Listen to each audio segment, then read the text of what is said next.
right. Good evening. Good evening. Good evening. Welcome back to the Real Precious. Happy Wednesday to everybody. Happy Wednesday. Happy Wednesday. When you guys enter, definitely hit that like button. As you hit the like button, it will trigger YouTube to send this out to all who are on YouTube. So as long as you guys hit that like button, the conversation will get larger. We'll get different perspectives because y'all know we dropped the chat and we dropped the link in the chat for y'all to join to give your perspective. Men and women are welcome. All perspectives are welcome, and so is respect. We want to respect everyone who is here. The lack of respect will get you kicked out. Okay, just letting y'all know that now. All right. So happy Wednesday again. Thank you so much for being here. Arpain, how are you today, sir? I am fine. I'm doing okay. How are you? I'm doing good. I can't complain at all. Doing really good. Feeling good about the show. Yeah, it's interesting. We'll see what's going on. Let me see if I have anything to say. I might be tongue-tied all night long. No, I think you'll be good. This is gonna be a good show. I have a few clips that will evoke good conversation. And those who are in the chat, definitely chime in. Y'all know y'all the well. The last topic we will be acknowledging National UnAlive Prevention Month. So last show we were talking about, I thought this was mental health month. Sean, you may have to mute. I thought this was mental health month, but what it is National Unaliving, Awareness Month. So we will be talking about that. That will be our last clip of the show. But again, you guys in the chat, definitely chime in. I'll put the captions to the videos so everybody knows where we're at in the conversation. And with that being said, Sean, how are you this evening? I'm doing well, but before we get into respecting people, I just want to talk about the disrespect that I felt when I was in Atlanta from our super moderator, Miss Tarika Smith. No, I'm Ooh, you calling out Tarika, huh? No, I'm just messing around. I did wind up meeting the actual King Smith, so salute to him. We had a nice. We went out to a hookah lounge and with some of his peoples and enjoyed that. Big up to everybody that I saw in Atlanta. And yeah, I didn't mean to blow up anybody's spot, Miss Tarika. I'm gonna start calling you Tarika. I might get a video chat going or something because looks like Sean is really upset over this, Tarika. So you're gonna have to make it up to him somehow. I mean, or maybe she didn't want to see you, Sean. I mean, did you ever consider that? I'm just kidding.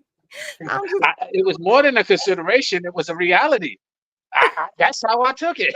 Okay, I get it. You could have just told me, though. Could have been busy. You never know. She could have got weekends mixed up. Who knows? All right. So Fish and the Fit is in the chat. Good evening, everyone. Good evening to you, sir. How are you? Thank you for being here.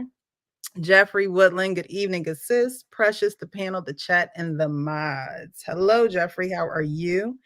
Let's see. We got Mr. R. Payne in the chat. Good evening to the chat. Sarika in the chat. She said, please show your support through Cash App. I don't know if she's going to report back to these allegations. Okay. But we'll see. Christopher saying happy Wednesday to you too. I don't know. I haven't come across it yet. Y'all hit that like button. I'm still waiting for that comment from Sarika. Oh, she says, good evening. Good evening. All righty. Hassan, thank you so much for being here. Hey to you as well. All right, so we're gonna get into it. The title of the show is I'm Born to Be Feminine. I came across a video, and of course it's from the Pop the Balloon show. That's the name of the show, right? Pop the Balloon or Find Love or something like that. And so, we like going over these on these reaction videos, whether it's my channel, other channel. I see Hank does a lot of them as well. But it is real life. It's, real time, and people are speaking. I don't know if it's from their head, from their heart, from their feet. I don't know. But we're going to get into one that I saw. And a woman says that I'm born to be feminine. And she says this in response to this man and what he wants in a woman. Thing for me, I'm a hard worker, and I want a woman that is also a hard worker too. Okay. And Serena, why did you end up popping your balloon? You said you wanted a hardworking woman, and I am not a hard worker. I don't want a job, so that's pretty much that. That's cool. I'm born to be feminine, not hard.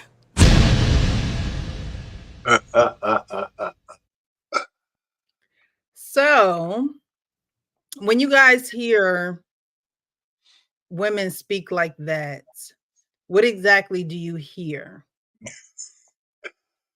She doesn't understand what that femininity and hard working don't have. They're not mutually exclusive. Mhm. You know, so she's just naive. She's looking at it like a talking point. But before I go on, on that show, I think she should get a bounty from almost every content creator on YouTube. I mean, everybody does reaction videos to it, and I think rightfully so, because almost every interaction, it begs, questions, answers, and conversation on so many of those interactions. I don't even think she knew that it would. That's why she doesn't come after people like some other content creators, Uh, because everybody does. But you anyway, that particular know, lady. think about her and her show. I think that I honestly think, and I don't know, these are just my opinions and what I Okay. feel inside, but she's married. Yes. And I think that her and her husband are a great team. And I think that he is a huge part behind, what's going on with her. And that's just a great example of two people working together, working smarter and not harder. Right. And so Right. that's one Right. of those situations where it's like, this is going to catch the attention. I mean, you have other cultures mimicking the show. That's And right. so the reach is very wide. It's very far. And so I don't think she needs to come after anyone. I think she just needs to keep doing what That's she not did. what I meant. I'm saying the fact that she doesn't. It's like I know she doesn't, Homage and to I'm her. glad she doesn't. But she should get more credit than she does from people. Not money, but just saying it. Right. No, Because right. everybody's using her content. Everybody. Yeah. And I think what they have going on is definitely a just Something real. a thing right now. Yes, it is. It's a thing.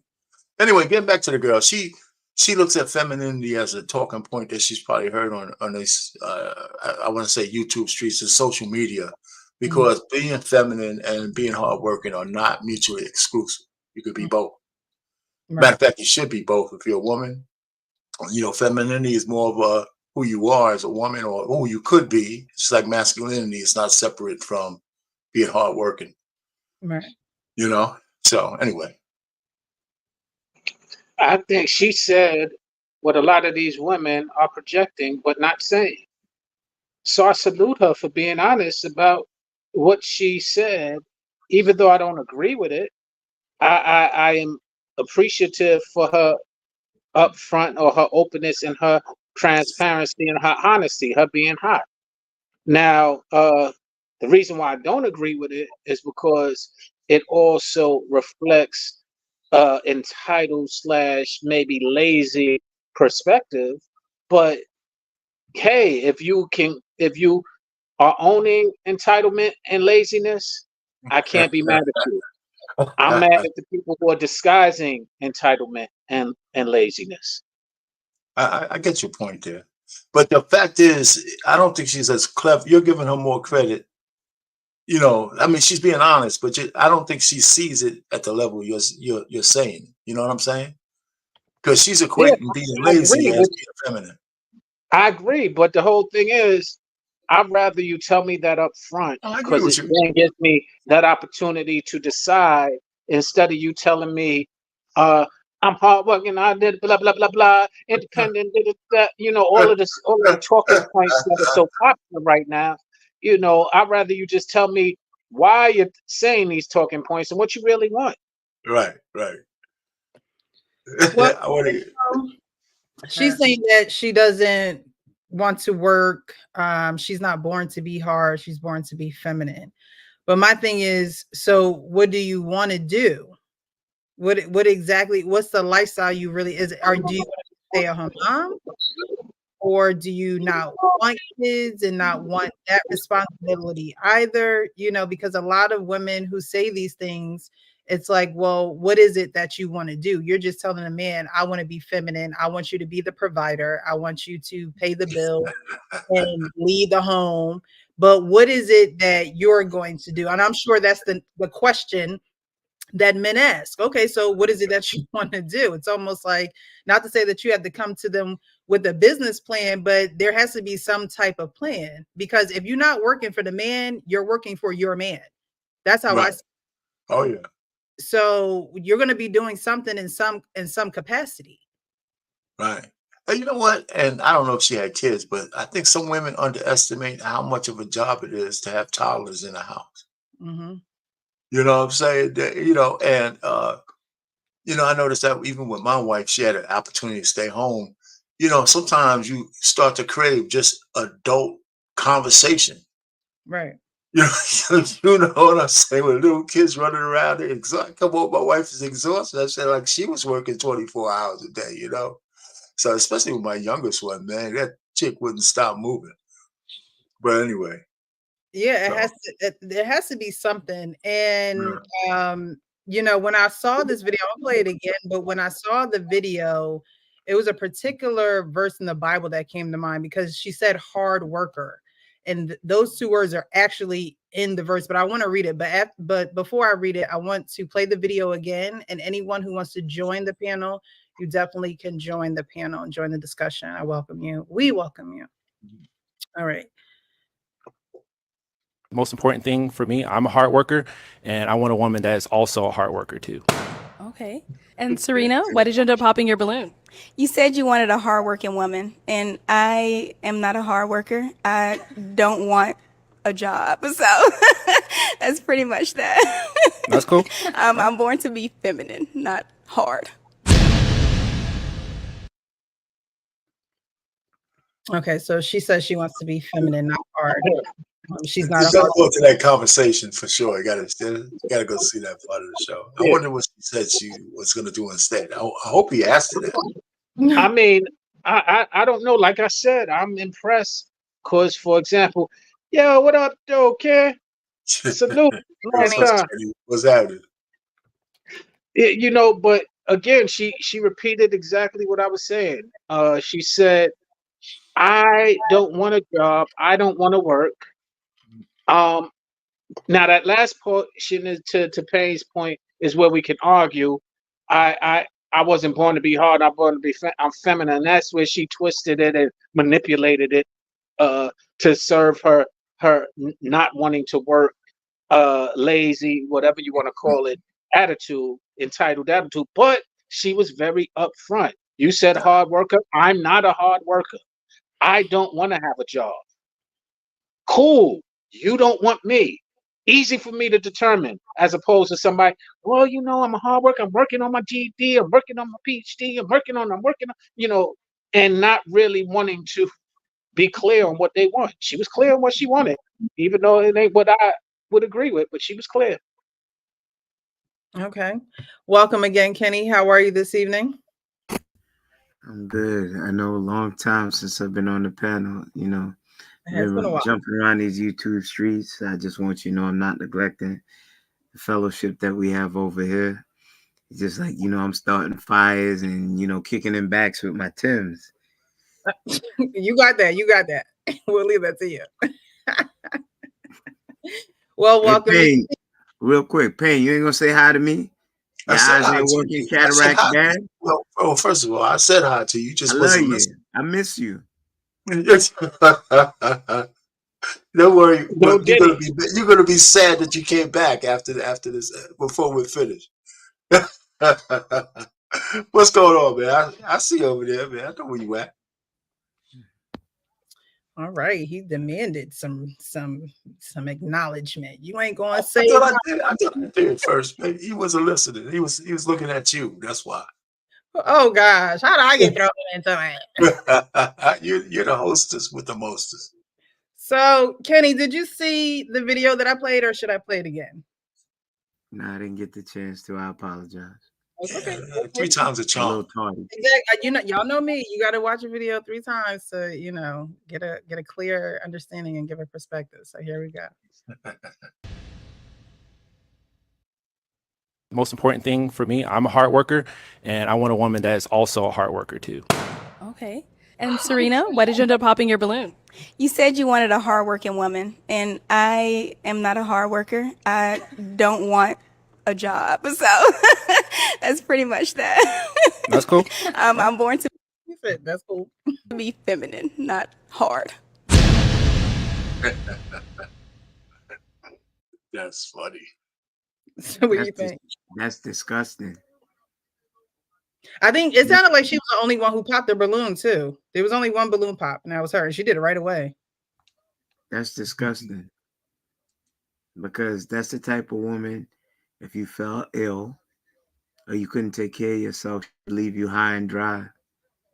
That's the type of woman that doesn't seem like if you sat with your man and he said, Precious, I'm not where I need to be, but I'm going to show you a game plan as for where I'm going.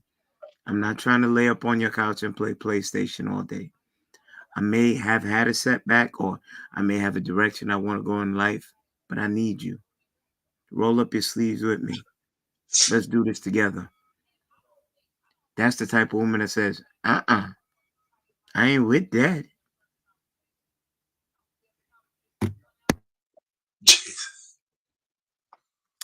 She says she don't want no job. She's not a hard worker. I mean, I would ask, is she working now? Does she just do the bare minimum? I don't know. Coach Ferg, how are you this evening? Oh, he's over there chomping down, man. Look at him, man. So while you finish eating, I'll answer that question. She is working on finding somebody to try and take care of her entitled lazy butt. That's gonna pay the bill, Sean. I'm saying, how is she? Is she working now, or is she accustomed to men who pay the bills for her? There's she don't look that. She don't look good enough for that free ride. Well, I'll say this: we don't know what her dynamic is, right? However, if she's childless, she can have those demands. Some women accept Section 8. Yeah, she can. She's single. I'm sorry, she can, but if she's childless, she can have those demands. Those are her demands. You can't force a woman to have a certain way. Right. You know what I'm saying? So if she's childless, she can get away. Some dude to pay into that. Some dude to buy into that. But if she's has children, more than likely, if she's not working, let's look at it. You're getting child support, or you on Section 8 housing. That's it. So let's pick a scenario, though. Let's just say she's childless, right? Let's say she's childless. Let's go with you. Let's say she's childless and on the market. Does her appearance have anything to do with how much she can get out of a man? That's one. And if it is, I think she just might be one adult conversation from getting her mindset straight. Like if I sat her down and we talked, I said, when you say you don't want to hard work, what do you mean by a job? Because your life is, this living is in some cases a hard work. I would like to hear what she had to say to some pointed questions and see if she understands that if she wants to be a man who's on this square, yeah, I'll take care of you, but here's what you're going to have to do in return. And some people might consider, the modern woman considers a traditional life with a man hard work. I mean, real hard work. I mean, they look at it like poison. You know what I'm saying? Yeah. Women want men to be traditional, and that's the last thing they want to do is be traditional women. Matter of fact, they look down on traditional women. A lot of women out here do. So I would like to have that conversation with her to see what she says, because she looks kind of immature. That whole answer is immature. So maybe she could be turned around or understood. I still might not choose her, but I don't know if she's a lost cause. That's what I'm saying. Coach Ferg, I can't believe you went and said what you said. I don't see why not. Reason why I said it, because listen, she doesn't belong to any of us. She's free to do what she wants. Okay. And I can't condemn her because that's her choice. She's just going to have to live with that. And when she plays out like we all do, we start getting gray hair, then who's to say where she'll land? So I'm not gonna, I don't know what else to say. If she's single, childless, you're very nice. And most guys wouldn't even pick her because of her skin complexion anyway. Y'all want them light-skinned, ugly girls. Y'all want them chocolate ones. Y'all no. Y'all want I was trying to allude to that. You mean we want a female version of you? No, we don't want that. She's chocolate. Yeah, they don't want that. There's something to be said about chocolate chips. Yeah, they don't want the chocolate. Coach, I done got all these cavities in life from chocolate. Oh my God. That's you. Let's get that. misconception out the way. No, they don't These want to women, they want the light skin with the weave. you're kind and merciful. Those are the women that need to be ousted from our community. You understand? They will get chose, but you know who she is? Who? I will refer to Players Club. She's the young girl that came in with Diamond. You got to use what you got to get what you want. But they don't understand they have a period between 18 and 36. I'll be fair enough to give them 18 to 40, where that thing has to hold true. Then it goes downhill after that. Men accrue value from 18 up. And then they learn, and I'm speaking for the majority, to discern what they need in their life after they done took their lumps like Pete the Puma. Because I done got my lumps from chasing women just like that. But then I realized later on, you can't bring that home to mama. That's just good for the moment. You can lie to yourself aspirationally, say that you could change the mentality of such a woman that she becomes a housewife and under your fold. But then you wake up after you get enough lumps and say, you know what? You got to discard women like that with the bathwater. Because they are cancerous to the other women coming up that believe that that'll be okay. Kenny, can I ask you a question? Go ahead, Arpine. My question to you, Kenny, is that if a woman says one stupid thing, does that disqualify her forever? It's not one stupid thing. Well, I mean, let's just take the instance where she answered that correct. You know, we don't like her answer. I guess it's a mindset that she developed. I'll give you that. Okay. So, and she says it, but sometimes people think some things and they don't see how stupid it is until you actually say it out loud. That happens to people, right? So watch this. If it hisses like a snake, you're gonna wait to get bit, or you're gonna take precaution. Because the great Maya Angelou, no matter how many men called her a whore, this, that, and the third, she is one of the most prolific women that we've known in our time. And she said, when somebody shows you what they are, believe them. Yeah. And every time I do this, it's not that that's Captain Save Pain.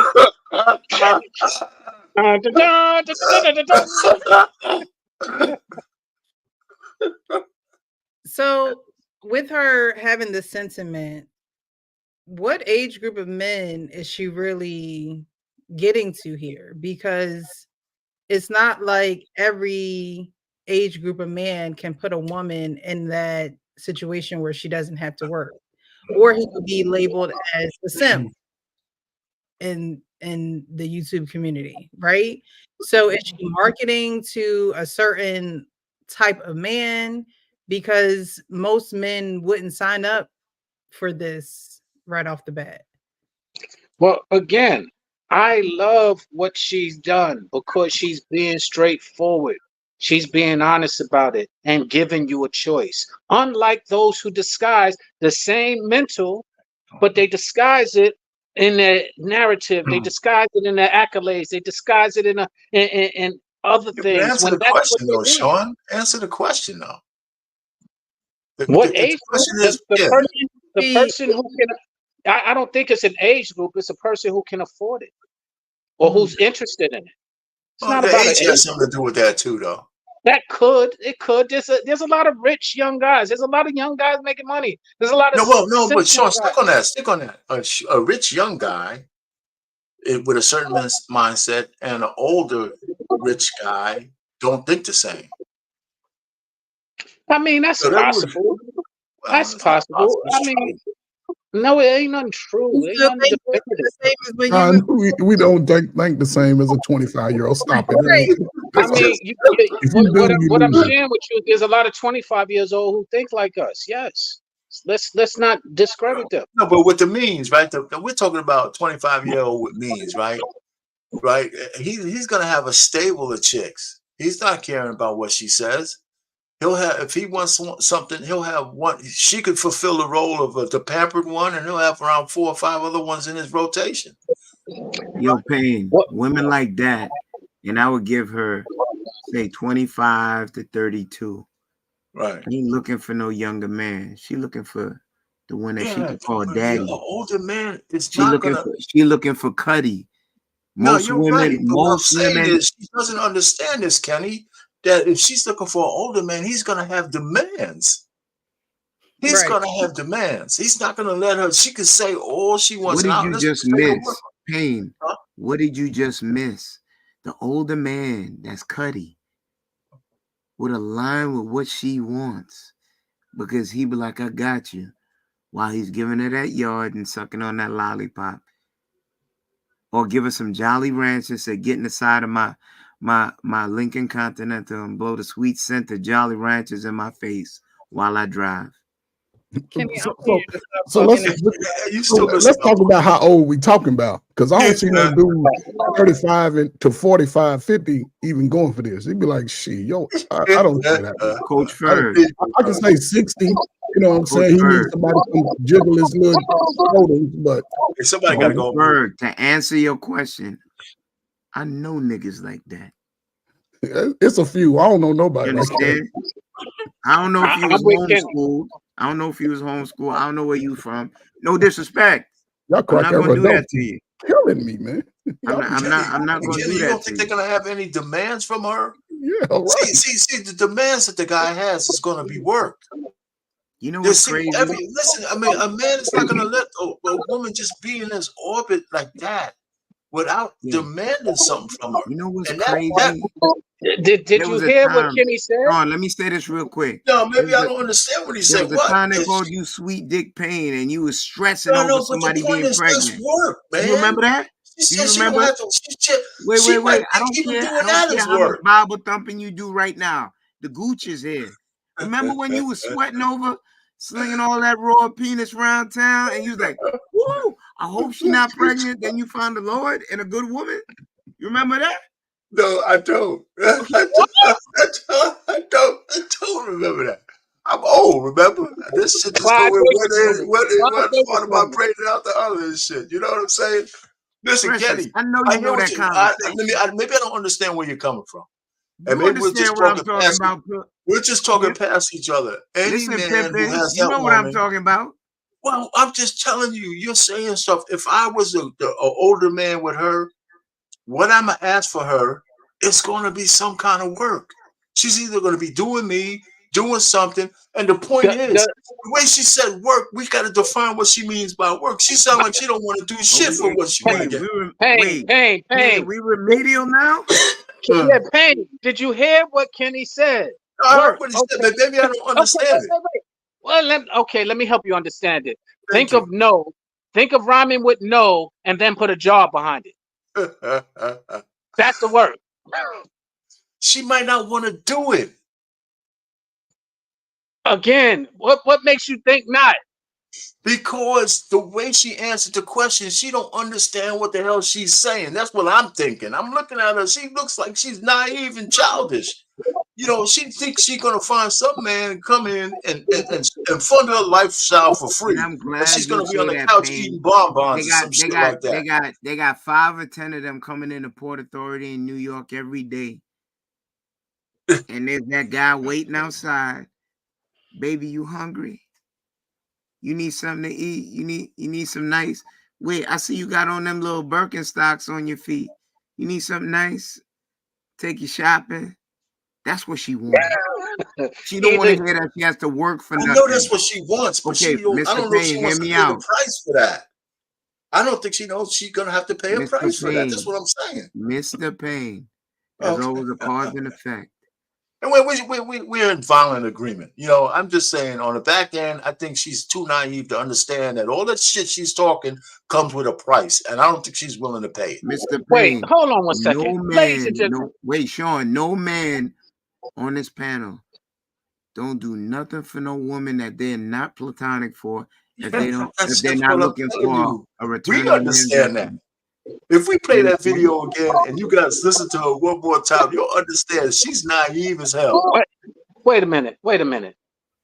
Ladies and gentlemen, Is this the all pain that last week was beating all of us up about women taking the not holding up to their own, taking accountability, and us always giving them a pass? I'm just showing you my versatility in life. That's all. Oh, okay, that's what it is. That's all I'm showing. I'm very consistent. You know what I'm saying? I'm not trying to save her. I'm just saying we're reading her wrong.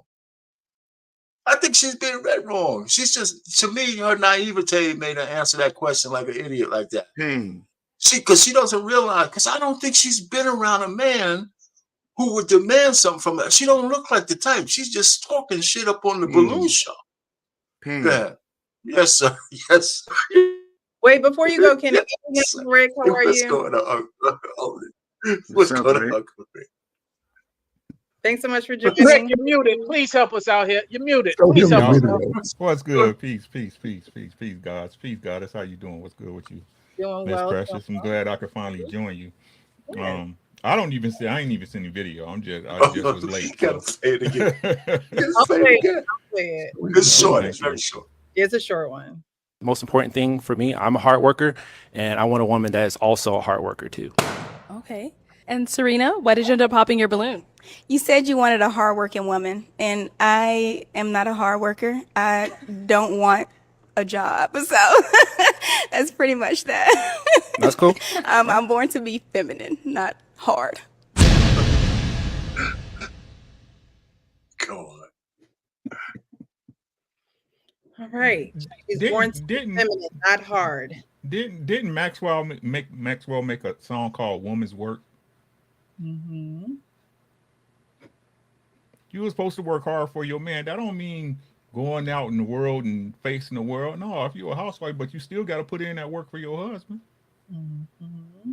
So a woman that's not doing nothing is useless. Just like a man that's not willing to do nothing is useless. Right. She's useless. It's just what it is. To address what they were saying, like she ain't that. She's not naive. Every woman know. Every man know. Okay. If you ain't no virgin, you've been out here in these streets and living in your world. I would say anybody over 23 ain't got no excuse no more. Anybody else? The way we live now and how social media spread everything like wildfire shit, 22, 21. That's why people not together, right? That's why men are going their own way and women are bettering themselves for themselves, right? Because nobody want to do the work, right? What do Rick, I know, you sounded like last week Pain right now. I appreciate that. He's actually being facetious to a point. Catch what he's pitching. Because most of these women, I'm 52 as for yesterday, and I watch. There's still 21-year-olds. Happy belated. Thank you much. There's still 21, 22-year-olds when I go to the steam food place. Hey, what's happening? I'm old enough to be your dad. You know what they say to me? So you can't tell me naivete is an excuse when a woman is cognitive of what comes with that. It comes with my American Express grade card. It comes with me funding your lifestyle, putting clothes on your back, and you don't think the entree is a serving of pickle? She's naive to that? Well, you see, I think maybe we're using the word in different contexts, okay? I'm saying that she's never experienced a guy that really has taken care of her. She might have banged out a couple of guys, but if she ever had a real sugar daddy that was really a sugar daddy, she probably wouldn't be on the show. You believe that? What I'm saying is she doesn't know the reality of being kept. And that if she wants to be kept the way she said, that's just going to be work. There's going to be some things. It's going to be work. I agree. I don't think she understands that. I mean, she might understand it, but she hasn't experienced it. It's either a lot of work or a lot of heartache that's going to come with it. Right. Man, I think. So do you see where I'm coming from, Kenny? When I said naive, she never had the experience to understand what she's asking for. Let me put it to you that way. She doesn't give me that impression. Kenny just said something that I gotta agree with. And I don't know where this pain came from right now, but but he just said and we're about the same age, and he just said, if I go to a girl and I say, "Yo, you old enough to be my daughter," he said what she says to her. So what I hear is, "Hey, daddy, they're very aware. Stop. I'm now feeling like you. Stop giving them the out in these excuses that they naive and blah blah blah blah." That's what you told us last week. You're still missing my point, but I hear you. I said that, but I'm just talking about this particular case with this woman. I'm not saying, maybe I used the wrong word. I'm saying she doesn't. I don't think she You always using the experienced wrong what she word, saw. Arpane. You always using the wrong word. Yeah, yeah, maybe. I mean, what experience? So you telling me that she never had So you telling me that she never had a job that ends with what we know? I mean, that rhymes with what we know. No, I'm. What? The what? So she I know he's trying to say. He should just say it. But I'm just trying to. What are these riddles and job, Precious. A job that rhymes with See, no. that's why y'all be confused as women, Precious, because All right. Shit like this. Let's say it. You trying to tell me that she never? Okay, Precious, I'm getting to it. So you trying to tell me that she never gave a blowjob? No, see, you go. So she know what work she gonna have to do. She never had sex or did oh my any God, of that. Of course she knows that. She's a woman, he's a man. Sex comes with it. That's not the work I think that she's talking about. And even if it is, she just might as well count herself out of That's marriage. part of it, right? That's part of the bargain, right? Your point that I'm making is what Kenny said as far as Cuddy. If you saw the movie, that's what he's referring to. It was very clear. Find your references. Maybe there are people who are watching who don't know what Cuddy. Are you talking about ATL when he said, "I'm getting a Cuddy tonight"? Is that what you're talking about? Because that's where I'm at with it. Talking about dead presidents. Remember when he came home from the war, Lorenz Tate, and homie came up in the Lincoln just laid a little money on Juanita, sucking on that lollipop, passing her little yard or something. I was lost. I didn't know what y'all need to. This is the real Precious, not at this point. The make believe. You should consider me Precious. Like, just keep it real. Say what you need to say, okay? Okay, so I guess that's the coldest part of that movie, though. Yeah, in fairness, now let's watch it. Yeah, in fairness to what you just said, in your perspective, Precious, the movie Dead Prez had a scene where, as he said, Lorenz Tate came home from the war, and his wife/baby mother was hanging out with the local drug dealer. Name was Cuddy. And when he came home and Lorenz Tate was in the car with them, Cuddy pulled up, sucking on the lollipop, who had been giving her money and things of that nature, taking care of her. And she's been taking care of him, is what was assumed. And he damn near flipped out. You got to rush the rest of the scene. But the point is, she knew what she was doing. He knew what he wanted her for. And that's what he had her for. It wasn't about any other job other than the job that I just mentioned.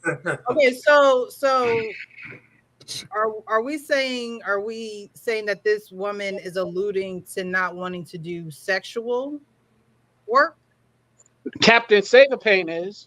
We're not. I didn't say that. You guys are tripping, man. I'm hearing. I didn't say anything about her not wanting to bang the guy out once in a while.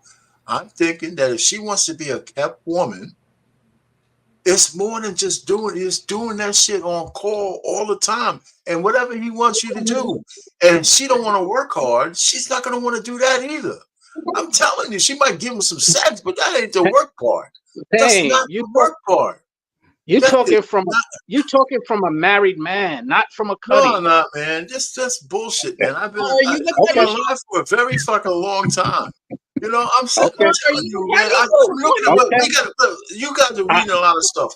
I'm reading that particular girl. When the vibe I get from her, I'm not saying she doesn't understand sex. I'm saying that naive answer tells me she doesn't know what she's asking for. That's what I get out of it. That's all. I'm not saying she doesn't know how to have sex or she's a virgin. And can we be? If she was a girl that she wanted me to keep her, she might not be working for the man out there, but working for me wouldn't be easy. It would not be easy. Yeah. And can we be honest here? Right, but just give me a blowjob will just be part of her job description.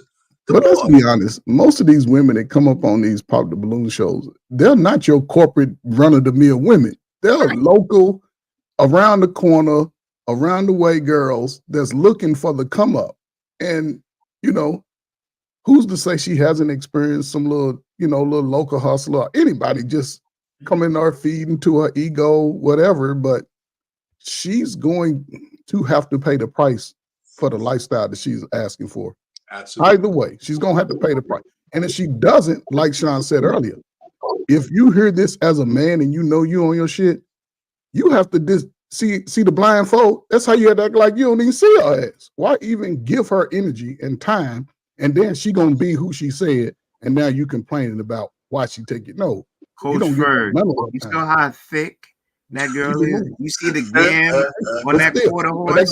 You're going to just walk by it if she got the wrong outfit out and not look? But she's letting you know how she moves. Yeah, Coach Ferg. If she rub one of them thighs on you and start whispering, you're like, no, I don't want that. Snap it, flip it up, rub it down, and keep it moving. Wait, well, you know DVD. $40 on the table. Okay, Cuddy. No. But seriously, before you came on, Ferg and Rick, I said that what I appreciate about her is that she's straightforward with what she wants, and it gives you the opportunity to make your choice. And that's where Cuddy versus a Super Pain comes in, and because if you're trying to wipe her, to your point, Pain, it's pointless. But if you're Cuddy and you're trying to just, and the funny thing is that have we heard the saying, and I think we all on the social media, what's your price for submission? That's just what Cuddy is asked. That's what he asks. What is your price?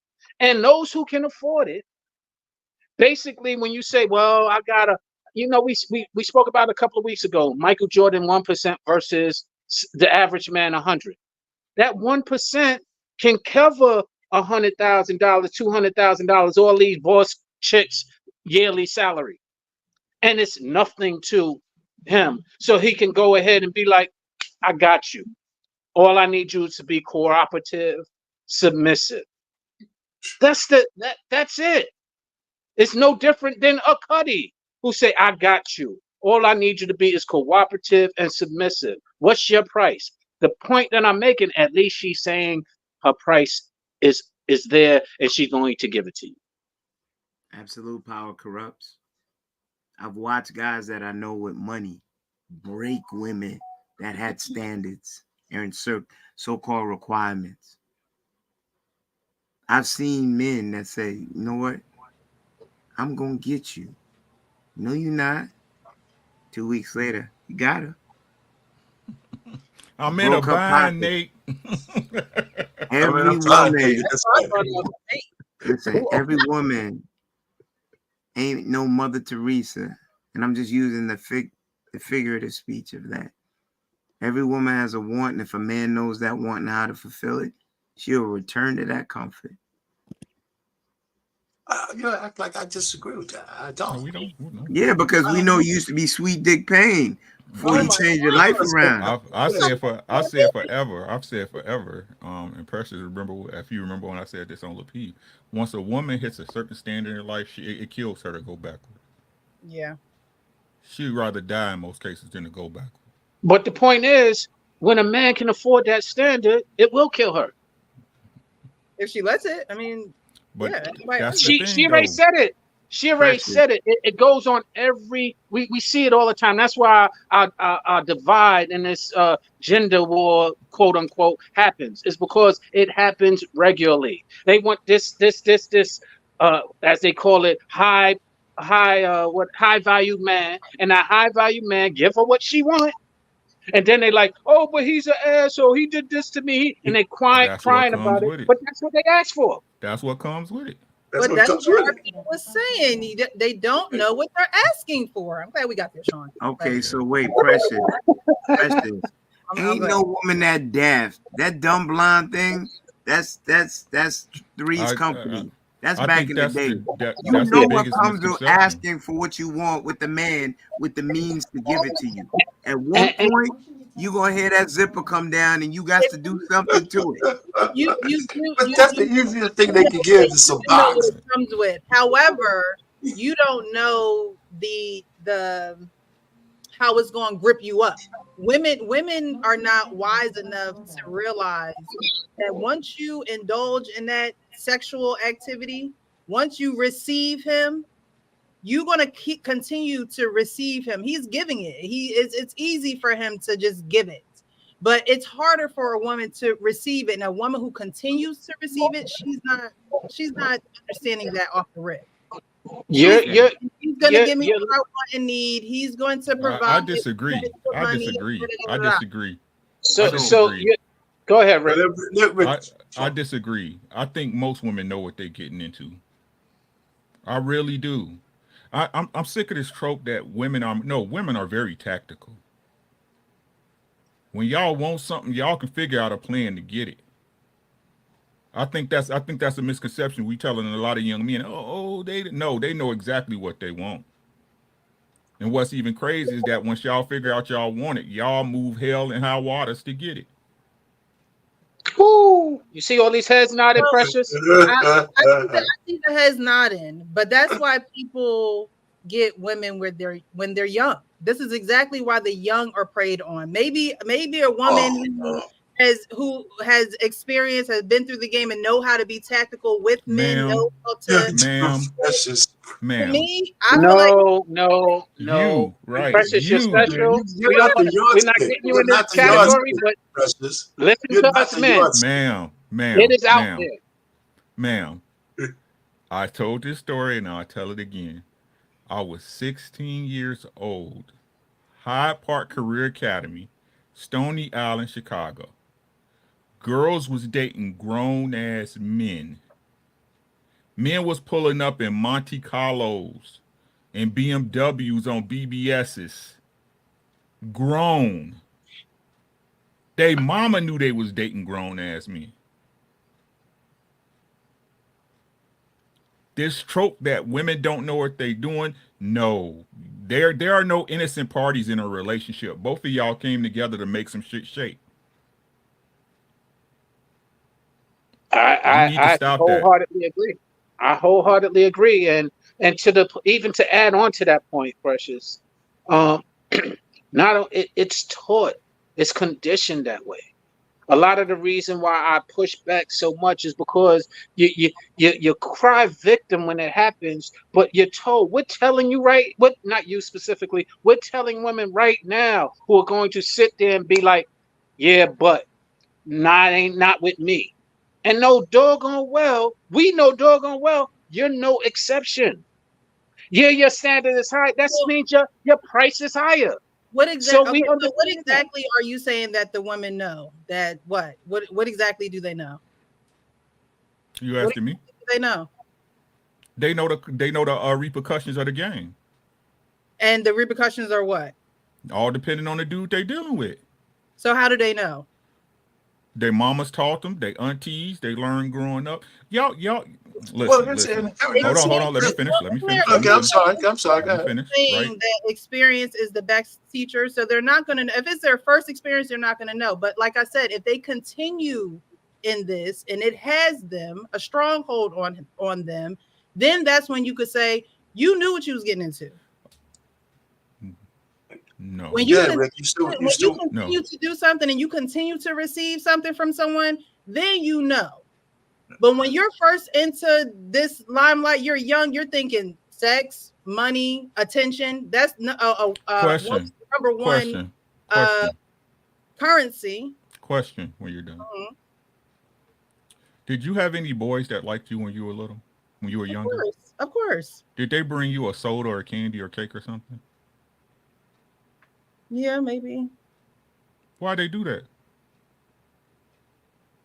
Oh, I don't know. I didn't buy into it. Oh, you don't okay, so why didn't you take it? Because I didn't know what they wanted. They you can't just say here's this and for me to think why you're not answering the question. Why? I was raised differently. Right, raised what? Raised differently what was the lesson you was taught? To not just accept anything from anyone just because from they're any man, from any man. No, anyone. Anyone. Anyone. So nobody told you don't take stuff from men you don't like. Don't take stuff from men you don't like. No, that's not something that was taught to me. Okay. Well, let me just chime in. Can I chime in for a second? Go ahead. Because in this conversation, let's try to separate our personal way we handle things from the discussion for a second. What? I believe this, right? Both men and women are subject to the laws of nature. Men are inherently want to have women, and nobody has to teach us that. If you're a healthy man, you're going to want to have sex with a woman. Women understand that men view them, that they have a commodity that men have. Nobody has to teach you that shit. It's something just by living, you'll realize that men, especially if you're attractive or even not attractive, they want something from me. And it doesn't take you a lecture to figure out what they want. You know, and if that's the point, you know, so we keep trying to put different kind of standards on that shit in the absence of all the shit that we know, religion, culture, and all that. Our biology tells us what we want from each other. Period. And that's the reason why we have so much chaos now, because all that shit is stripped away. So I don't need to have a lecture to tell me that I want to bang out chicks. I'm not trying to figure out why I want to bang out chick. That shit's God-given. And women understand that they have a commodity that I want. And then the women start getting smart and say, shit, I could barter this shit. I could barter it for money. I could barter it for fame. And I could barter it for marriage. You know what I'm saying? So all that stuff is right there. And we try to put all these other things on it. We're no matter our cognitive abilities, we are still subject to the laws of nature. And the fact that all this is chaos, women don't want to get married, men don't want to do this, all that shit is programming that we let ourselves be susceptible. We're out of balance, and that's why everything is all effed up. So let me ask you a science question. Does science dictate that women mature faster than men? Their brain becomes more cognitive. Only when it's convenient. Well, no, I'm not asking your feelings. I thought you said just what is documented scientifically. That's what they say. That's what they say, right? That, but if you say that on a panel of men, they're going to say that's not true. No. Listen, I'll say this is what I would say if I answered it this way. I had a conversation with a relative of mine. She was telling me how naive an 18-year-old woman was for every goddamn thing. This guy's doing this. She didn't know what she's doing, but and in the same breath, she told me the guy who was 18 years old who got a 16-year-old pregnant was a predator. So all of a sudden, the 18-year-old boy is this fucking monster, and he's coming after her. But the 18-year-old girl is too naive to understand what the hell she's doing with her body. Even though mentally they mature faster, right? You know, and they mature fast. So I'm saying let's stop the crap. So wait, I mean, she still hasn't talked to me for a little while, but I'm listening to what you say. So you're telling me that young girl was unoblivious that she put her foot up in the air, the outcomes that would come from it. She never got, as the majority of young females get the birds and the bees speech, be it at home or in school. They weren't cognizant of that information, being that they develop faster, brain-wise, as well as understanding A plus B equals C.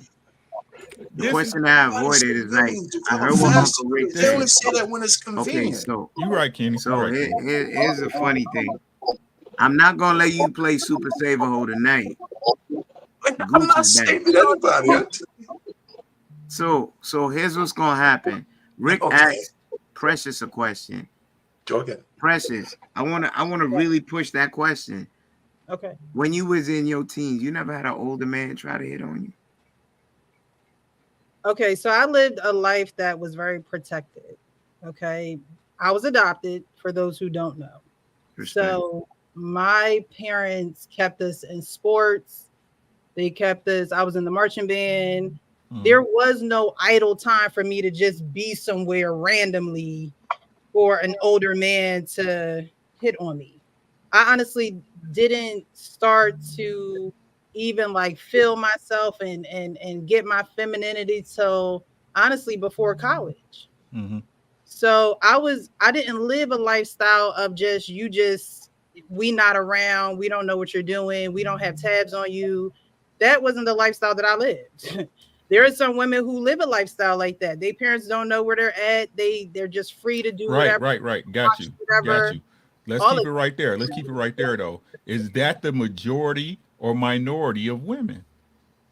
I would say that's a minority, but with So being hold on. protected. So you're saying that in today's time, the minority of women do have somebody looking after them, protected, have them in sports and events, and don't have idle time to sit and think about no man. You're saying that's the minority? I would say that's the minority of women. I think the majority of women are not. If we're talking about single family homes and things of that nature, I think the majority of women are not under a covering or a protection. Right. So the majority of women, even when you was growing up, would you say you were more of an exception to the rule?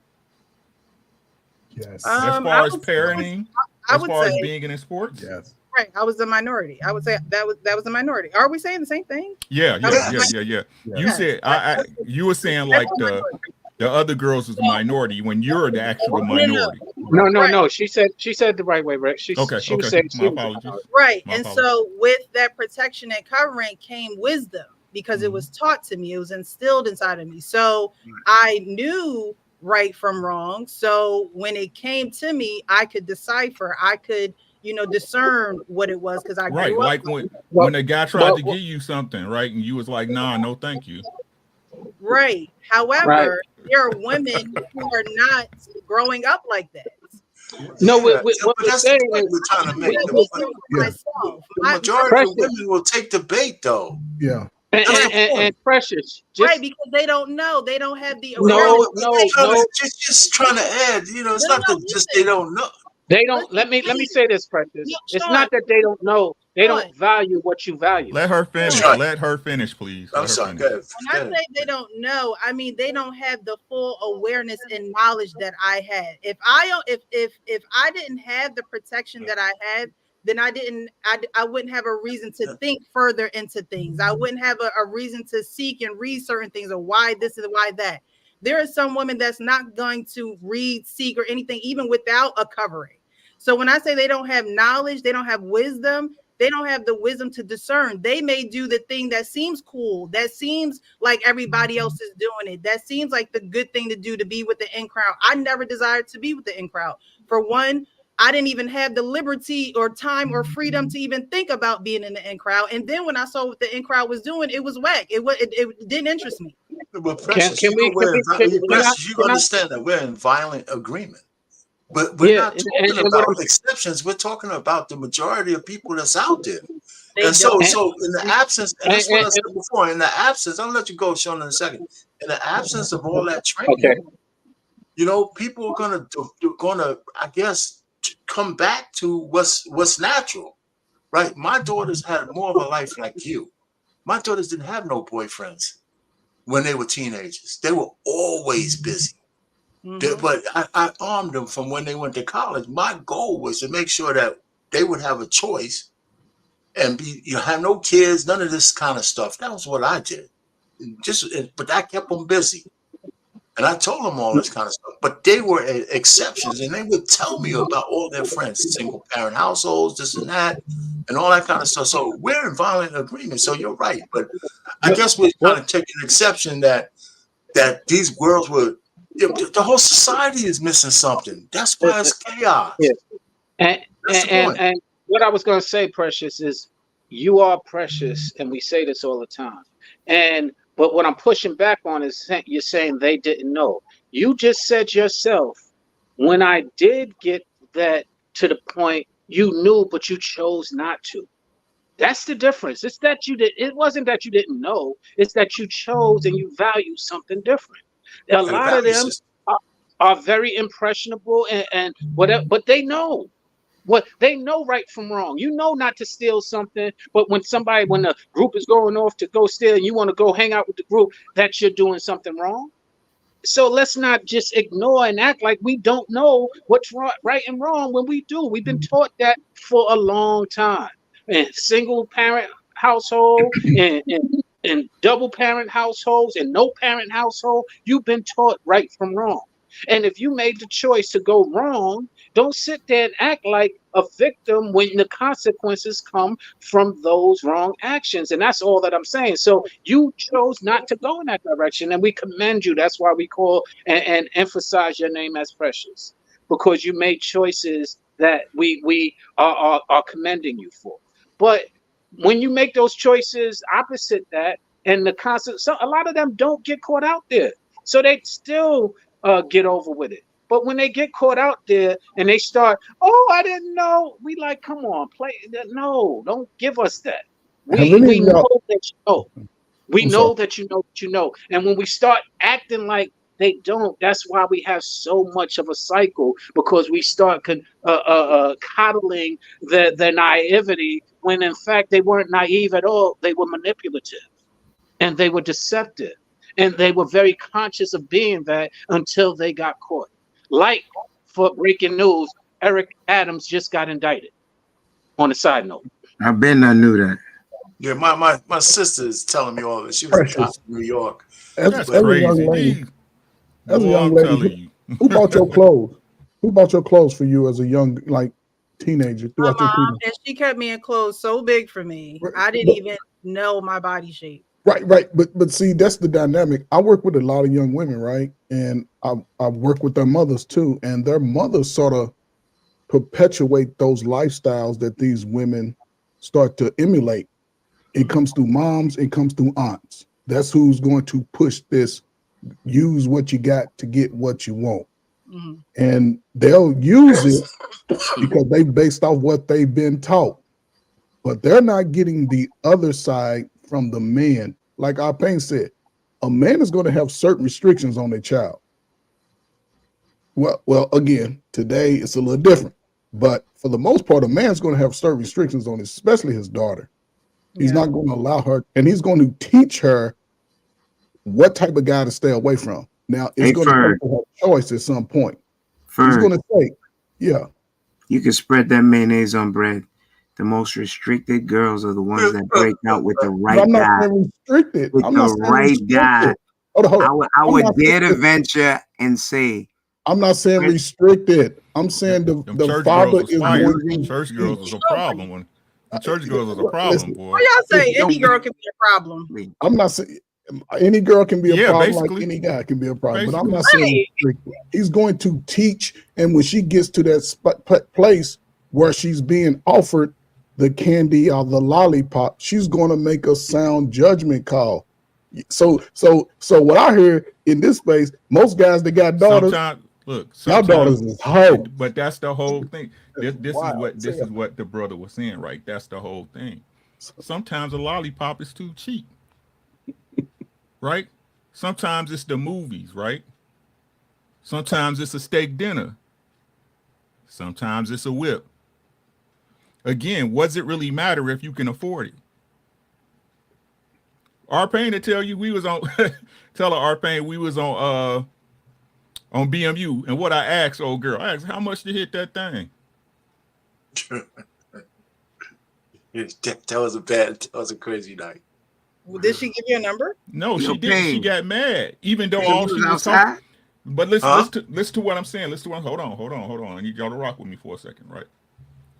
And this what I'll be talking about as a whole, that people don't want to point out with our people in the society as a whole, right? You will sell yourself as long as the money is enough. They could kill your family dead in the street. Not I.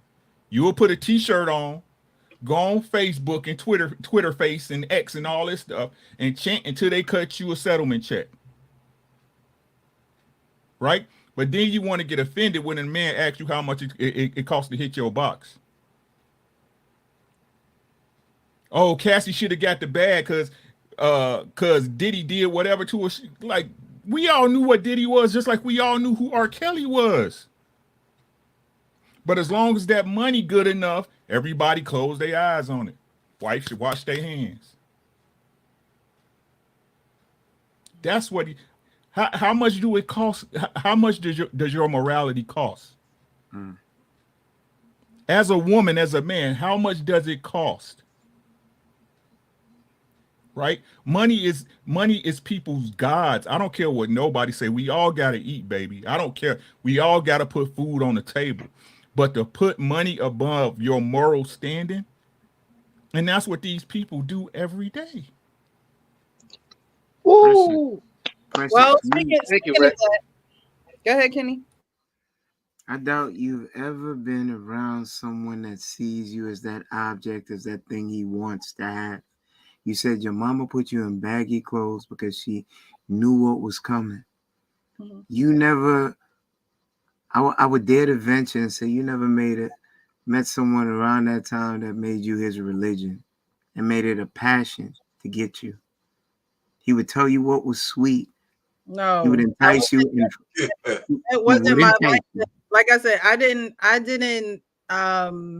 There was no situations of meeting guys. Like, it wasn't that. It wasn't until I was literally out of the house where I started to have my first experiences and things like that. There was as much activities you had. You never came in passing what you walked in tunnels to get to where you was going. You never had somebody. What I'm saying is hitting on me. Like, I could have honestly been oblivious too. Like, I remember there was this one guy. He always messed with me.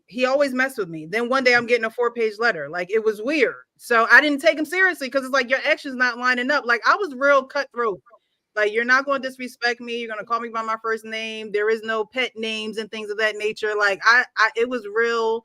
I tell you I'm going to teach you how to treat me type of thing. It wasn't you just coming out like, people just knew not to just come at me crazy.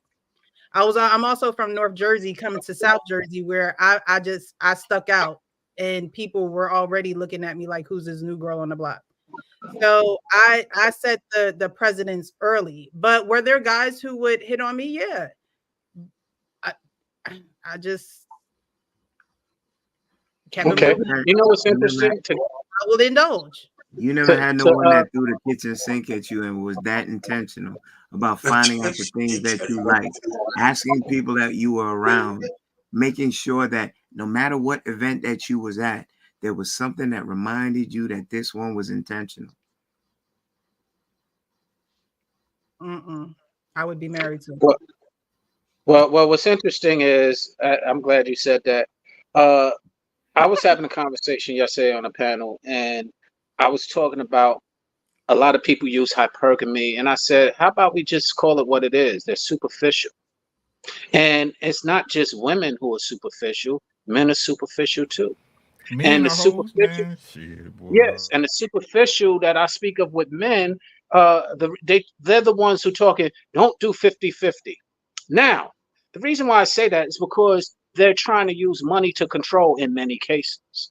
But the reason what 50-50 represents to me and what I want to advocate is reciprocity. Her willing to do for you like you're willing to do for her. And that's really the concept of 50-50 that matters to me. It's not about the money, because when you're just calling it money and the superficialness of the money, you might be controlling as a man. You might be superficial, hypergamous, or what you want as a woman. But to kind of eliminate that or identify that, that's why I advocate the 50-50, not about the man, take care, you take care of this. It's because all it's showing is that you're willing to reciprocate what I'm willing to offer. Right. And I don't think that, I am someone who has a service type of heart, right? So there's never going to be any type amount of money for me to be whisked off my feet. If you're not the one, no amount of money is going to make you the one, to me, in my opinion. However, there are women who are like that. Like, if he come at me with such and such amount, I'm good. I think I saw something on Instagram, how a man was starting a conversation with the woman, and he said, if a man gave you $5,000, and she was like, oh yeah, I'm having sex with him, and only she said she effing him, and he was like, whoa, I didn't even say that. Like, what you doing? Like, I didn't even bring sex into the situation. And right off the rip, for $5,000, she was ready to sleep with this man. Right. And so I think when you truly love someone, you're not looking for anything in return. You just know that your service, there's going to be a return on your service, but you have to wholeheartedly have your heart in that service too. And I think that men should be able to tell that when a woman is not like that. Well, I mean, it's difficult. It's difficult. It's just as difficult with men, especially men who have accolades, money, and finances. In the same way, it's difficult for women to tell who wants them for, who doesn't want them for just their cookies. It's difficult for a man to tell what woman wants them for who they are and not what they can give them. No, no. That's, again, you want her for her cookies.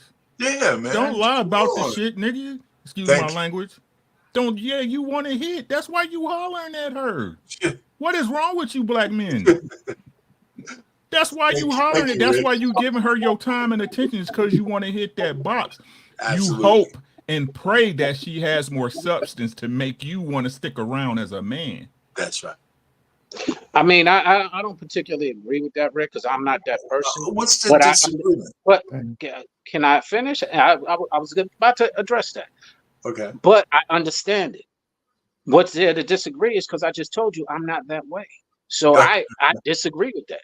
I actually want somebody with substance. Box is easy for me. It's always been easy for me. Getting box. You didn't want anybody with substance. Come on, man. Are you going to marry a woman? Would you marry a woman and not have sex with her, Sean? Listen to what I'm saying. No, I'm asking you a question. Would you marry a woman without the requirement of sex? Pain. I'm asking you a question.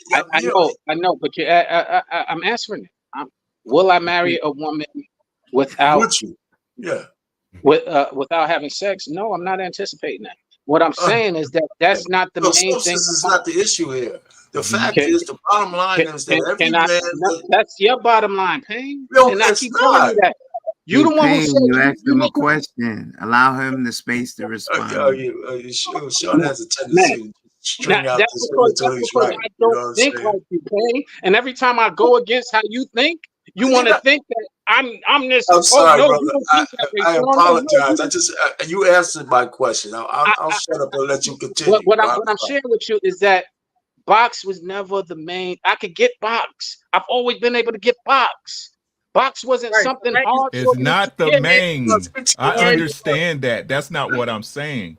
The primary reason you talk to a woman because you find her sexually attractive. That's you. That's the you primary. Too. How you gonna tell me who I am, Rick? Easy. I'm telling you who I am. I'm telling you who I am. Okay. Hey, hold up, Sean. You be hollering at ugly women like, you know what? I think you the one. I think your principles are on point. Well, let me say this.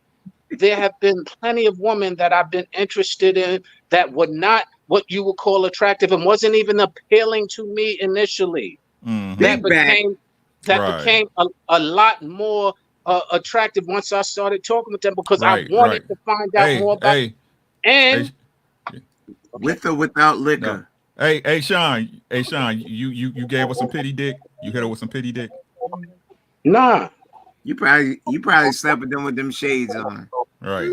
Oh my God. Talking about he was hitting her from the back, talking about we still cool after this. Man. See. What's interesting is I'm digging for substance. Sean is a real big mom. Okay, we established this already. What's interesting is that what y'all speaking of is exactly why I speak against it. because I understand how common it is. Now, I understand why we think that way, but you got to realize part of what makes me the way that I am is because my pops was out there chasing his wee. And so when I grew up, that wasn't something that I tried or was taught to or even was interested in doing. I actually wanted to find somebody, as I said, I am a sucker for love, nigga. I tell you that, but I ain't a sucker. Can somebody interject on this thing? You know, because I don't disagree with what you're saying, because I was a sucker for love too. I mean, every girl that I slept with, I actually liked. You know what I'm saying? But the truth of the matter is, every woman that I approached in that way, at some point, I was trying to get laid. Mm-hmm. You know, it's not. Wait a minute. It's not nefarious to want to get laid. You know, well, my point is that's how we're naturally wired. And well, then, let me say this. Wait a minute, though, man. Sean, the substance of a woman comes afterwards. Let me open up a little further.Maybe you can understand my mindset. I already told you one thing. I heard what you said. You're gonna say the same thing again. How you know what I'm gonna say, Payne? Because you're going to say the same thing again. You might add an extra adjective here and there, but the point is, okay, you're not like us. If you would be quiet and let me say it instead of assuming what I'm gonna say, we might get let me finish over, man. All right. You know, all I'm just trying to say is that, okay, well, no matter how I heard what you're trying to say. You ain't listening to what I'm trying to say. There you go. So you're doing a me to me, right? Absolutely. Okay, so the fact I'm trying to say is, no matter how noble you are as a man, if you're pursuing a woman, at some point you want her to acquiesce and abdicate her womb to you. That's what you want, and it doesn't make you not noble. It depends on all the actions you do to it. Some guys could wait till they're married. Some guys are going to try to trick them. Some guys are going to try to entice them. Some guys are going to promise them all kinds of shit. But the bottom line, when we approach women, we're gonna want to bang you out. This is why this is the way it is. This is what I push back and why I have trouble with men, because we advocate and condone that bullshit. Okay. And wonder why we run into bad relationships and why it's so divided. No, you want to make it bad. You want to make it bad because it's our nature. Sometimes it doesn't pan out. Dang, I am a man. I know what nature is, and I also know what discipline is. And when you're advocating, you're adding all kinds of different things that's nothing to do with lack of discipline. Sean, I don't think he's not. I don't think he's referring to discipline versus not being disciplined. He's just saying, as a man, when you see a beautiful woman, you're gonna want to talk to her. You're gonna want to get her name. At the end of the day, physically, you find yourself attracted to her. Now this is what I'm trying to share with you. Literally, the people who I find attractive and I have gotten with usually are some of the most horrible people that I have been with. And that's why it's... But you got with them, though. Let me finish. So why do you think I think the way that I think now? Because I've learned from that. But you slept with them, right? Yeah, I just said that. Okay, so that's the point. We don't need to go down all the rabbit holes. Okay, so y'all don't want to listen to nothing, huh? No, we are. Okay. So what I just said is I matured into what I'm speaking to now. Is what I'm speaking from now. That you have. We all have. That's what we saying. And what I'm saying to be physical, whether it's on day 1 or day 100. And okay, my young self, yes. My older self, no.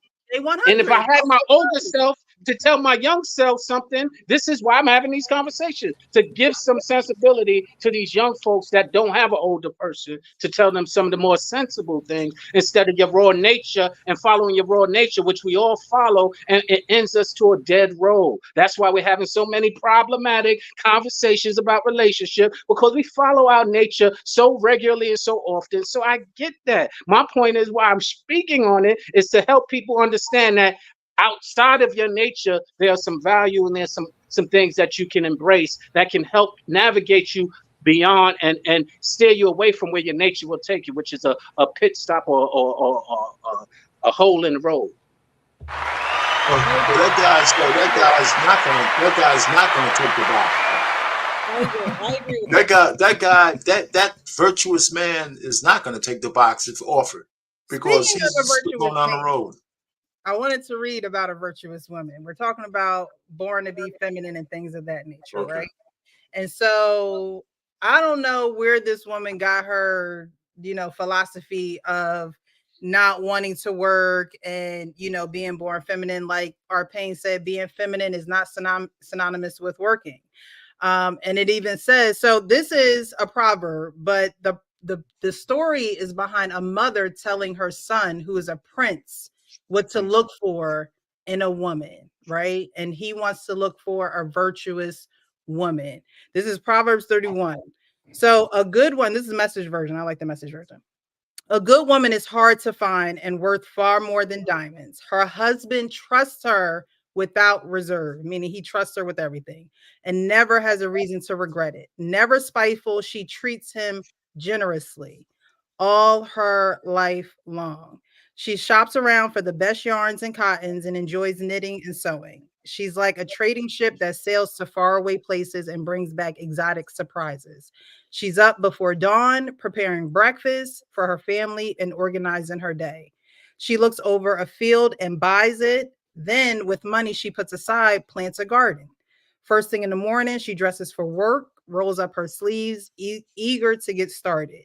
She senses the worth of her work, is in no hurry to call it quits for the day.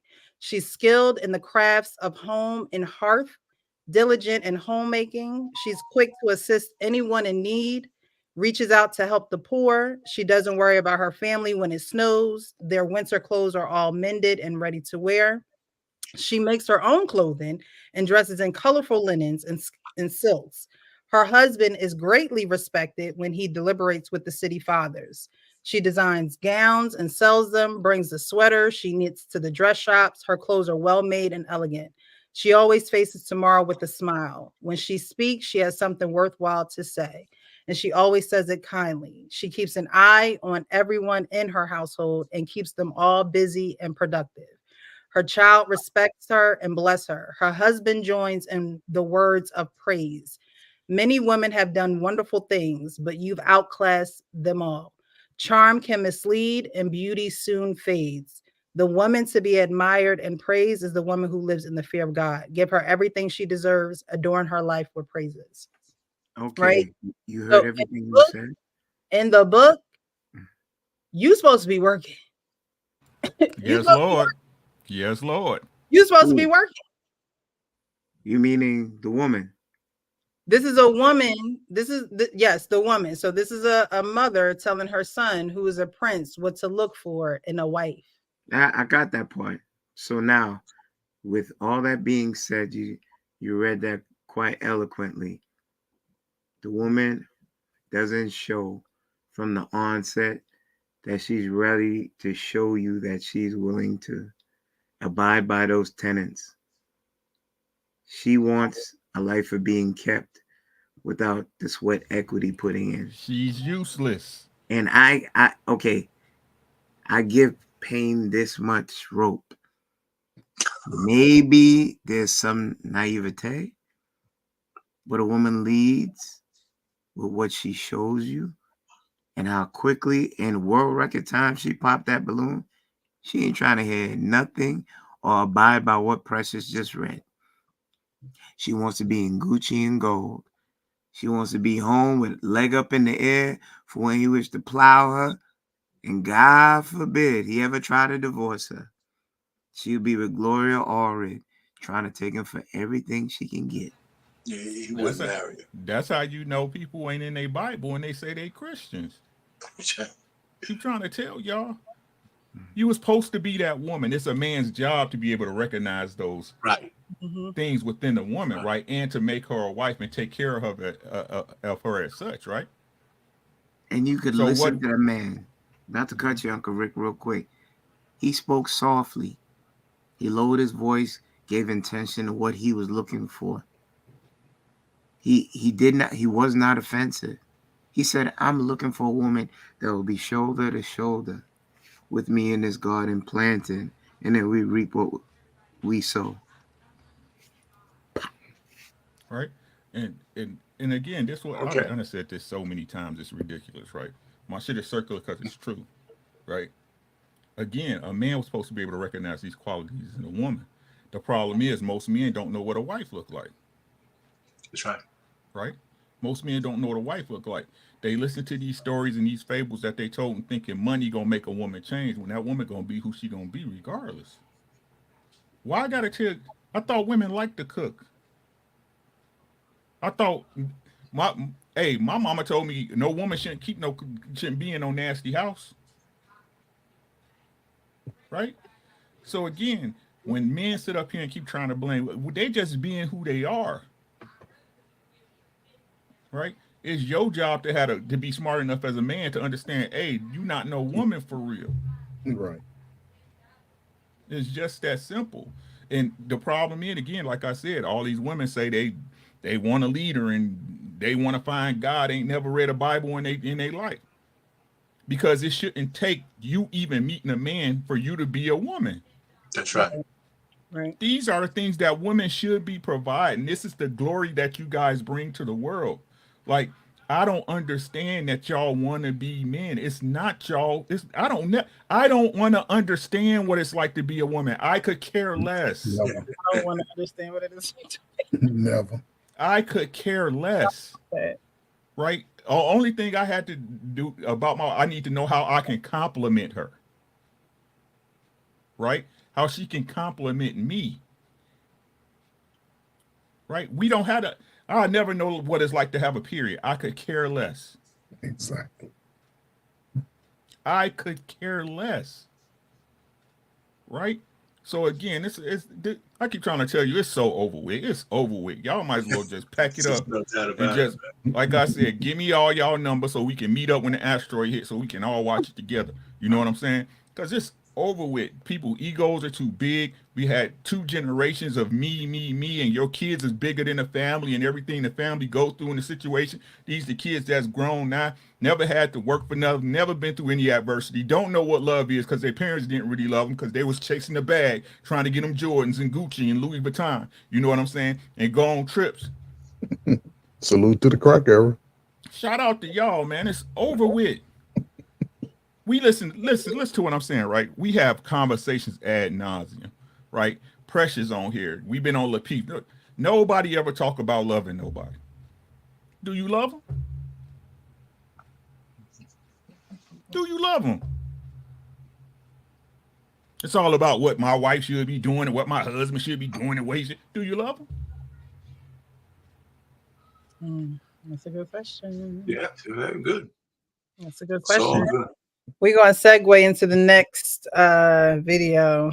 Do you love them? We're going to see if this woman truly loves us. Do you love them unconditionally? Right. So, well, but before you go on that, though, Precious, just want to add for this last passage, and I know a lot of guys don't believe me. One of the things I think a lot of men miss out when they want a spouse. They got to stop looking at all kinds of women, looking at women as pork chop. At some point, you got to be prepared to recognize the woman you want. And a lot of men just aren't. And vice versa for women, too. They talk all this shit, but they wouldn't recognize a good guy that's good for them if they see him. Matter of fact, they skip over him more than men would. So when I met my wife, I was absolutely in a zone where I recognized it immediately that this is not the same old shit that I was involved with from the very first date. When I told her, I said, listen, I'm not looking for another girlfriend. And she looked at me back in my eyes and said, I'm not looking for just another boyfriend either. I said, okay, so we're going to have to do something with this. And that's why we got engaged so fast, because I knew her parents. We had all this, but I don't want to get all these kind of, she was working. And just like in the Bible, the woman that's the virtuous woman, the woman that they talk about a bride, they were all doing productive stuff. They weren't just waiting for a man to come along. Yep, these women talk about Boaz. Ruth was working. They were doing productive things. So, and she was productive, and she was still living at home. So, but the fact is, I'll leave that alone. So, but I told guys, if you're looking for a woman to be serious with, You got to be able to recognize her when you see it, and don't be blinded by the sex and all that. Because by the time I met my wife, guess what wasn't at the top of the list? How good the box was. Yeah, you said you were clear for that was not at the top of my list. So because you said you were clear. I remember you saying that you hadn't had sex for like 6 or 7 months before meeting your Sean Bolden. He is saying what you're saying. We know, we see you over there getting real. I'm confused. I'm getting real confused. You're only confused because you're trying to conflict them. Right. Listen, I was gonna marry her, but she wasn't gonna get out of this shit without giving me some box. You know what I'm saying? It just wasn't the most important thing. You know what I'm trying to say? You was on such a roll. You was on such a roll until you went right back to where you started. You just because it's all connected. It's all connected. And you just can't see it because you try to separate these things out. I could be I just try where you just landed. I just try and start there right now. You know why it's hard pain. You told us the story of how you used to run them streets and was a slut puppy. But he also told you when he was clear too. He also said he hadn't had sex months before meeting his wife because he wanted to be clear. Did y'all hear that part? Right, but that and that clarity. So he knew he needed to stop doing those things in order to be able to see his wife and know her as his wife. Allegedly, it sounds poetic. and that look on his face said a lot. He said it. That look on his face when Penny just said it. That look on his face was guilty. That's so funny. Why'd you bring me up, Penny? Hey, Precious, do you believe men can read other men? That's so funny. What would he have to lie for? Thank you, Precious. I appreciate that. Wait. Is omission a lie?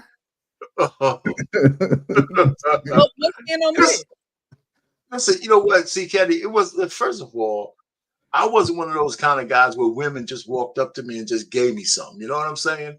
I had to actually cultivate relationships to actually get by. So this is my life, right? So I just stopped doing that, right? And it wasn't like it was 100 years. It was like 6 to 9 months. I mean, I was cool, but I was clear. Something drew me to the place where that woman was, and I swear it's just weird. It's weird. I talked to her when I first met her like I never talked to another woman in my whole entire life. I believe that. and that first night we met, we never stopped talking. It's been 37 years. Pain. I could believe that. I could smoke a bag of that. You understand?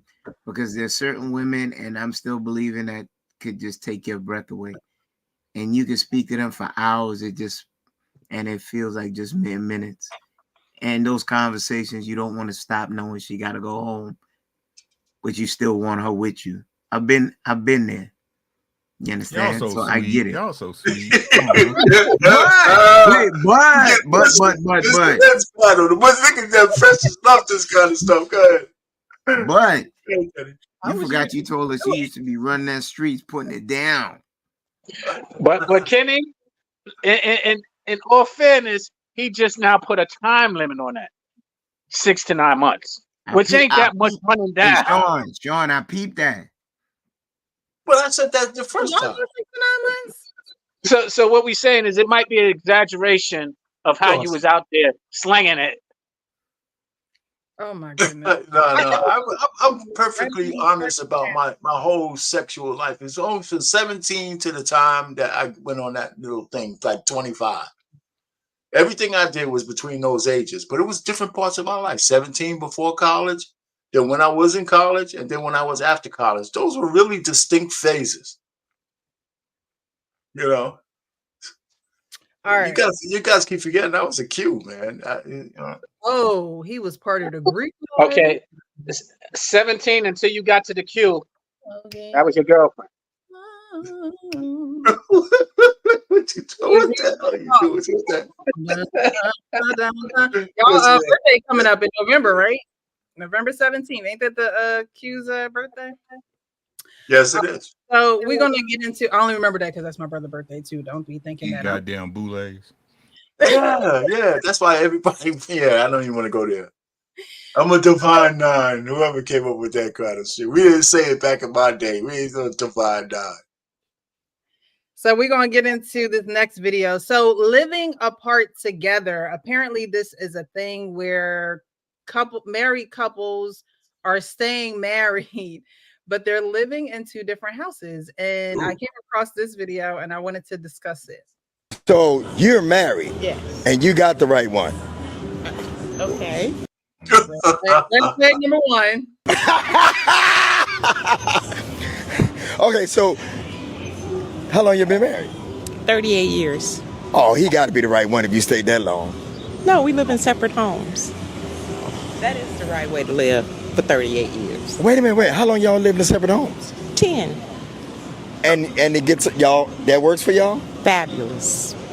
Where y'all live in different states? No, we live here in Detroit. In different homes? Yes. Wait, you see her friend look. So how does it work? I'm fascinated. Come on. You go to your home and I go to mine. We don't have to argue. We don't have to yap. It's a good deal. And you trust him? Of course. He trusts you? Of course. No, how often y'all see each other? All the time. But y'all don't sleep in the same place unless you want, Yeah. You want to do that. Yeah. But it's a great deal. My son is behind that camera. He taking all this in. When you're married that long, it's wonderful. You don't have to get a divorce. Just get in separate houses. Y'all heard it. When the right one comes, don't have to live under the same roof. That's right. Thank you. She's crazy. She's banging it out. She's banging it out. Only in Detroit. Only in Detroit. Oh man, only in Detroit. I would say I've heard that in Detroit.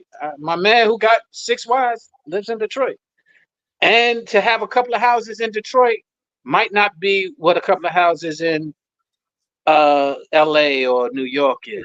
That's changing very quickly, though. Yeah, I agree. But the point is, I can understand that theory. There's a lot of elements that they added to that. 38 years. They have an understanding, and they have probably what we preach often. They got an understanding, all right. Honest, open, and transparent. So there is no reason not to trust when you're honest, open, and transparent. And if it floats their boat, I'll let it sail. They're not completely honest. They're not married. They're not married. They're not married. They don't reside under the same roof.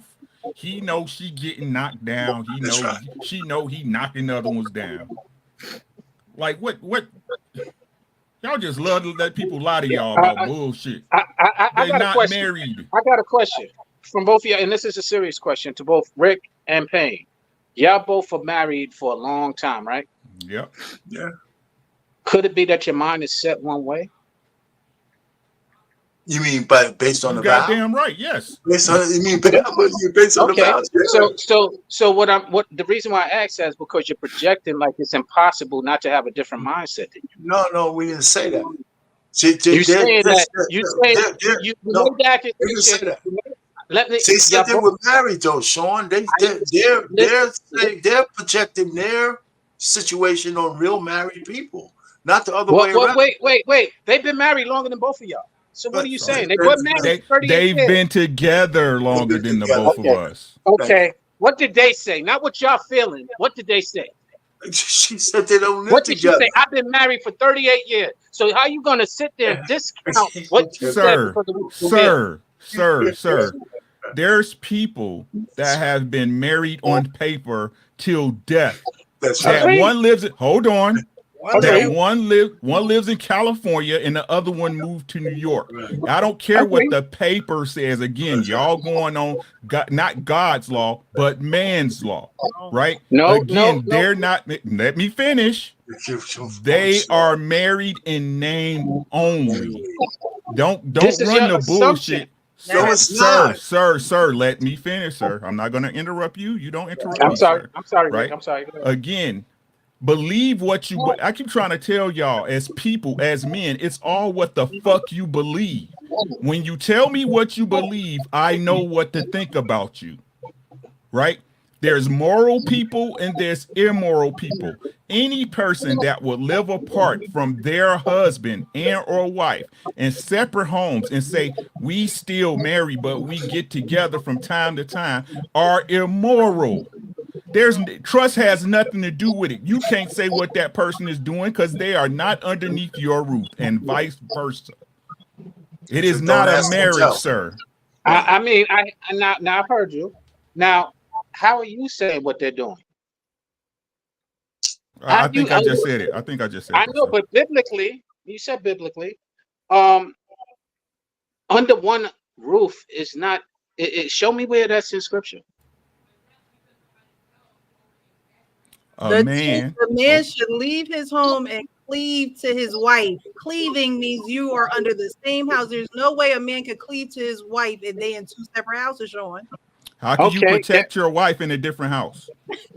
How can you cover your wife? How can you cover your wife in a different house? How can you cover your wife when you go to work? Oh, come on, Sean, man. Stop, come on. Man. Okay. Hey, no. You got it, bro. You got it. You right. You got it. No, it's not about right, but you sitting there. No. For me, it is. For me, it is, though. It is about right or wrong. You got it, bro. Sean, let me do something real quick before you continue. Baby, what? A predator. Somebody broke in the house? Run. Now work is the same. A wife going to work is the same as y'all not living together. I got it. No. I'm just saying that if you're going to go to the extreme point of you have to be there to protect your woman. No, sir. You went to the extreme point. I know. You went to the extreme, not me. Once again, because you're saying like you can't protect somebody by not being there. That means that implies that you have to be there all the time. Sir, you are right. You got it. Okay, you're facetious, and I don't need it. Yeah, but even though, so Sean, listen, all I'm just trying to say, I have some real experience with that. I have a relative. She was married, and her husband haven't been together for a lot of years. In between that, she found another guy. She actually had kids by this other guy, a son. I love him dearly. He's my cousin. You guess who his last name is? His last name is of her husband, not even his father. His last name is the same name as her husband, because she actually still married. She's older than me, and she's still married to him. And they haven't been together for almost 25, 30 something years. They just never finished the paperwork. So all I'm just trying to say is they could call themselves married, but that's not a marriage. This lady stood up there, and the guy who was with the mic, he didn't answer the question. I would have asked her. I know I would have asked her. So are you banging out other dudes? That's what I would have asked her. Pastor, the one I think he's starting to do these street interviews. Yeah. And you're banging out other people. That's what I would have asked her. He laughed so hard in the beginning. Because he probably was like, and I bet you she would have started mumbling on that one. You know, I mean, just come on, Sean. There's no. You're on mute. I had to mute you because it was echoing. Okay. In fairness, I agree with what y'all saying. And the point of view that you're making. All I'm sharing is that we can't sit there and say that what we think is ideal for everyone. And I agree. I actually agree with you. I wouldn't want to be in a separate house with than my wife as well. I agree with that. I agree that it could not be a marriage if you're not with each other under the same roof. I can agree with that. I just can't argue that if they're saying that they're making it and content with it, immoral it might be. If we're talking morality, I can't dispute it. If we're talking success, is what I'm really, I can't argue whether they're successful the way they're doing it, and that their success and my success should be the same exact picture, is all I'm saying. I'm gonna play it again, right? Because again, 3 times you should read and watch the 3 times. Because there's a lot of body language. There are things from the onset when he first asked the question about watch her girlfriends. Watch her Right. I girlfriend. think the one in the middle might even be her daughter. The other one looks like her friend. Okay. But in the very first question that he asked her about her husband being the one. If when you love, so Ricky said, we love them. I agree. That's a question that you genuinely have to ask yourself. Do you love this person? Meaning, are you willing to sacrifice for them? Period. Right. So listen to her response. So you're married. Yes. And you got the right one. Okay.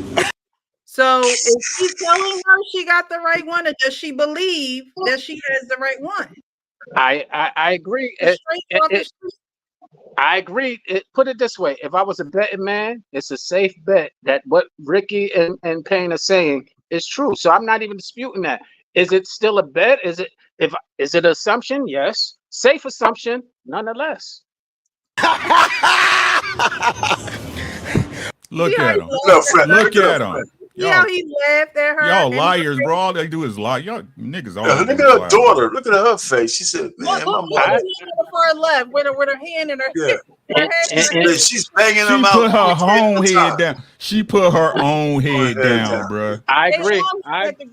I agree. Right. And looking at that, I recant my statement, gentlemen.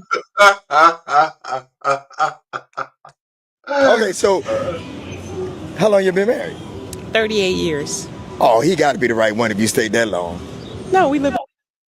Go on, tell that lie, girl. Tell that lie. No, she didn't tell a lie. She told the truth. She said no. She said no. No, she got to be the right one if you stayed that long. The lie coming up. No, we live in separate homes. That is the right way to live for 38 years. Wait a minute, wait. How long y'all lived in separate homes? 10. Which means 10 years ago, I stand corrected. something happened to their I relationship. apologize, Rick. Payne, I apologize. I stand corrected. Yeah, I heard what y'all heard now, and I see what y'all see, and I can't even dispute it. I accept your apology. I'm gonna hold off.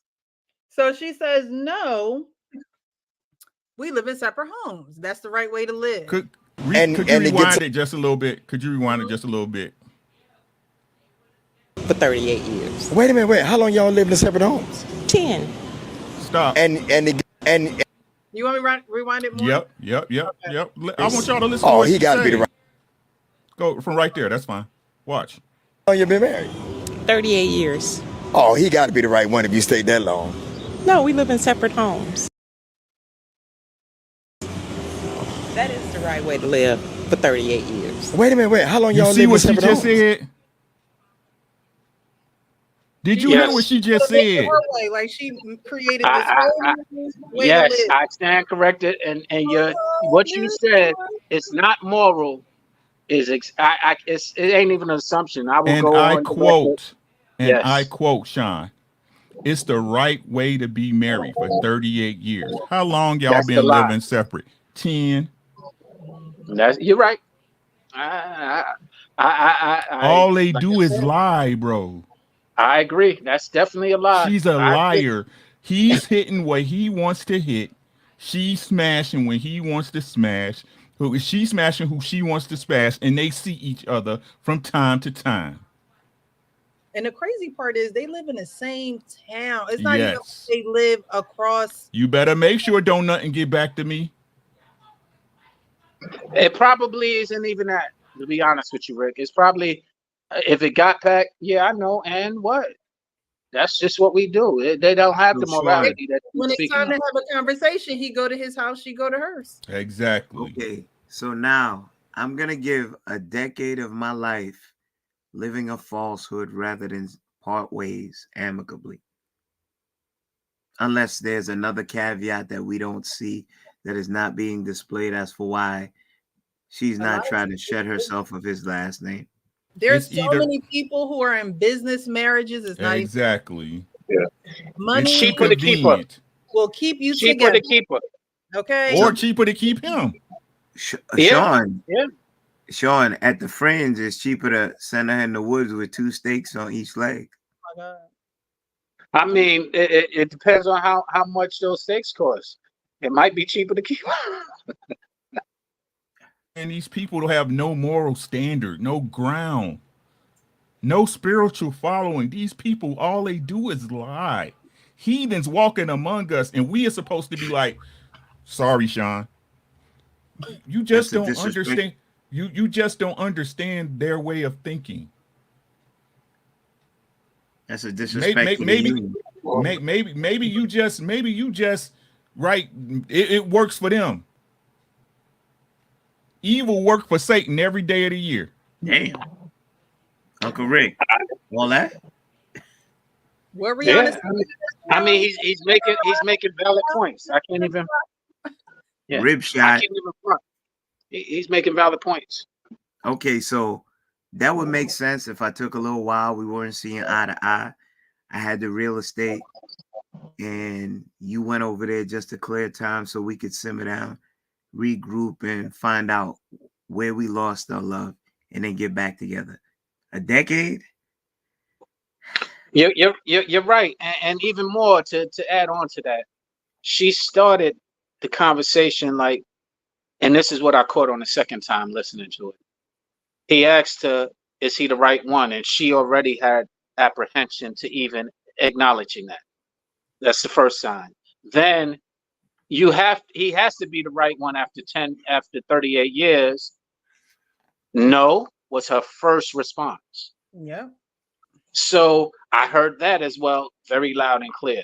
So that's why I stood corrected in reference to once I listened to it the second time. And to Rick's point, she was lying. She was very superficial in the spiritual way, and I can't accept it or condone that personally, because it's just I gotta call it like I call it. That's very immoral. Yeah, it was an assumption, but it's a very safe assumption. If I was a detective and she telling me I didn't do it, I would still have to say, nah, I think you did, because the evidence is against you.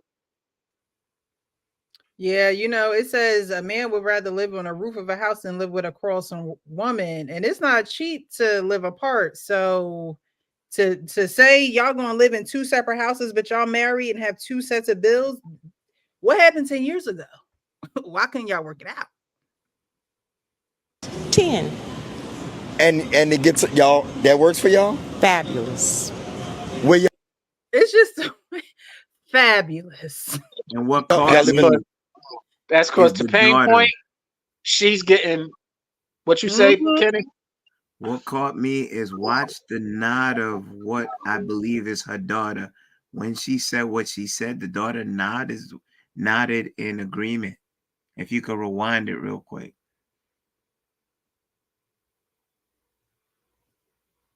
Separate homes. 10. And it gets y'all, that works for y'all? Fabulous. Where y'all live in different states? Did y'all catch that? Yeah, I mean, there's a number of reasons why she could have nodded, because a lot of times we were just talking about how mothers and aunties and things of that nature pass things on to their daughter. And her daughter also looked down too when he asked about trust and trusting him and can you be trusted? And, there were, I think, her daughter's grown, so it's not like she's influencing this young child. However, her daughter is still influential. Who knows if her daughter is married yet? Who knows if she's trying to embark down that journey or not, because of what's going on with her parents, seeing that they live in two separate houses. She has a different view on marriage. And so her mom could be very well saying, this is fine. This, you hear what she's saying. It's fabulous. This is what she's saying. And I'm just assuming, but this girl looks like this could be her daughter. She's saying it's fabulous. Oh, we're married. We've been married for 38 years, but this is the right way to be married. And the spirit, go ahead, coach. Just even in looking at the video, let's just say the daughter is 26 years old. Let's just give her 26, right? So walking back 10 years, she was 16. The mama and daddy ended up getting two separate places.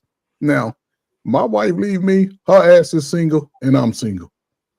Simply that you're going to take and double the resources that we got to use to live.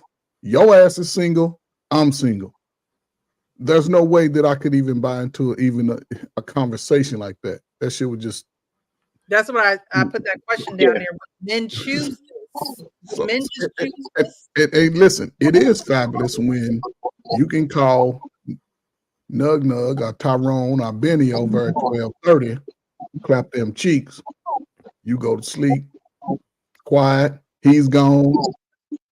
He probably gave you $40 on the light bill because that shit's too much. She's probably don't even wash your ass before she go to bed. Probably Stop did. right on in the bed. So, it's just sad that women, and this is an older woman living this life today. Sexually transmitted disease is up. Our pain, I hate to say it, but y'all boomers, man, y'all spreading that shit around like fucking the COVID shot. That shit is wild. So, the women were supposed to instruct the women. Ain't this what they tell us, Precious? They tell us, men, y'all better stay out these women conversations, stay out of women's spaces. Don't be telling women what to do. So what is she teaching the women? What's she teaching her daughter around her? And one thing I could say, what I see in that video is a spirit of selfishness dripping out of her pores. And the spirit of selfishness, to me, in my opinion, is what divides a lot of households and relationships. And that's the reason why this whole society has the spirit of selfishness just oozing out of its pores. And it's an unfortunate reality that we're dealing with. But yeah, she just said it. It's just about what I feel and how I feel. In other words, how I feel and what I want, and that's just a selfish mentality. And I don't think selfishness has any space for a good relationship. So, Sean, is it safe to say that? Let's ask the whole panel. Is it safe to say this was her idea? Yes. And honestly, I was reading up on this, and they say most of these, when it comes to, it's literally called LAT, living apart together. It says it is helpful to have the best romantic connection. Is driven largely by women because they want their freedom and independence. And so I wanted to know, I asked, put a question down here to ask you guys, like, would men ever choose something like this? Would you marry a woman and after some odd years say, you know what, you go live in your house? No, absolutely not. See, because let me tell you, Precious, when women say freedom and independence, the only thing I hear is they want to suck somebody else's cock. That's it. That's what? The only thing I hear. When I hear, boy. I mean, I'm serious. I don't want to. I'm not trying to diminish women, but because there's nothing a woman can't do in a healthy marriage that she can't do alone. Facts. That's matter of fact, it would be easier because all the overhead will be taken by your spouse.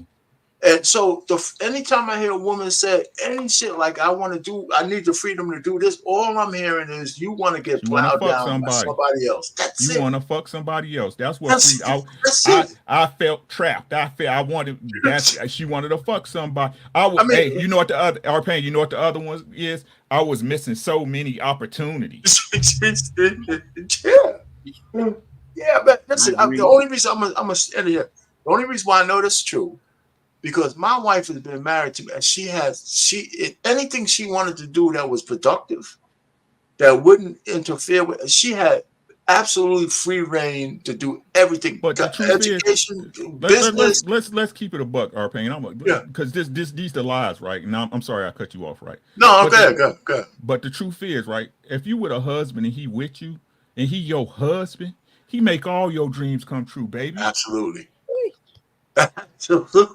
Within his reason, right? Am I lying, fellas? Within his reason. You're telling the truth.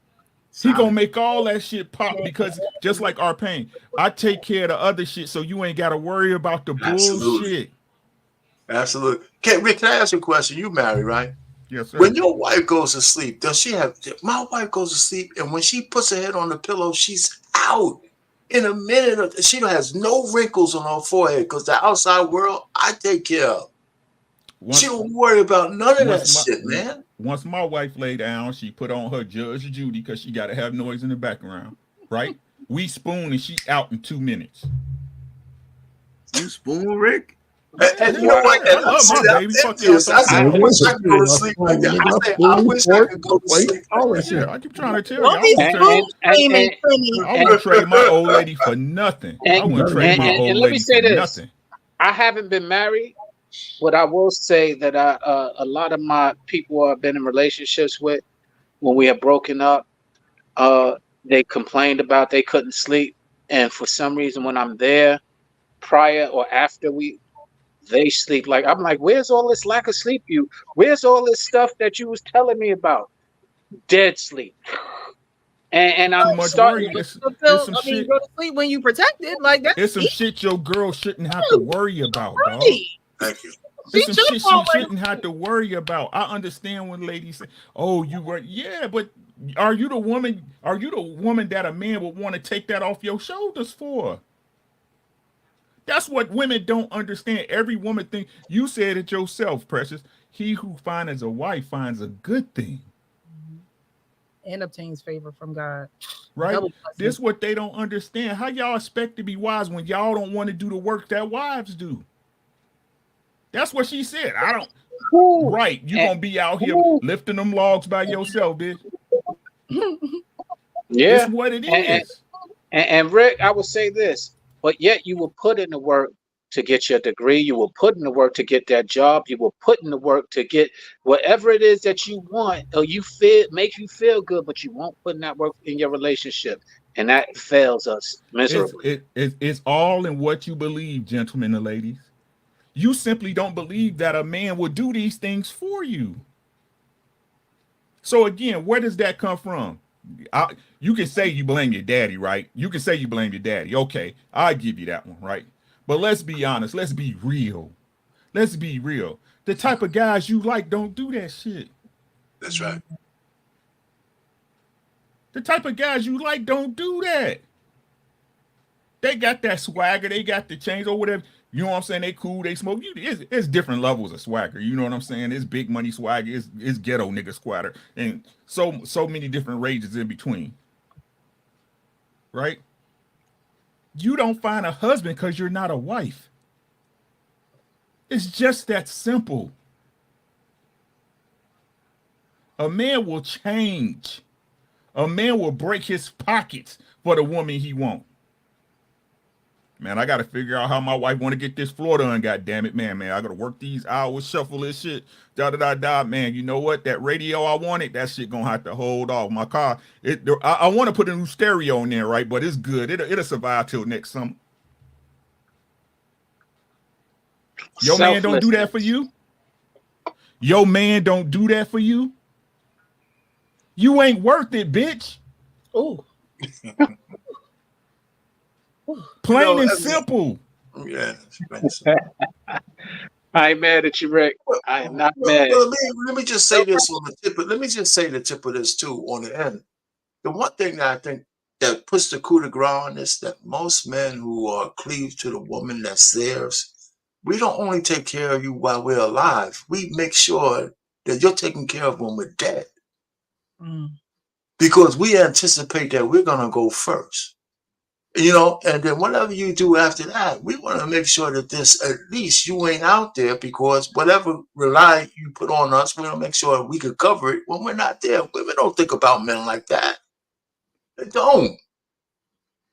You know, so I sit back here and hear all this shit over these YouTube streets with women talking all this bullshit. When a man is married to a woman, they say women get the worst out of the deal. That's the biggest lie in the world. It's the biggest lie in the world. Repeat that. Women get what?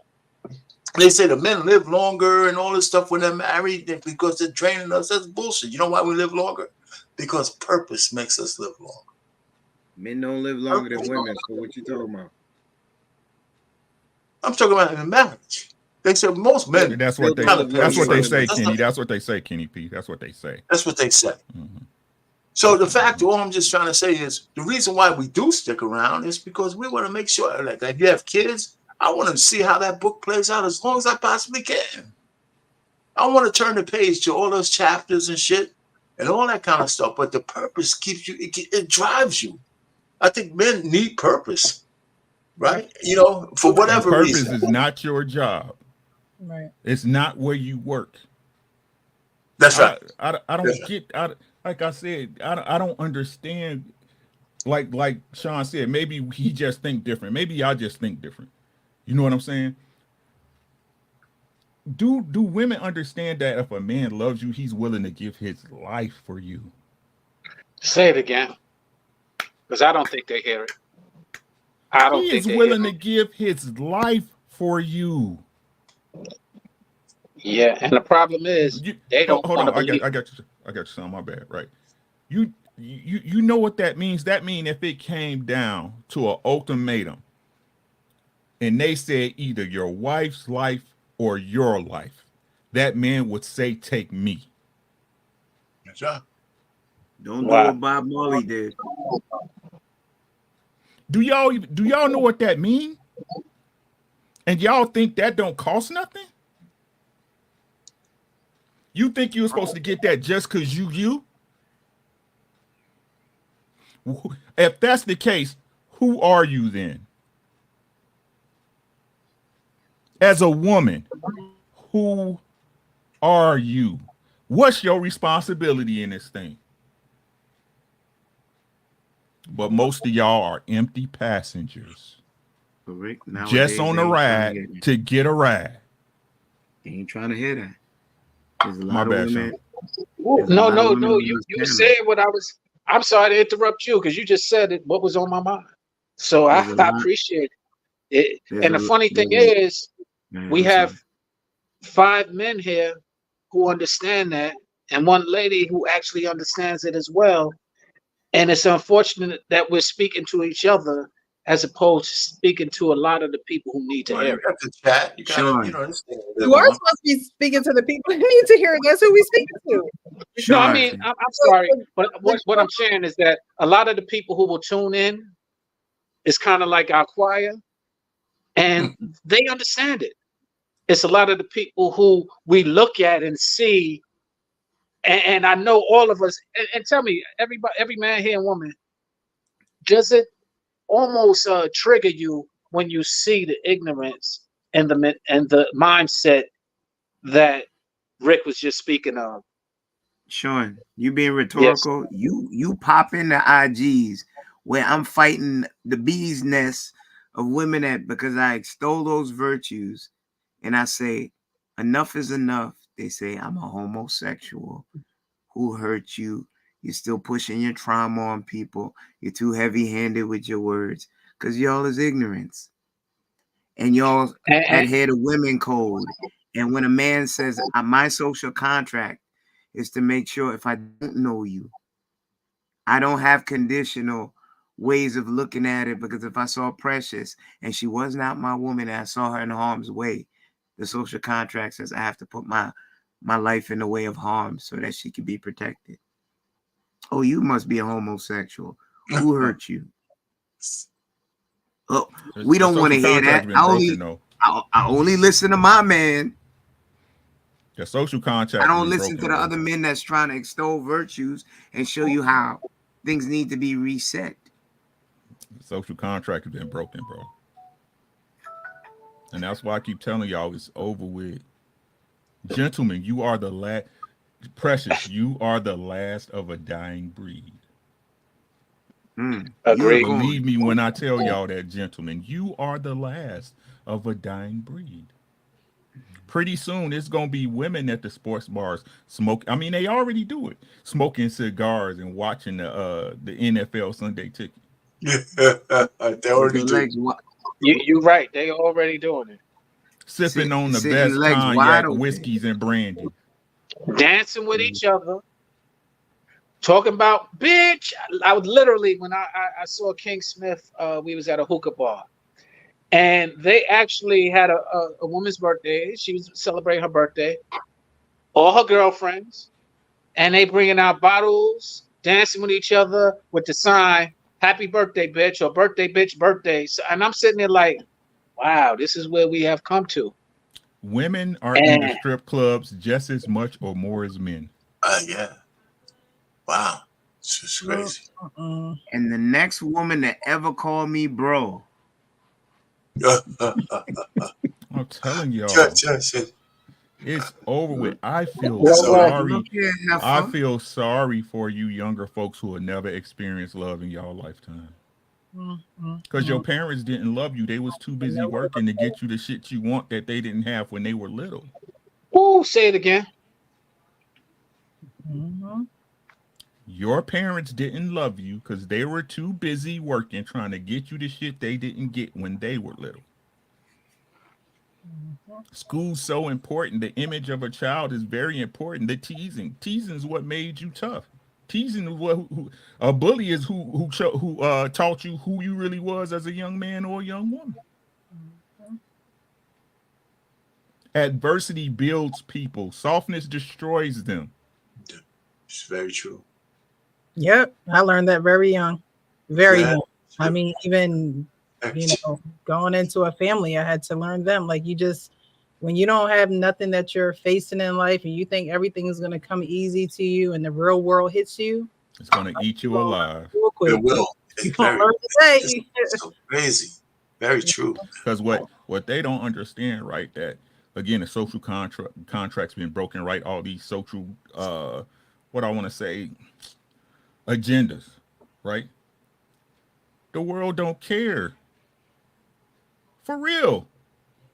Nope. Right? The things that happen in life, it don't give a damn if I'm a he, she, or I sign my emails, they, them, him. They don't care about that shit. Y'all gonna find, I keep trying to, y'all keep asking for what y'all asking for. Y'all gonna get it. Y'all gonna get it. And I tell you, when it happened, don't come knocking at my door. I got nothing for you. Nothing. You can go to Sean's house. Yeah.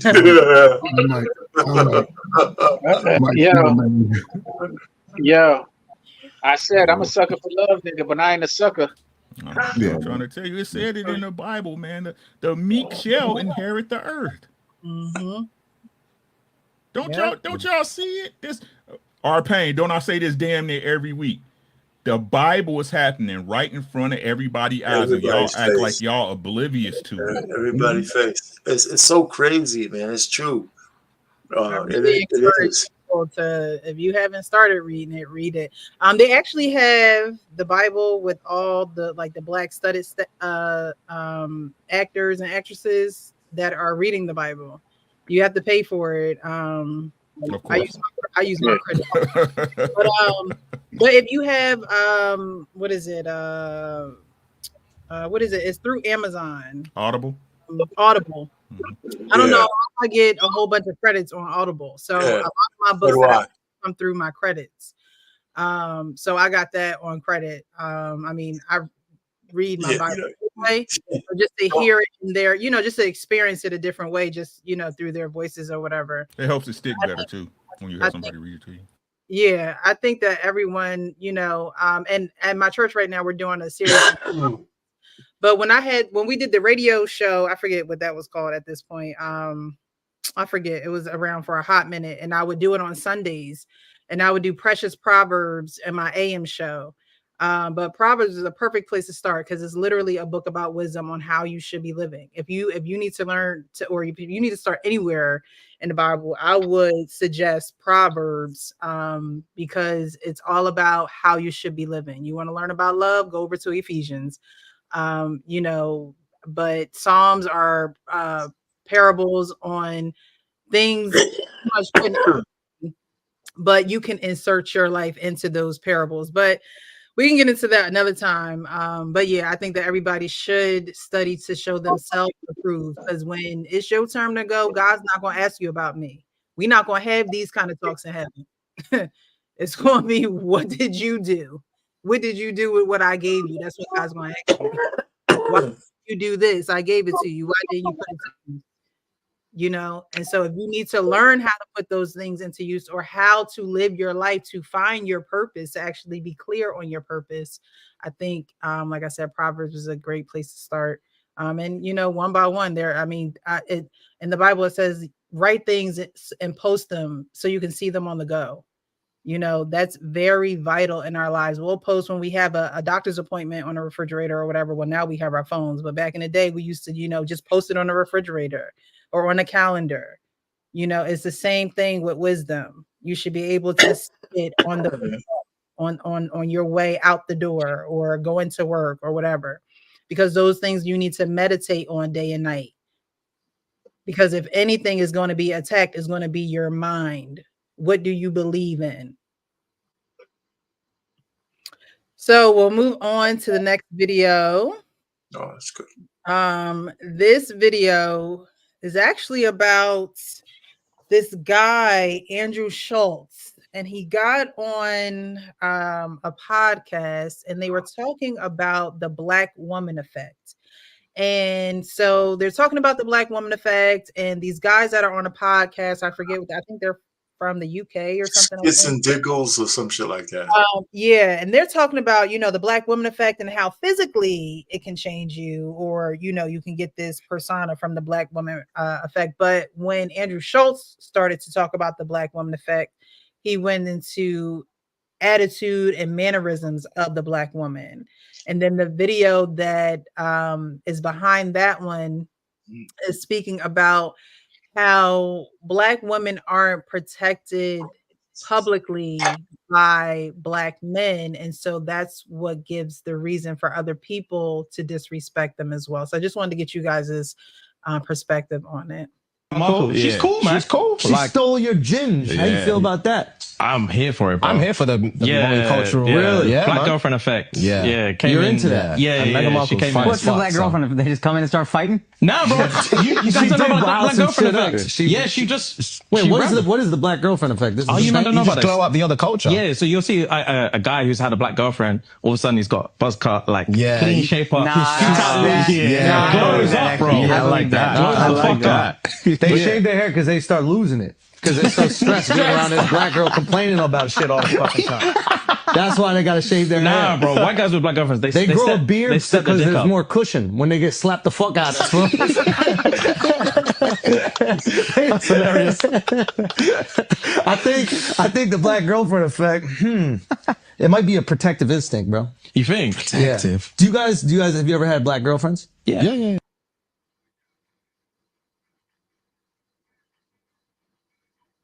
Why you stop it there?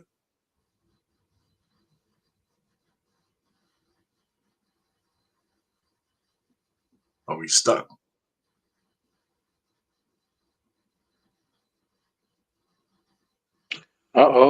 Precious took a bathroom break. Yeah. Yeah, I saw some of this, but we could wait for Precious to come back. I'm sorry. I was here talking the whole time, not on camera and on you. I'm sorry, guys. I was saying that I thought I had the other part of the video saved with that one, but it looks like it didn't save, so I'll find it. But in the meantime, what do you guys think about Andrew Schultz and how he perceives the Black woman effect, and how the guys, Black men, sat there and laughed at what he said? Well, the first thing I saw those guys, I mean, I'll be real quick. I saw those guys apologize. I'm so tired of Black men apologizing for shit that we know is true. You know, I'm just, you know, I was so disappointed in two. I never watched them before, but you know, Black men need to stop apologizing for shit that, you know, it doesn't have to be universally true to be true enough. Right. So, you know, just because the white guy says some shit that we all kind of say, this guy, that's his stick. Right. It's just crazy how Black men just genuflect every time Black women scream and cry, but they spend most of their time on social media treating us like absolute shit with absolute disdain. And it's not hatred, but it's contempt. And we sit down here and just bend and break. And when I saw those two assholes, I never watched them before, apologize, I was so disappointed. I don't know what to say. I wish they would have just stood up and said, you know what? Yeah, you know what? I don't give a shit. It was a white man saying that shit. Most men, a lot of black men are just goddamn at their wit's end with the sisters who can't stand. They want to take everything from us, and a lot of men give so much and get so little in return. So that's just my thought on that. You know, without seeing the rest of it, just because it's a white man doesn't mean it's not true. I'll say this: we've come a long damn way where people are comfortable speaking like that in front of the men. When I was younger, that conversation would have never been had around black men and women that I knew from people of other races. Yeah, that's true. And it's just unfortunate that now, you know, salute to my crack era adults, man. I always say, you know, it's just the time, man. Just the time they were born, the shit that they experienced. Now everybody's grown, fighting and complaining, and it doesn't matter who they do it to or who they do it with. But it just amazes me how other races can see our foolery and to see our degeneracy and speak on it in a sense to where they can make it's okay to make, you know, they can make fun of it, but I don't know. You know, I don't know how many y'all have. So, Trey, I mean, Ferg, are you saying if it's true, just because they're white, they shouldn't mention it? No, not that. It's just that nobody, none of us are, none of the, and again, and vice versa. To the you know, the people who are in this time, I'm talking to the ones that are in the space today who should be trying to figure each other out so they can get together. But everybody's fighting on both sides. Nobody, and this is going to go on, probably for the rest of my life, where nobody's going to protect anybody. So everything that's going to happen to us is going to happen swift, and a lot of us are going to be lost in that shit. I don't care if you're on the good side or the bad side. A lot of people are going to be lost because everyone is fighting. And there's no resolve. I just don't understand it. You know, maybe it's just something I don't understand, but. Can I add one thing, though? You did mention this, Precious.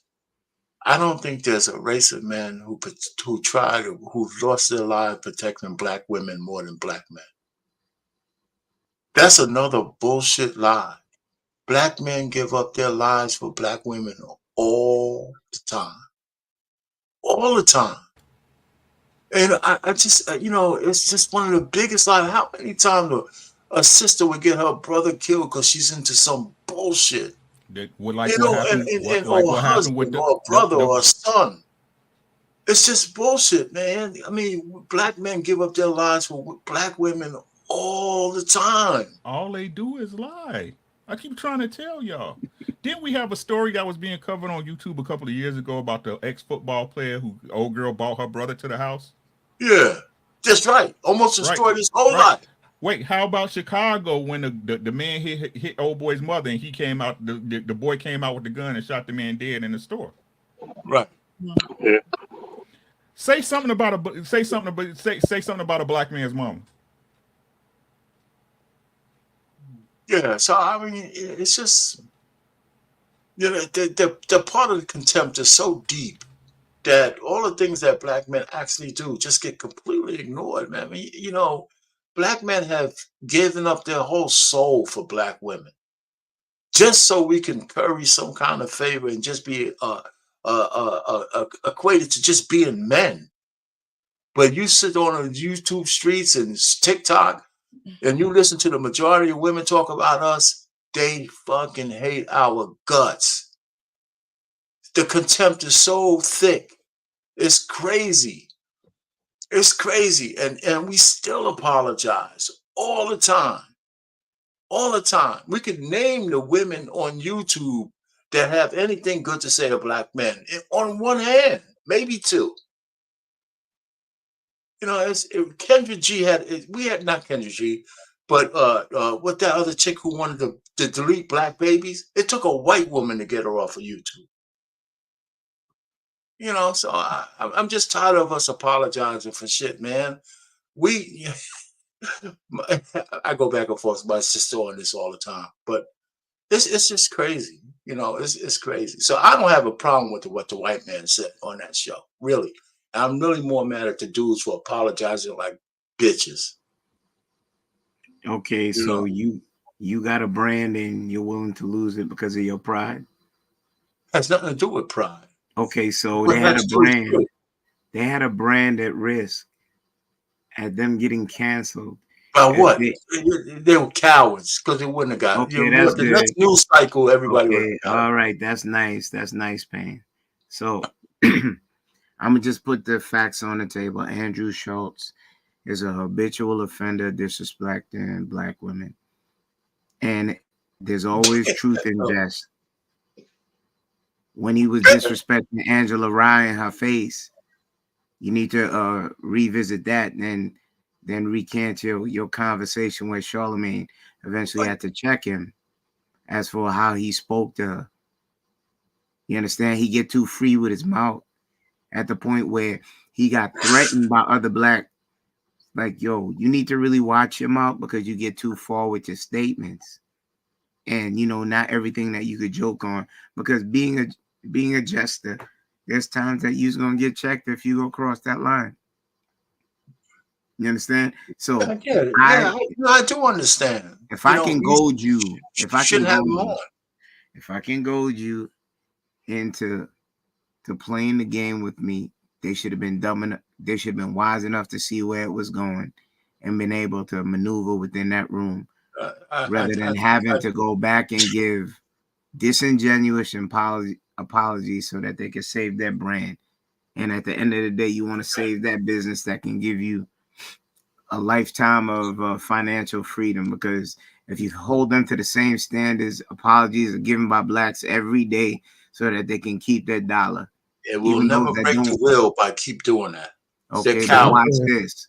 I never seen you with a black glove up in the air. I never seen you with a black beret. And that's not to discredit anything that you did, Payne, but it's easier said from the sideline. The guys who put the black beret and black glove, they're willing to give it all. Like those brothers down in Mexico. So what I'm trying to say is these two guys did. All of them. So I hold you to the same standard if you're willing to say that, because I don't see you giving any part of that conversation. Well, you know what? What I just said in this YouTube here in front of this limited crowd, is we got black men who are afraid to even say what I just said. I don't think they should apologize for anything to these black women. I don't think they should have. And Angela Rye is no virtue of anything, man. She's another shill. She's another shill for the Democratic Party as everybody else. Before you do that, stop it. Before you do that, so I don't care. Get on your soapbox. Well, you just said I ain't willing to say anything. I'm just saying. I mean, everybody kissing her feet. Why? Because what has she done other than sell us out to the same guys who hold us under the suppression? What you mean? Oh, now you're okay. So listen, if you wanted the same guys that the Democrats and those people who she shills for have your best interests in mind, go back to the 70s and the 60s and the 50s where I was born. We're in the same position and worse because we keep voting for those same assholes. That she champions. So I don't have no affinity for her just because she got a pretty face or something. Okay, so now you're going off the ranch into the woods. No, but you mentioned her name. Okay, so I don't care about her. Okay, or any of them. So shit, she's on the Breakfast Club. She gets what she deserves. I saw how Jill Stein undressed her ass. So allow me to give you context. I'm sorry, brother. Go ahead. It wasn't on the Breakfast Club. It was the earlier views of the Andrew Schultz Charlemagne show when they were in studio and Andrew were making so-called advances on Angela and speaking very recklessly out his mouth about her. As for you going off the range with the Democrats, Republicans, both of them are thieves. You just got to pick which party. Okay, that's right. So when you speak that way, you just got to pick which party suits you, rather than try to denigrate me and put me on the blue side when you're on the red side, because it don't matter at the end of the day. I'm gonna still call you Payne. I'm gonna still give you respect. But let's stay on topic. Andrew Schultz is not no angel. Andrew Schultz is what? Because he makes jokes about black women. much pushback regarding things that he did, trying to be outside that line of being that shock jock that Howard Stern was. When Howard Stern was calling nappy head hoes and all kind of stuff like that. I know. I caught that live, by the way. Yeah, so he was still trying to do the same stuff. And those little British boys that came over from across the drink didn't realize what arena they were in until it was too late. And the handler said, "You're about to lose everything. What I need you to do is run a little 2 tears out your eyes and then give a heartfelt red apology and save your brand." Yeah, Kenny, but you just said they saved their brand. If everybody was authentic, there was no apology that could have saved their brand, right? If I was a black woman who was so offended to selective outrage, I wouldn't accept their apology. What difference does it make? What was said was said. Okay, the guys were just cowards. Cowards. You know what? They're most of their audience is white. Those two dudes you're talking about, their audience is white. Pain. We're in a time where people get canceled for less. But they're cowards.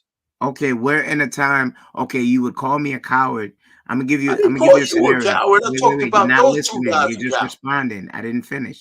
You would call me a coward if I work for a company, which I do, a big communication company, and they give me a code of ethics, which is about 45 minutes. They tell me I have to respect those that choose to live an illusion that I do not live and use my pronouns properly. And if I have an issue with it, that means I have to have a talking to. Any steps further, I get reprimanded. If it goes too far, I no longer work because I am not part of the DEI. I wouldn't call you a coward. Yeah, so you're trying to feed your family. So watch this. No, you have a job. Okay, you have a job. This is something they built. That's not their job? No, it's something they built. Because they are, wait a minute, no, you equated this to your job. I wouldn't tell you to go do something stupid to lose your job. Okay. I'm saying these two guys would not lose everything because they offended a couple of goddamn black women. You really might have had a little dip.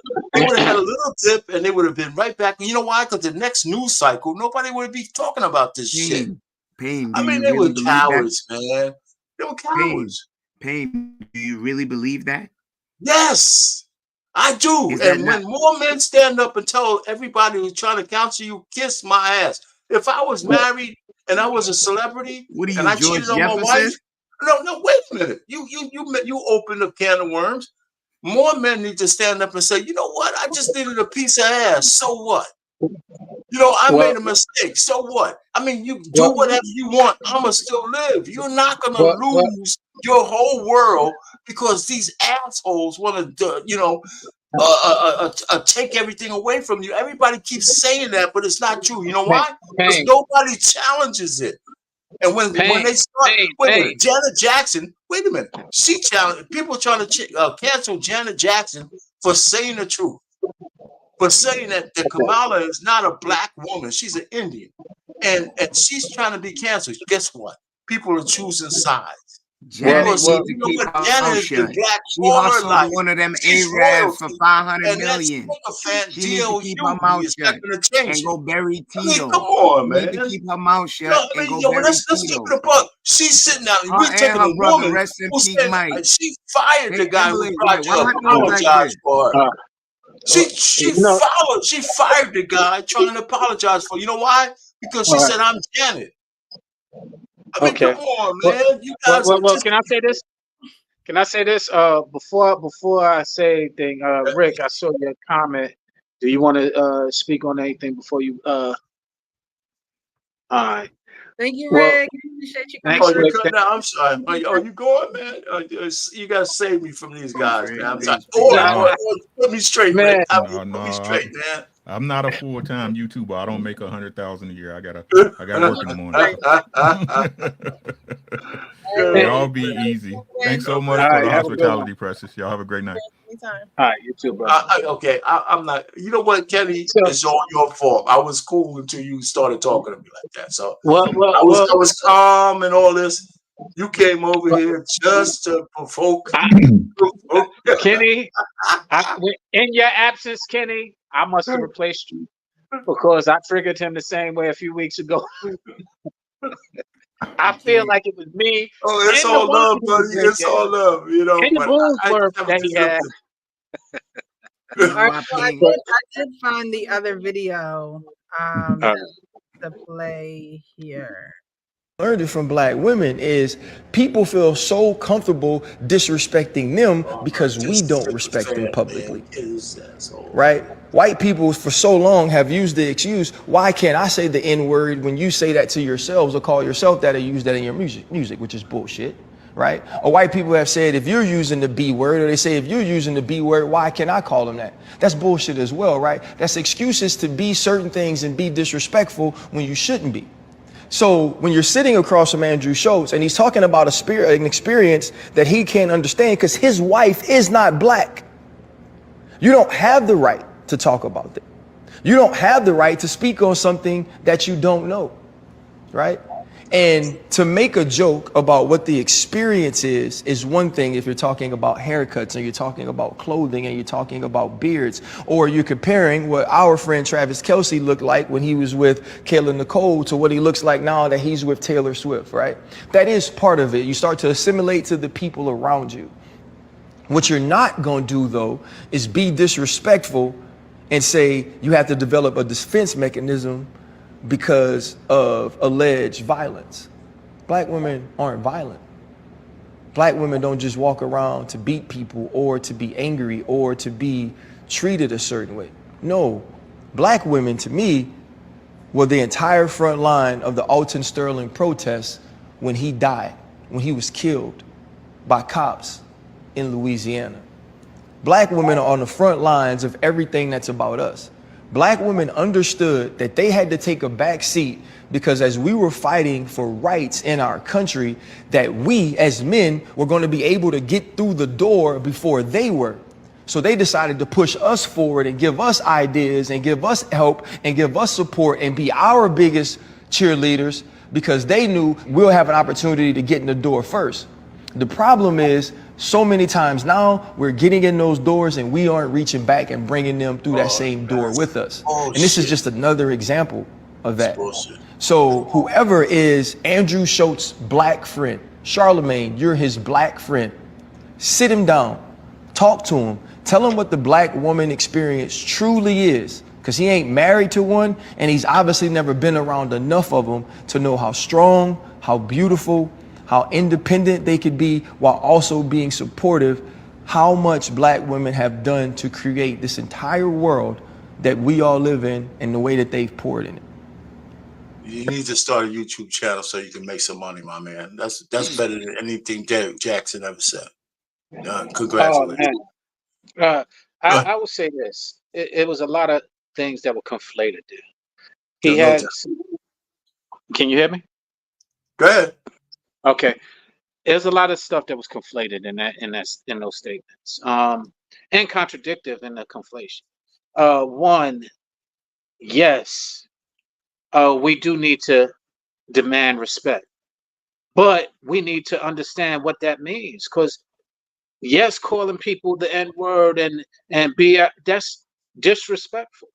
And if we don't see it as such, when we term of endearment and so on and so forth, we are advocating people to use it loosely. Two, women do a lot of things. I agree, but women are not, when they're on those front lines, they ain't gonna kill a woman as quick as they're gonna kill a man, because they know the backlash that they'll get from killing a black woman before they as opposed to the backlash that we have seen happen when they killed the black man. So while I understand it, I feel like there's a lot of, he's conflating a lot of different things and making some valuable points. I agree, black women are very valuable, beautiful, strong, in what they are presenting to our world. Absolutely. But we have to, but bitch, calling each other bitches is not one of them. And we need to check that. The one thing that they do have that we don't have as black men is unity. That's why, to your point earlier, Pain, they can shut somebody's job down and we can't, because they're sticking together. Regardless, there'll be a black woman with one another before there'll be a wife. Before there'll be a supportive wife, there'll be a black woman with each other. So, Ferg, I see you going, and I see Kenny. So I'm just gonna leave it landed there. Well, since you quit, listen, there'll be a black woman to the detriment of everybody. They'll scream at the white man for saying what he said, but they'll champion single baby motherhood. They'll scream at all this shit because somebody said something they don't like, and in the next video tell them how much they hate black men. They'll scream at all this shit. I tell you what, and exclude their sons and exclude their husbands. Just like that chick talking about we want to live apart. Listen, you can't have selective outrage. If you want to be for, listen, black women, they really don't talk about community the way black men do. So some do and some don't. But the people who have the loudest voices, it's like we don't. You're on YouTube, you're on TikTok. I mean, we say it's just social media, but the negativity has thousands, millions of views. Millions. So it's permeated throughout I'd rather have a baby than have a husband. Being a husband means that I'm constricted from doing anything, no matter what. I don't want the good guy because he just doesn't make me feel right because he's too good. Just being good ain't enough. I mean, listen, and my man put a nice little case out there because if I wanted to start a YouTube channel and get 1 million views, I'm a pander to black women. And that's what it sounds like to me. I tell you what, man, we are on the short end of the stick all the time as black men. The guy, what he said, you didn't like the joke. So what? So what? Those two guys who act with that, I think they made it worse. Because nobody disparages black women more than black women, with Sexy Red being our and all the debauchery around a world being what the black woman looks like. Free sex, free what are you this. talking about? Let me just finish. I'm gonna just wait a minute. It's all connected. You can't just have all this virtue because a white man said something about you, but allow all the worst goddamn things to exist. You can't have it that both ways. Just like the whole black community. When a white cop kills a black person, oh shit, we're up in arms. But when we're killing people by thousands every goddamn week, not week, but every year. Now here's another thing. We're not the biggest killers. We talk about BLM being on the front. A few lesbians who stole all the goddamn money and they're gone having their sex parties and shit like that. I like how you cherry pick things to make your point. It's not a cherry. I said 100 things. How is it cherry picking? Exactly. You said 100 different. It's cherry picking. You said 100. Okay, you said 100 different things. Hey, you're getting triggered. The politics is triggering you again. Good question. Listen, I'm gonna shut up. Here. Go ahead. You said guys go ahead and just say how 100 different things. How great it's been since, listen, I love black women. I have 3 black women in my life. But, just like I'm supposed to be a terrible guy because I'm a baby boomer. So I know all that shit's not all true. All I'm saying, we can't deny all the bad effery that's going on just because a white man made a bad joke. Stop. Okay, he's an habitual offender. And furthermore, he's a habitual offender. I can point you to where. He's a comedian. Okay, so he's a habitual offender.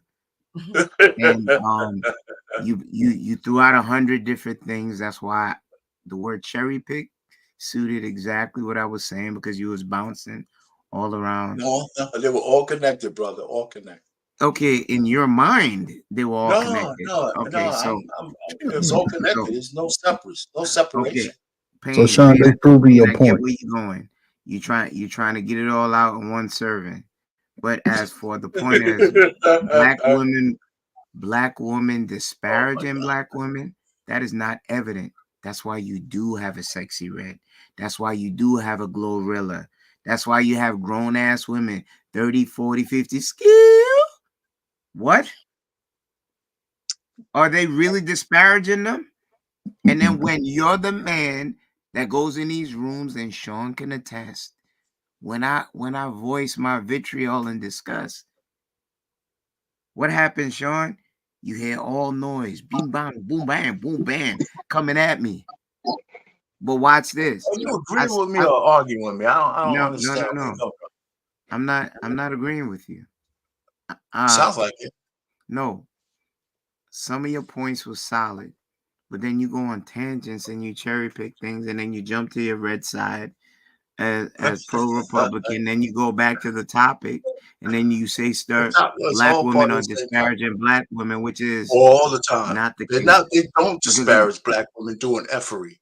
They don't. Okay, they so protect them. They don't, but you said they did. They disparaged them, but you. No, I didn't say that. You misunderstood. I'm saying they I disparage the white man. I was listening, but they promote. They allow all the effery to go on. So Payne. So here's the thing. Maybe that's what you meant. If you're gonna quote me properly. Okay, that's what I'm saying. No. Maybe that's what you meant, but that's not what you said. I'll give you that much because I was listening. So now, well, not good enough. What the hell? All right, so here's what we have. Black women, there's a girl code. And the majority of women do not correct women. Even the cancerous ones within their own clan that's right next to them, they will not tell them for fear that they get the kickback from those females. And other ones, they mind their business until it's at their front door. They cowards too. Yeah, but lo and behold, a man tries to redirect and ask for them not to be complicit. That man is now ostracized. Now he's told that he's sassy, he's zesty. He's one of the alphabet community because he wishes to restore order. You can't tell me nothing. You not my man. I ain't got to be condition. I ain't got to submit to you. Okay. So it's conditional submission to whom you want to have it for. Because if I was 6 foot and I look like Shamar Moore or one of them dudes, my word I look like me. A lot clearer. Yeah, you understand? Yeah. Because I think it sounds like you sound like me a little bit, man. You just trying to be calm. What? No. Well, he said that he said you made some good points, but then you do kind of get triggered and go into your red state into the woods, and it loses some luster. Yeah. So, but that goes into the and that's just a part of the generational gaps that we have in our communities. If we and I'll be honest, you 5 years younger than me, and more. Then it's hard for me. There's not too much advice you can give me about moving forward in life. You have to figure those things out and move accordingly as it is within your group. Now, respect, I'm going to give everybody respect just because. However, I think most men will address the buffoonery when they see it. And that's how it could be evident within our own children. Most men wouldn't let our daughters do certain behaviors if we saw it. However, we don't get to see it until it's way too late, until they've already been indoctrinated. Now, Sean, you said the sisterhood. That's a fake sisterhood. Because if we was all up here making $100,000 and we was flashing our $100,000, there wouldn't be no sisterhood. Those same women would be competing and throwing each other under the bus. And that's the problem. Now, there's a sisterhood when it comes to ugly dudes like me. They're going to team up in a sense. You're not ugly. Payne is ugly. That's right. Wait a minute. Listen, I'm just being facetious. Exactly. That's why he's capping right now. I'm ugly. But what I'm saying with them glasses. but see, I don't qualify for any of this because I'm 56 years old. Who said? I'm out of the game. I've been retired for 2 years. All you need is only 2 years. So 54, you retired? Yeah, 54, I retired. But the thing is this. Yo, Ferg, all you need is a couple honey packs and some of them blue chews. You good? No, I don't need none of that, man. My wife got a stripper pole, man. We don't need none of that, man. We good over here, man. We straight over here, man. We live off $15 a day over here, man. That's why y'all live in the same house. And we see we have these conversations and it's amazing. But the thing is this. The problem is you have women 40, 50 years old preaching a message to the younger women to go out here and abuse themselves, to intentionally abuse themselves, have sex, have a child if you want to, blah, blah, blah, go live your best life. And those same women will circle back and they trying to talk to that same guy that the young woman should have. Because they're going to, I see it all the time, the older women will, even on these little shows, they say, what's the age group you'll take? Well, he can be at least 10 years younger than you. What the hell a guy 10 years younger than you going to, how is he going to hold you accountable?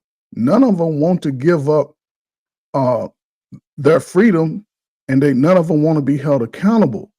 The thing is, and this is the problem, most men today, my crack era generation, they were raised in the same house as these same women. A lot of these women are really talking about their brothers and their cousins, and they don't know most of these guys. They talking about guys in their immediate vicinity, the same guy that they went to school with, go to the clubs with. They don't know these guys, so they only going to speak on what they know, and which is unfortunate because a lot of them really don't know a lot, but they will pretend to know more than they actually know, and it's just unfortunate. So if a guy stay on his square, I'll say from 25 to 35, 45, everything about his life will start to grow. Everything. And then he can choose what he wants. He can, it's sort of like the cream rises to the top. Those women will start to rise. He won't even see those women that he realized can waste his time. But a lot of guys, they're trying to grab the first thing to come to because they've been getting beat down for 10, 15 years about people that are close to them. So I don't know, man. Salute to the crack era, man. The crack era fucked all this shit up. Tore it up, man. Whatever little bit we had, it tore it up. So wow, Ferg, to your point, I make reference to the crack era often. And the reason being is because we talk about respect, and that is where a lot of respect was lost, in my opinion. A lot of the respect for the different generations, because you got to realize those who we looked up to became crackheads, and those people who were selling crack became the dealers. And so when you're selling crack to somebody you used to look up to, you lose all respect for them. There are people who mothers, they was like, hey, Miss so and so, and Miss now became this lady who is giving sexual favors to these dealers, and the guys who, because she's smoking, the guys who used to run the neighborhood, who you was afraid of, are now the people who are smoking. And I literally remember this story where I came back home, and one of the people who used to have the whole neighborhood in fear, I was like, yo, what's up with so-and-so? Oh man, that cat, yo, watch this. Called him down. Yo, go to the store for me. Literally. And he ran to the store and came back. And I was just like, wow. So all of the respect, fear that we had, to your point, was lost. And that just started to continue, and the mindset continued. So like I said earlier, or last week, circumstances changed because of the money, but the mindset didn't. As a matter of fact, the mindset reverted, and it lost a lot of respect for one another, brothers and sisters, mothers and daughters, cousins, relatives, friends, all of that. Because friends was killing each other for the money. Mothers were doing things who started partaking and abusing. Fathers was doing things all with no respect. Only thing they respected was that crack, as you said. And that crack did do a number on our community, more so than anything else that I could even imagine. So you're absolutely right when you say that. The crime bill did a pretty good job too. So thanks for joining, JR. How are you this evening? Doing fine. How you doing? Doing good. Doing good. Did you see the video that I played? It was actually two videos. Let me see. It was what did you saw? You said it's Shits and Giggles podcast, RP? With the two guys. That's the first part of it. When the white boy said what he said, and everybody made cowards out of the black men. And then the next one is the Panderer. Okay. Whatever his name is. I'll play it again, so you have some context for the conversation. All right, thank you. Cool. She's cool, man. She's cool. She stole your gins. How you feel about that? I'm here for it, bro. I'm here for the multicultural. Really? Yeah, Black girlfriend effect. Yeah. Came You're in, into that. Yeah. She came in. What's the black girlfriend? They just come in and start fighting? Nah, bro. You guys don't know about the black girlfriend effect. She just... Wait, what is the black girlfriend effect? This you don't know about it. Glow up the other culture. Yeah, so you'll see a guy who's had a black girlfriend, all of a sudden he's got buzz cut, like clean shape up. Glows up, bro. I like that. I like that. They shave their hair because they start losing it. Because they're so stressed being around this black girl complaining about shit all the fucking time. That's why they gotta shave their hair. Nah, bro. White guys with black girlfriends, they grow a beard because there's up. more cushion when they get slapped the fuck out of. That's hilarious. I think the black girlfriend effect. It might be a protective instinct, bro. You think? Protective. Yeah. Do you guys have you ever had black girlfriends? Yeah. From black women is people feel so comfortable disrespecting them because we don't respect them publicly, right? White people for so long have used the excuse, why can't I say the N-word when you say that to yourselves or call yourself that or use that in your music, which is bullshit, right? Or white people have said, if you're using the B word, or they say, if you're using the B word, why can't I call them that? That's bullshit as well, right? That's excuses to be certain things and be disrespectful when you shouldn't be. So when you're sitting across from Andrew Schultz and he's talking about an experience that he can't understand because his wife is not black, you don't have the right to talk about that. You don't have the right to speak on something that you don't know, right? And to make a joke about what the experience is one thing if you're talking about haircuts and you're talking about clothing and you're talking about beards, or you're comparing what our friend Travis Kelce looked like when he was with Kayla Nicole to what he looks like now that he's with Taylor Swift, right? That is part of it. You start to assimilate to the people around you. What you're not going to do, though, is be disrespectful and say you have to develop a defense mechanism because of alleged violence. Black women aren't violent. Black women don't just walk around to beat people or to be angry or to be treated a certain way. No, black women to me were the entire front line of the Alton Sterling protests when he died, when he was killed by cops in Louisiana. Black women are on the front lines of everything that's about us. Black women understood that they had to take a back seat because as we were fighting for rights in our country, that we as men were going to be able to get through the door before they were. So they decided to push us forward and give us ideas and give us help and give us support and be our biggest cheerleaders because they knew we'll have an opportunity to get in the door first. The problem is so many times now we're getting in those doors and we aren't reaching back and bringing them through that same door with us. And this is just another example of that.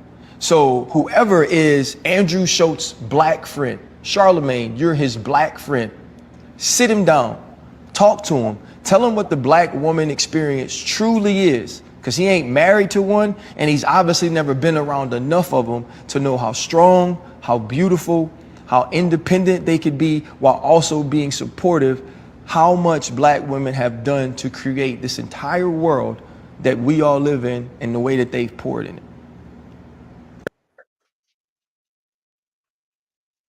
Okay.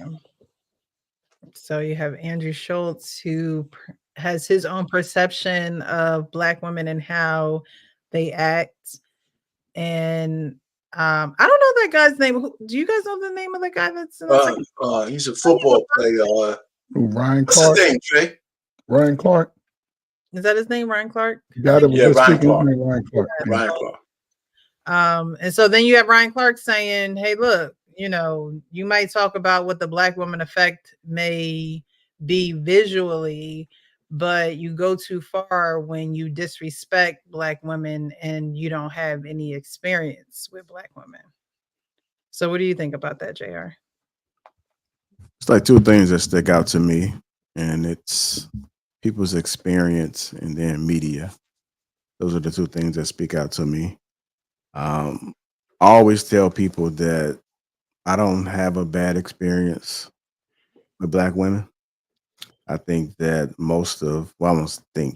I know that most of if I had any bad experiences because I may have been the root of it, right? So I've never been hurt by a Black woman. I think a lot of people speak from hurt, pain, experience, whatever they may go through. So I respect it, but I listen past that and I can understand that they speaking from a place of hurt most of the time. And then there's the media portion of it. I think that with so much media, like yes, Snapchat, Instagram, Facebook, YouTube, media is right in our hands right now. And so a lot of people perform, a lot of people do a lot of extra things.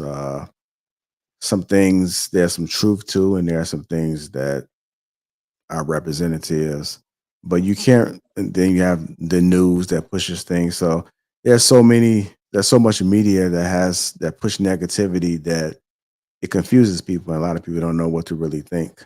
I think a lot of people are sheep. They are easily influenced, easily manipulated. So that plays into the psyche of how people look at the world. So I'm not surprised.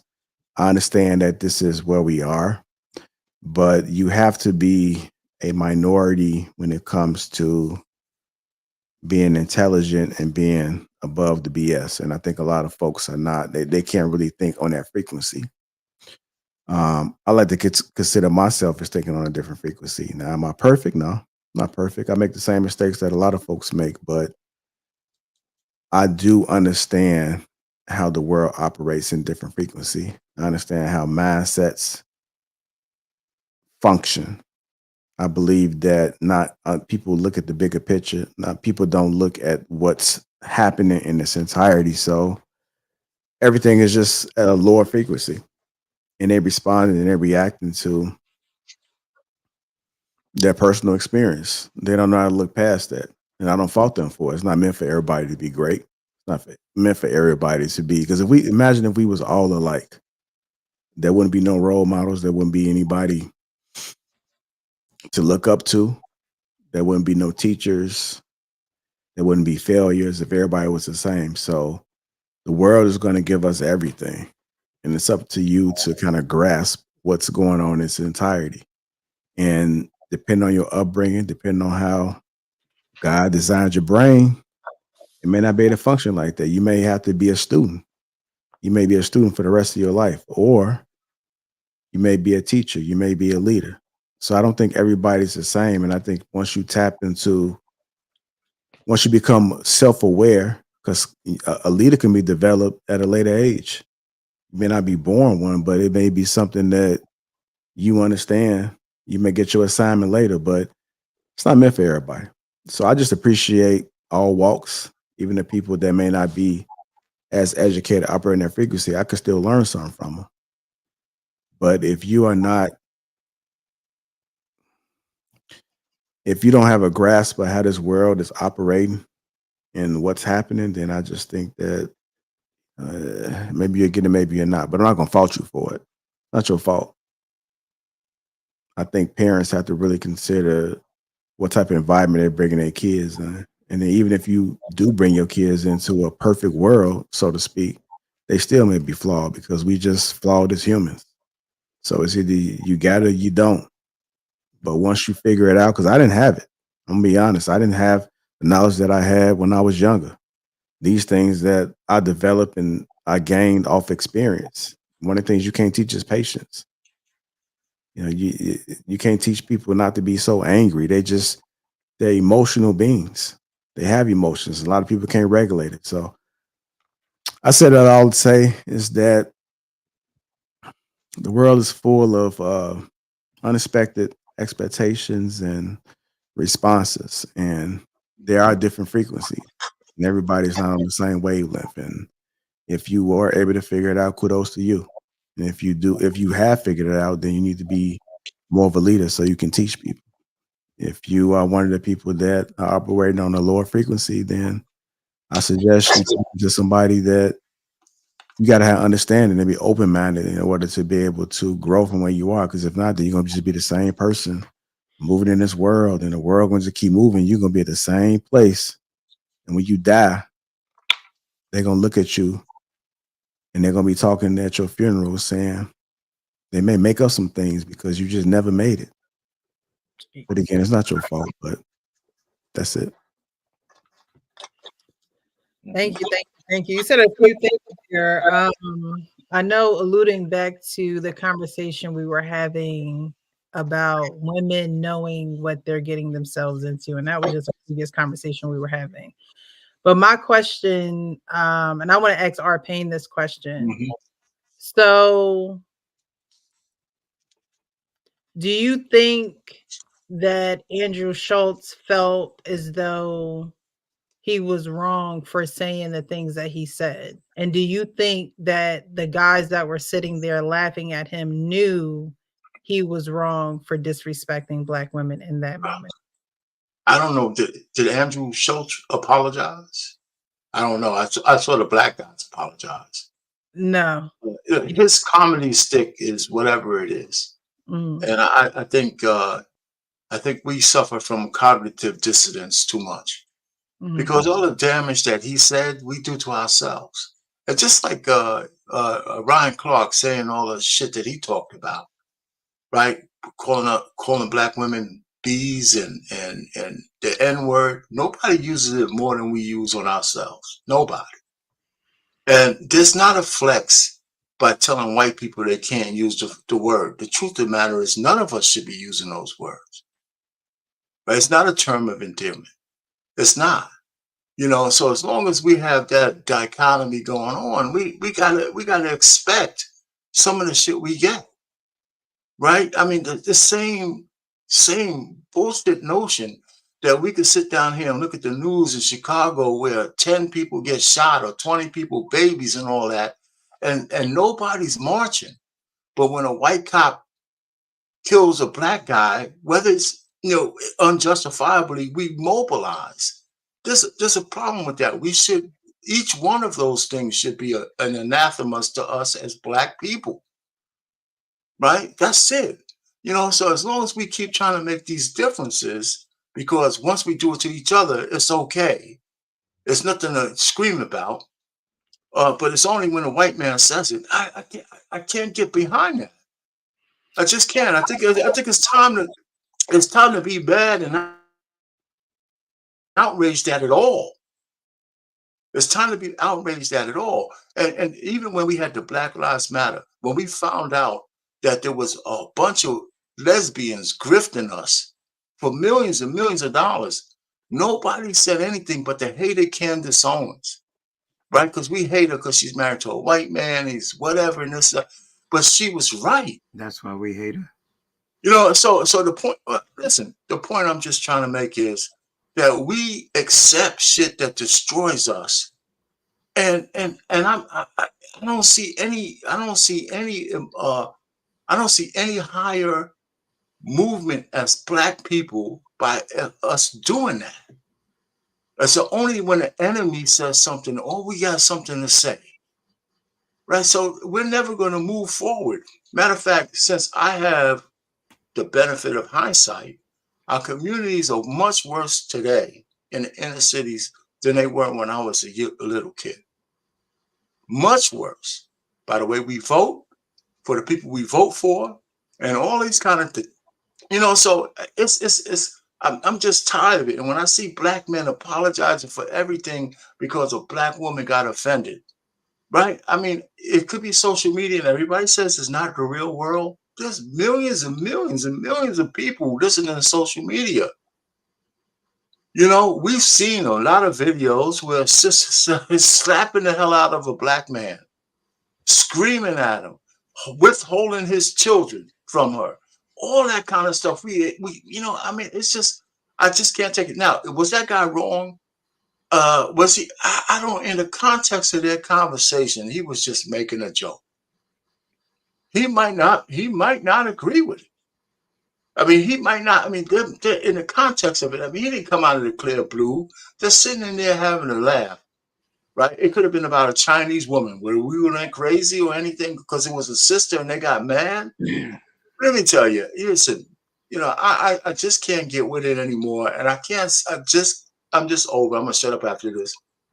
I'm just tired of seeing black men apologize for shit we don't have to apologize for. Pain, you're outdated, and you're No, out the I'm not market outdated, man. because You you know, have when you nothing. get your chance, you say what you're saying. Okay, I'm saying I'm still alive right now. So I'm I would not like to give dead. I'm not context as outdated. for I don't why think we I need to said. apologize I for would shit. like to give context for why I said what I said. I'm not just talking to you. So I called you outdated, so you responded back, so you were talking to me. So here's the thing. You are outdated, and that doesn't, I'm not saying that disrespectfully, as you referenced that when I was a kid, Just things are say what different. your position is Okay, so without I trying to am disparage me. That's all. trying to get my point across to you, Pain. Well, you interrupted me while I was still talking. No, I didn't. You stopped. You stopped. No, You stopped. I took a You breath. stopped. No. So you was gonna go on for another 40 minutes? Well, let me land my plane before. But You listen, did. You said you you did. and say what you're gonna say, Kenny. Pain, you did say in closing, and then you mentioned what you did. I watched you. You stopped, and then I started. I don't know if I was finished. So let's try to get through this. Okay. You're not on the market no more. You have nothing to risk. The brand is bullshit. today that I got 2 kids in the market. What are you talking about? I can't stand when fucking people tell I'm not dead, Kenny. I'm still alive. Okay, so you know what? So I do have something. I'm still black. I want to see if you just have because the I'm married and not decorum trying to and stroke money, etiquette so to mean I'm let out of me. the market. So I your would premise is love. already wrong. I would love to see if he gives me the space to explain why I said what I if said. you're gonna make it personal, rather make than it getting his personal based on panties the in a right bunch. premise. If you're gonna make it personal, okay, so you make it are personal out based on the right premise. I got my daughter's a millennial and a Gen Zer. So when people tell me I'm not in the market, I'm gonna say something about it. All right. That's all you want. All right. Calm down, Lil. Let's go ahead and let him speak. You speak. Yeah. Go ahead, but calm down. You get a little triggered over there. So here's the thing. Relax. You said I interrupted you. I did not. There's one Go time. ahead, man. Go ahead and say the bullshit you're gonna say. All right. So you are outdated. You're a relic. Okay. And me saying that is not being disrespectful to you. The time is now different. You're not in the workforce as you were before. The rules of the game is now different. Those same alphabet people that you spoke about, if you went in the office and started talking about these lesbians and this, that, and the third, you couldn't talk that way. You would get a talking to if the behavior committed. Because in most businesses, you get that code of conduct video, or someone comes in and speaks to you for 30 minutes to an hour and tells you what's the new guidelines that most companies have to follow. Okay, so now, as for moving forward in this time, you can get canceled for anything. Men have to tuck tail if they wish to keep gainfully employed in many different situations. If someone is called the wrong name, the wrong pronoun is used, do I agree with it? No, I do not. But that is the standard today. So listening to you on your rocking chair telling me what I should do or how cowardly you think I am is not keeping me on track for retirement. You're allowed under the First Amendment your own opinion, which is not bullshit, because I'm actually gainfully employed with companies that have these standards. And I know people that have these standards within the companies that they work with.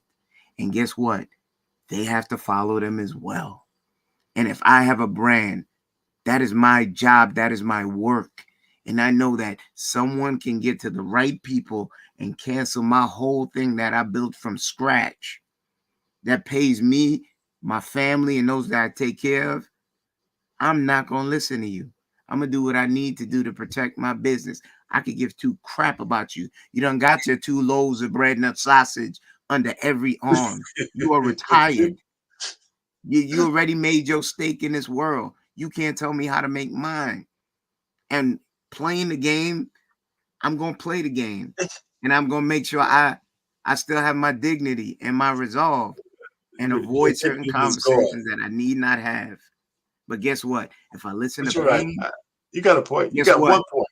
Guess what? I pass by Pain. He gonna give me one long piece of Wonder Bread, that block of cheese. I might put some cheese on it. Yeah, I might put some cheese on it. And he gonna say, "Young man, go figure it out. You shouldn't have listened to me." Listen, Kenny, you know, it's funny. I've only been out of the workforce for 4 years, so I know about HR rules, okay? These guys got their own business where most of their clientele are not Black, right? So, they you know, until people start breaking down these walls of this cancel culture like Janet Jackson is doing, we'll never be free. You know, because it's easy for me to say. Wait a minute. You said wait a minute. No, let me just say it's easy for me to wait. Can I say this? It's easy for me to say. It's easy for Kelly. It's easy for me to say. He's hustling that box. No, hold on now. Wait a minute. You let me talk. I said it's easy for me to say. So I agree with you. It's easy for me to say, but I think in the forum that they were discussing was a comedic forum. And so we're saying that Black women are out of bounds because the guy's skin is white. I don't know if I agree with that. I just don't. I mean, we're talking about comedy. So just like when they try to cancel Dave Chappelle, right? You can't talk about the alphabet community. You can't talk about them. You know, and it's so funny to me that nobody cares when people use the N-word, but we have to be so sensitive to everybody else. I am not. I just think that, you know, the time of pampering people is almost over. I don't think it's getting any. I don't think I'm out of touch. I'm telling you how to get in touch. We need some people to we need people to understand that it's easy. If it wasn't for Elon Musk, we wouldn't be able to say shit on social media. Go and tell them kiss my ass. Yeah. In your workplace. I didn't say work, but we're talking about those two guys who are on their podcast. We ain't talking about your workplace. You're working for GE or something. That's not their wait. Pain. What you're missing is that nowadays that's people's workplace. I know what it is. It's still not the same. What I'm saying is that's their livelihood. Wait a minute, guys. Wait a minute. Wait. All their subscribers will go away because a white man made a joke on this thing? Yes. No. Okay. That's why you're out of touch. That's why Kenny is saying you're out of touch. Because it has nothing to do with being in touch. I peruse these airspaces just like you. Obviously, you don't. I do because you're sitting there saying, listen, how many? Let me tell you, how many subscribers or how many? What it is? Did Janet Jackson lose because she said Kamala's not black? I'm asking you. What it is? What I'm saying is right now. How many subscribers? I understand. How many fans did she lose? Because D.L. Hughley talked about her nose, a sycophant, a traitor. Well, the point being is D.L. Hughley isn't like none of us are relying on this platform to be our income. Those guys are, and until you can understand that's their livelihood. I do understand that. You know what? The pioneers were courageous. Okay, I'm not disputing. I'm just saying the men who laid down the future were courageous. They didn't start. This is what I'm hearing. Here's what I'm hearing the contradiction. On your job, you wouldn't do it, but you're not a coward. But on their job, they do it, and they're a coward. We're talking about jobs. On your job. Listen. I wouldn't have a guy making jokes like that on my job. Okay, I had a job. But the point being they had a comedic podcast where they make jokes all the time. Okay. You're on your job. People talk about men and women all the time. If you say a certain word, so why did he mention Charlemagne the God? Because he wanted Charlemagne to come out against the white boy. Is that what you want we Charlamagne to gonna have do? a conversation? We gonna be I yelling. mean, but you keep talking about jobs. You're talking about a I know, private but you ain't. enterprise these But guys you ain't had. listening to what I'm talking about. I No, know, but you let's ain't stop listening. conflating things. If I you're on the know, but job you ain't working for listening. GE, that's one thing. Pain. All you're doing is yelling when you don't hear what you I'm want to not hear. yelling. You guys are conflating. Why don't we keep apples and I'm apples? asking you a question, and you're yelling to be heard. Listen. Well, you heard me. Listen, I've been listening to you for the last 20 minutes, Pain. No. I'm listening to both of you guys. Well, let's stop conflating issues. Everybody's been listening to you for the last 20 minutes. Well, I'm just trying to be like you, Sean. I'm just trying to be like you, brother. Well, then do it better. Okay, thank you. Okay. Okay. I got you. Right. No. What I'm saying is that to Kenny's point, he's just saying that in this day and age, well, in this environment, I'm not part of that environment, but in this social media environment, it's part of what they have made their livelihood, their job. And so if you're saying that it's cowardly to speak against somebody who can take your job away, but yet in the same sentence you said that when I was working, I would have followed protocol because I had rules and regulations to Because I follow. had a job. This is not the same environment, man. You guys act like you don't understand the difference between. And you get mad when I say you're They have a outdated. podcast that tells jokes. You heard what you said? They have a You podcast that disagreed tells with jokes. me. So now, forever, for now, they're gonna censor themselves because they're worried for a couple of angry black women. Come on, man. Okay, So that means on their podcast, they can only say A, B, and C. But if they say D, E, and F, they're going to get in trouble forever. I mean, stop, man. You know, this is what I'm trying to say. I'm not out of touch. You guys just don't understand the bigger picture. Right? These guys are purposely censoring themselves because they're afraid. You're right. The divide and the fear. What you're saying, you're right. The divide and the fear is there. But this is what you said. In your job environment, you wouldn't take the risk. Because Kenny was using an example of a job. And the point being is it's not an example. That's his job. That's what you. That's why he's saying have a comedic podcast.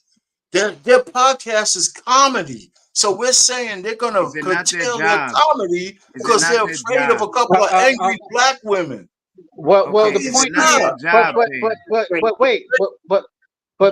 but here's what it is, Pain, and please hear this. Comedians, I don't know if you spoke to any of them, but they too are worried about losing their job or their platform. I know they are. And your point is relevant, but you're sitting there making your point when it comes to angry black women. But the point is when it comes to the wait, can I finish? The point is when it comes to when it comes to the alphabet community, when it comes to a certain religious community, when it comes to other communities, you're not. It happens the same way. We ain't talking about the alphabet community. If it was a combination, if the alphabet community tried to cancel Dave Chappelle, he told him to suck his Johnson. He still talks about it. That's what I'm saying. So you keep conflating stuff. We ain't talking about the alphabet community. Pain. I'm sorry, Dave. Come on, man. Why don't we stay on topic? Okay. Pain. Dave Chappelle never said "suck his Johnson" to that community. Let's be clear. It's a metaphor. I mean, it's metaphorically speaking. I understand. He keeps saying the same jokes. I understand, but he was very strategic on how he used his comedic ability to address. You're willfully obtuse or not? Okay, Ferg, I see you doing sign language. Go ahead, Ferg. You know, I mean, put me out of my misery, okay? Thank you. You know, I think you're on mute, Ferg, Coach Ferg. Nah, he actually isn't. No. Don't see. We hear you now. We can't hear you. So while he's figuring that out, you may have to go out and then come back in. Maybe, I don't know. Well, that's too bad because I wanted to hear what you got to say. I wonder if he's gonna pile on like the rest of you guys. You know what I'm saying? So you're saying that they were on a comedic platform, and so he chose that opportunity to come at Black women.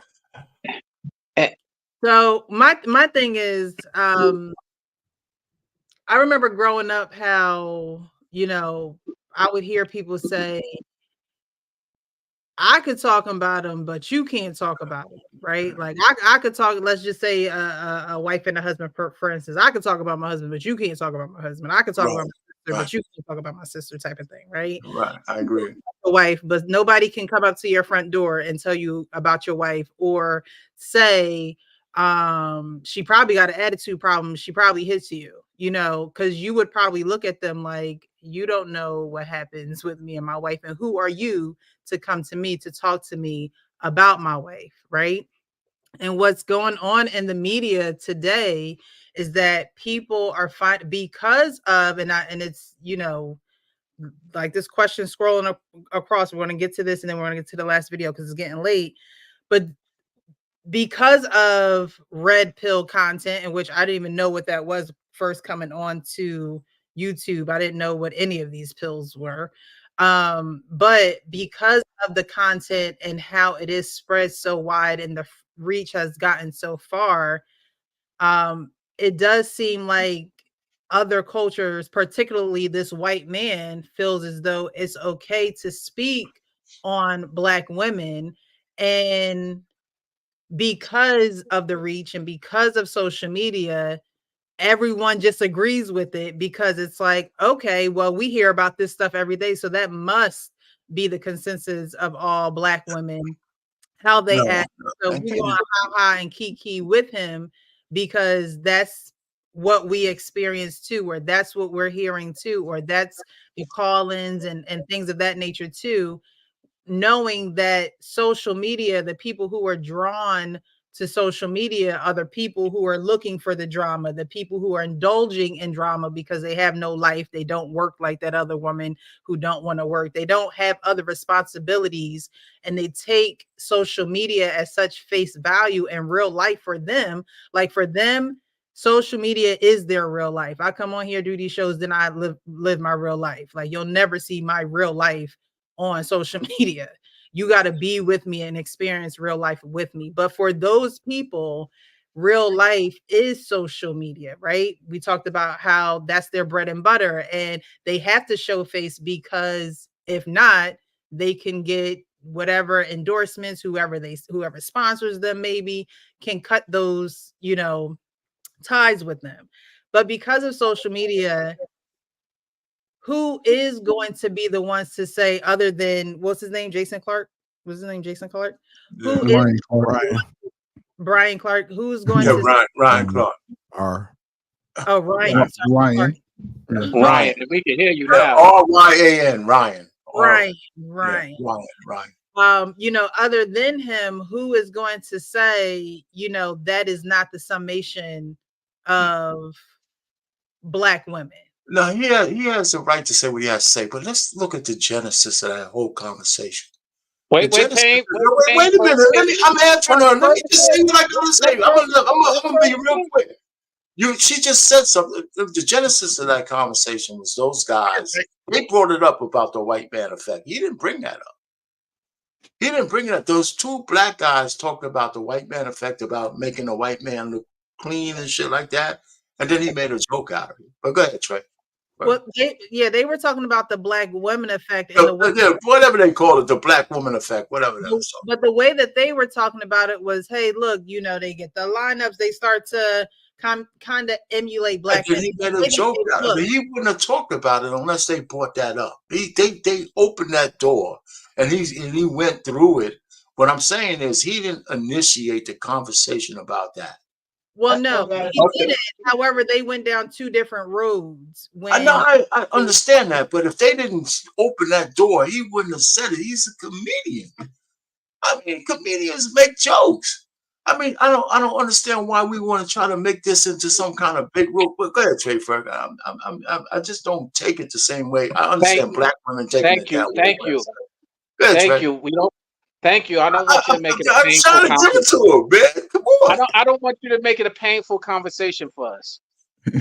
Oh my God, painful I think conversation. I'm lost now, but No, go ahead, man. Like I said earlier, there was a time where you didn't have these conversations outside of your own race, and and it just goes to show the change of the times, how much black men have been beaten down because now they are comfortable to have these conversations with other races, and which to me is a detriment to the men themselves. And it's not, I believe you should hold women accountable for their behavior, yes, but I can't condemn every woman for one woman's behavior, just like women can't condemn all men for the man that they know in their vicinity's behavior. It just doesn't make sense to me. I think overall, and just like when we use the N-word and other races use it, if we want, a certain outcome from other people, we really have to start policing our own selves in every capacity. Yes, YouTube provides another platform to make money, but we're just living in the space, existing in the space. We're not controlling the space. So I can understand them being a little careful on what they say and allowing certain things to, to just, be said. But in the overall scheme of things, everyone is looking at us being divided on all fronts. We are divided on every fucking front. There's nothing that we can agree on. There's nothing. Anything that's going to build us, and that's the difference between today's generations than generations of old. I don't know if any of y'all heard of the Pullman Porters. Have y'all ever heard of the Pullman Porters? Now, I don't think y'all got to go really read their story, because the women actually led the charge in those men becoming the people who they were. The women, however, they worked in the background. They didn't want to be in the front of the charge because they understood the resistance that would be given. So the man stepped to the front. And one thing I don't agree with anything that Ryan Clark said,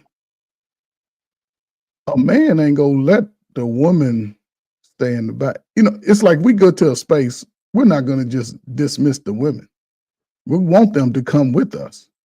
They just have to be willing to stand in that space with us and stand to the right of me or to the left of me, half a step behind me. Allow me to protect you. But again, salute to the crack era. All of that shit changed when guys today sold drugs back then, mamas today sold drugs, sold their bodies, allowed the children, didn't protect the young daughters, young women. So now they're here and they are fighting back. But to me, I look at it like social services. When they lash out, they're not lashing out at you. They're lashing out at the people who wronged them. But they just don't know how to say it. So I don't know, man. Do we protect our women? No. However, do the women want to be protected? Because if you do, one thing you don't do is cheerlead to the world to say F him or F her. Because when the world sees that, and I don't know how long y'all plan on living, but you, your child, your grandchild, your slow ass grandchild, they're going to suffer. They're going to suffer. They're going to suffer because wherever you are in your life, you have to look yourself in the mirror and decide to make a change at that point. Speak different, walk different, talk different, watch your friend. It's a whole lot you have to be willing to change. If not, then what are you crying about? Because me, I'm too old to be trying to fight a 25-year-old. I'm not going to do it. I'm too old to be working around a 25-year-old. He's going to do all the work. I'm going to give him the instructions because half y'all asses can't read. And I'm gonna let you read this shit out loud so you can hear it and understand it, because we talked about that earlier. When you read it out loud, you can understand it a whole lot better, which a lot of women struggle when they read silently. I work in college. I used to talk to them, and I was like, did you? But anyway, we are here in a unique space. And in order for us to move the needle forward, I don't care if I'm light skinned with the big nose or you dark skinned with the big nose. If we don't come to a consensus, your damn children could possibly be in the apple field, the cotton field, the cabbage field, somewhere working a job and not doing anything to change their life. So I don't know. This shit is weird to me. Wow, Ferg. I agree. You know, to sum up some of what you said, we got to really focus on our similarities as opposed to our differences. And that's something that we fall short of often. And divide and conquer has been the tool for a long time and still continues to be the tool. And the easiest way to divide is just highlighting those differences. Whether it's us highlighting them, whether it's somebody else highlighting them, whether it's a combination, the highlighting of the differences is really what divides us. And we, as I said earlier, we sit here and we don't have no unification. Now, I commend those who do. I commend the communities that do, who can cancel something. I feel like us as Black men, we can't cancel nothing because we don't have enough respect for one another, trust with one another, to bond with one another. Only thing we could cancel maybe is about a football game, who gonna watch it, and who house we gonna be at, or maybe a video game and which one we gonna play. But when it comes to really canceling some serious topics, we don't ever come together to do it. So there is a lot of times where women are on the front line and we're not. And I also though agree that if we had a force of men on that front line, they will feel threatened, and that line will go quicker than any line of women, any line of any other race possible. So I'm not suggesting that on the forefront, but I am saying the unification to at least think that way, to where we can have that presence felt of our unity will be beneficial to a lot of our issues that we're facing right now. Sean, have you ever coached? One of the greatest a team? No. Yes, a group of young people, male or No, I female. haven't. The greatest thing that I discovered about when speaking to the youth, a lot of us tell them what they should be doing. What they should be doing. Because we not gonna say the real truth. Well, you know, when I was 16, I was a hoe. I was fucked up. What? Yeah. But here's the thing. What I've discovered, one of the greatest things that I could do in any youth that comes into my reach, and right now I'm coaching football, I always tell them what they can do. I always speak to them in a position that they can be in the spaces that they want to be in, but they have to be willing to put in the work. You don't get muscles at 50. You get that shit at 16. You don't get a work ethic at 35. You get that shit at 14. And if those things are not taught, if those things are not shown, you know, but it's a military concept.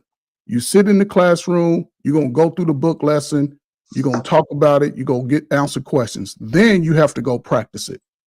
And when you go out to practice it, there may be some steps that you didn't pay attention to or you just missed. So now you have to be able to raise questions about what you missed. So when we come back to the classroom, I can connect the parts that you missed. So now going forward, you have the entire puzzle to work with. You have all the instructions on when you go out to life. It's 1 hour. Unfortunately, in our own homes, we've experienced it. Our parents experienced it. We pass it down to our kids. We don't give them all of the information, and then we'll say, go out there and do it. They looking at us like, well, what am I supposed to do? I don't know, just do it. So you have to be willing to give them all the instructions, all the information, because I might not be shit, but I can teach my son or daughter to be greater than me. But it's going to take me putting in the work with them, not just telling them.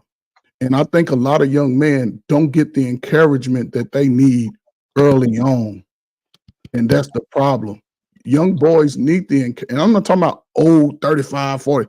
That 14, 15-year-old boy, when his scrotum sac separate from his body, he needs to be encouraged by a man. He needs to be taught by a man. My mother never interfered with my father disciplining me, ever. She got the hell out of Dodge. That was it. But now we don't see that. Most of the men are getting information from women. So when they get into that predatorial state, when they get to 16, 17, now they smelling girls, pheromones and all of that. He's confused about how to approach it. He's not sure of himself. He's losing a part of who he is because he's trying to always acquiesce to what the woman is wanting instead of just focusing on what he needs for himself. And that's where we are. This has been going on for a long time. These same people who hated everybody in their life are telling other people, don't listen to them. Focus on you. Ain't nobody gonna give you shit. Ain't nobody gonna love you like I do, which is totally wrong, because if a boy and a young woman get a balance from the father, I don't give a damn if he like your little ugly self or not. You know you was out there. You know he wasn't shit, but allow him, a righteous man, find a righteous man. There's some righteous brothers out there to give your son the information he needs so he can grow up to be a hard worker, productive citizen, get your ass off Section 8, get you off welfare, because he will work and she will work and they will protect themselves. Other than that, we just gonna keep on fighting and the world gonna keep on moving. And y'all better beware. These immigrants are coming for all y'all Section 8. They ain't building these new apartments for no niggas to go in there and tear up. You're going to have to be willing to make a decision on how you want to move forward, whether who's in office, because all of this shit get ready to change. So, ladies, make a decision, make a deal before you get gray hairs on your private parts. I'm trying to tell you. Y'all better make a decision. So, that's all I got. That's a good segue into the next and last final video. Let's try to keep this one. I want to be out of here by at least 1:15, 1:30-ish. Okay. I'm off tomorrow, so this is why y'all still got me, because I've had to work. I've been going around. However, this last video, I did want to acknowledge this is UnAlive, and we all know the S word that we can't say on YouTube, which is crazy. Awareness Month. Yeah, this video, he says it a couple times. I do my best to bleep it out, but hey, look, YouTube don't like me anyway, so we're just gonna rock with it. And it's kind of alluding to what Coach Ferg just said. But as we are listening to the video, I want you guys to kind of think about this question. Do we miss the signs of a person who is contemplating self-deletion? So we're going to kind of get deep here and take a turn, take this conversation a different way. But like I said, it's kind of alluding to what Coach Ferg was just saying, and being as though that he is a coach, I'm sure that he sees a lot of things that, parents probably don't see, parents don't hear about, and he's probably confided in, through these youth. But as you're watching this, just, if you've ever known anyone who was contemplating self-deletion or unfortunately went through with it, do we miss the signs of a person who is contemplating or who has done it? So I'm going to put this video up. A report that's saying suicide is the leading cause of death for men under the age of 50. And between the United States, Canada, and the UK, suicide is the single largest cause of death for men under the age of 50. And it's crazy. Typically, when folks hear stuff like this, their response is men should just open up more. If men talked more, less men would take their own lives, or more men need to go to therapy. However, the study is bearing out that most men who take their lives very often are in therapy. And a study in the UK found out that 92% of men who took their lives were actually seeking help at the time that they died by suicide. Now, here's what's mind-blowing. Out of the 92%, 80% of them were deemed to be low risk to no risk of suicide. What is all this saying? What this is saying is we don't know how to read men. We don't know when men are hurting and when they're not, and when they're at risk or when they're self-destructing. Now, I've got nothing against therapy. I see a therapist every 2 weeks. Therapy is great. However, therapy is not the only answer and not the number one answer to self-destructing men. The solution for self-destructing men is also a part of the problem. See, most of these men are lonely. Most of these men have no friends. Most of these men are disconnected. So I'm going to say it. The number one thing that men need more than anything else is to be a part of a positive brotherhood.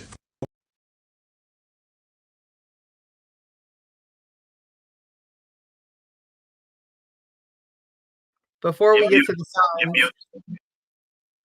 the signs, of, you know, a person who is contemplating self-deletion, what do you guys think about what he said? You know, therapy is good, but at the end of the day, men need to be a part of, and I say it all the time, men need to teach men, men need men, boys need men. But what do you think about him saying that a solution to that is for men to be a part of a positive brotherhood? I'm with Ferg out here. Yes, it's definitely needed. Ferg, no, I haven't coached any teams, but I have been coaching kids and mentoring kids for decades now. And I continue, and we have an opportunity arises to give them some insight, and I do exercise a lot of the things that you mentioned, and giving them. I focus on trying to help them understand their worth and value more than anything else, especially at that age, and letting them know that they're worth a lot more than people give them credit to, a lot that they know a lot more than, you know, they often think they know, that they and start identifying some of the things that they have learned through life, and giving them some direction on how to, when they're moving forward, how they can recognize some other things that they can learn from. So yes, that brotherhood is something that I didn't have. Mentorship is the word that I think has been missing in our communities for a long time. Also, another word that has been missing or has been kind of devalued is consultation. Consultation, only time people value it in our community is when it becomes a lawyer giving consulting because you're in a jam. But consultation is something that is a valuable tool in other places, other spaces, that we kind of gloss over and don't allow that to be valuable to us in business and culture and religion or spirit. So between mentorship and consultation, those are two things that I definitely emphasize. And I think that if we had a lot more of it to what he was lending to, it will perhaps eliminate some of the things that he was speaking to, as well as at least give guidance on how to address it if it comes into your life, or if you're approached with those feelings. Okay. Thank you, Sean. Just to let you know, your mic just has a little bit of refurb on it, I think. I didn't want to interrupt you, but I don't know if you did something different with your mic, but we heard you. It just was a little bit of a refurb with it. All right. Yeah. Thank you. You know who the greatest mentor to any young man is? Do y'all know who's the greatest mentor to any young man? I don't care. His father is the greatest mentor. Even if his father ain't shit to you, if you would allow your son, let's just give it an age. Let's just say age 6. I don't know if y'all saw the movie What's Love Got to Do with It. Y'all remember the scene when Ike Turner's baby mama or wife, whatever, dropped them boys off?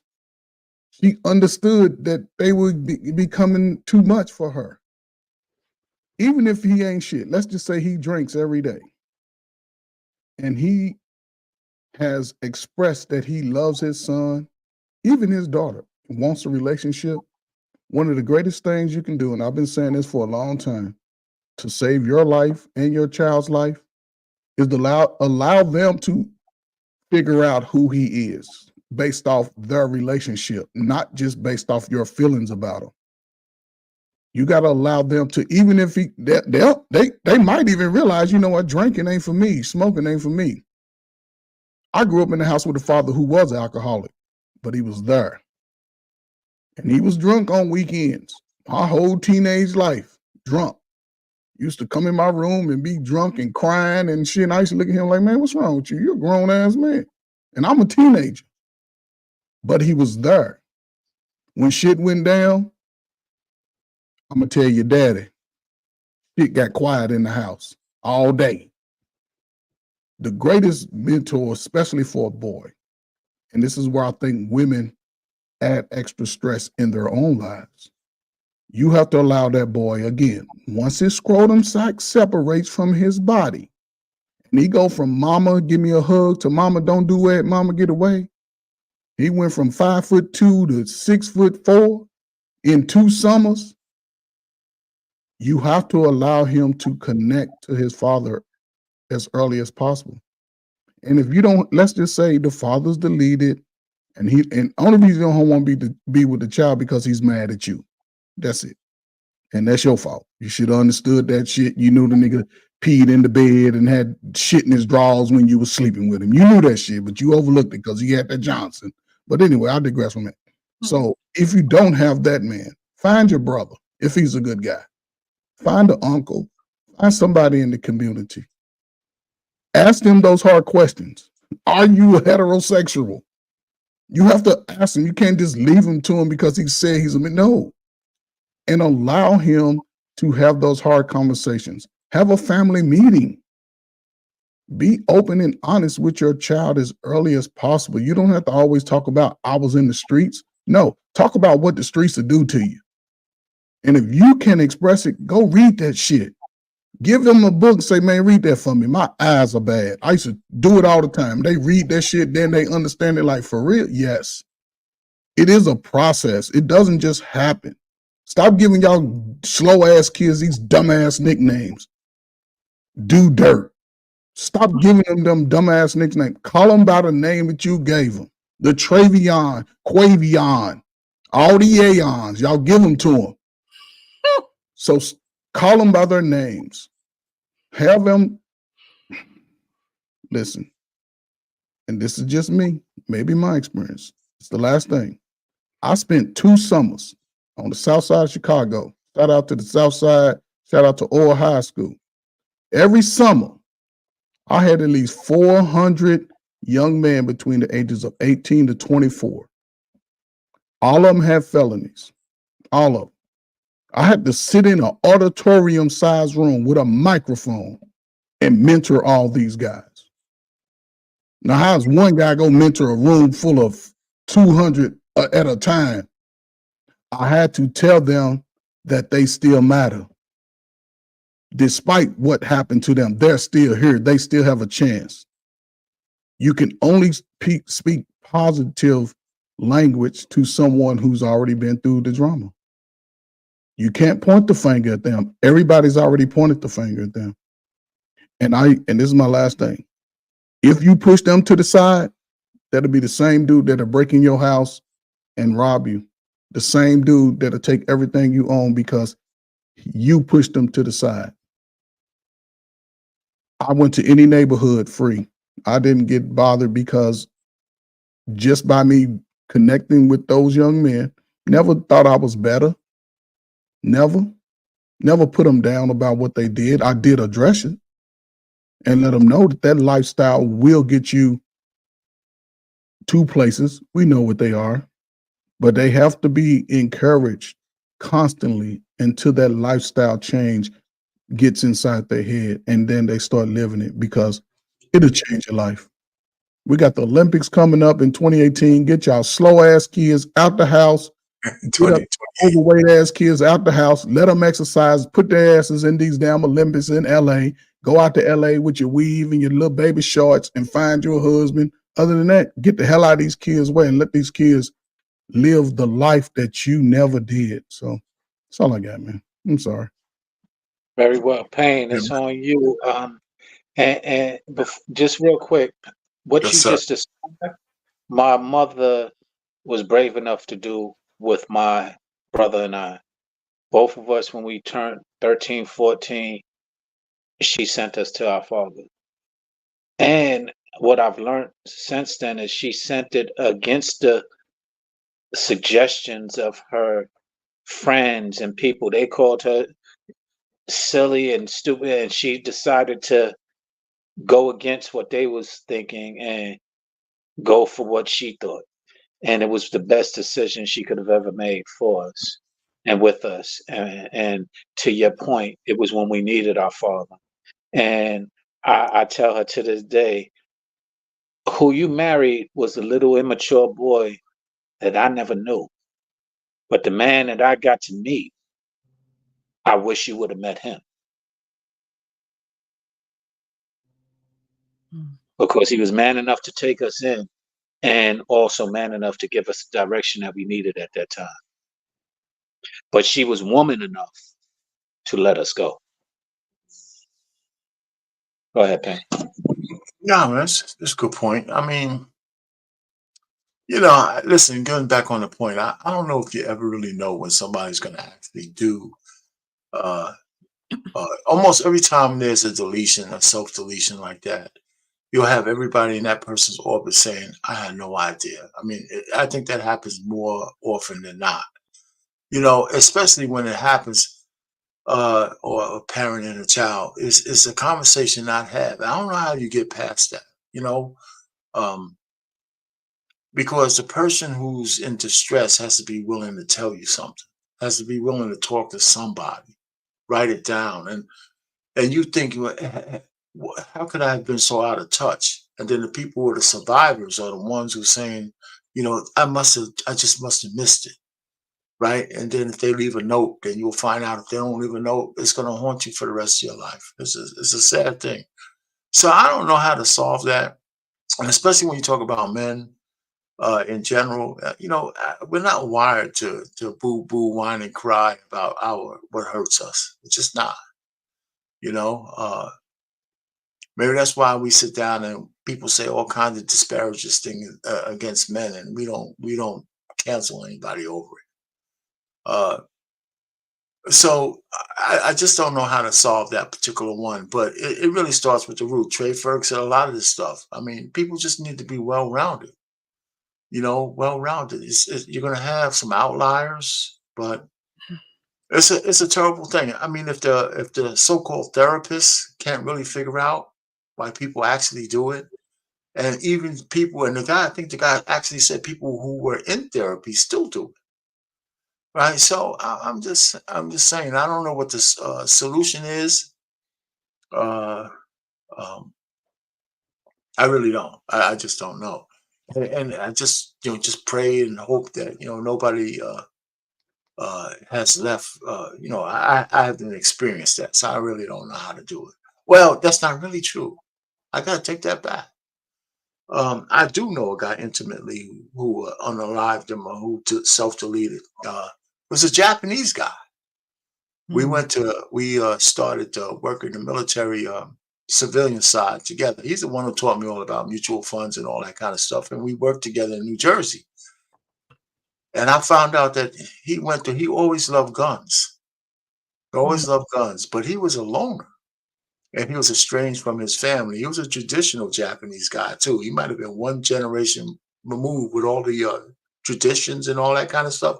So it was unusual that we were friends in the first place, in terms of a black guy with a traditional Japanese dude. And I liked him. But he was meticulous, really meticulous. But he suffered a lot of stuff, and he actually unalived himself. And I went to his funeral and all that kind of stuff. But it was, but still, I never knew. I never knew. I never saw those signs. I didn't see them. We weren't that close that I might see them, but nobody who worked with him closer than me, because we separated organizations. Nobody really had a clue. I mean, it wasn't money. The guy had amassed a retirement plan of over $2 million by the time he was like 40, 45 years old. So it wasn't a money situation. It was something else. And then he just decided to end it. So yeah, so I don't know. It's just a tough thing. It's a tough thing. So I don't know how you get to the bottom of it. It's going to get worse before it gets better.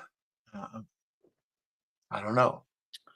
Well, like you say, he was a loner. And most people who think about unaliving themselves, they get themselves alone. They isolate themselves. And like you said, it's like, how could we have missed it?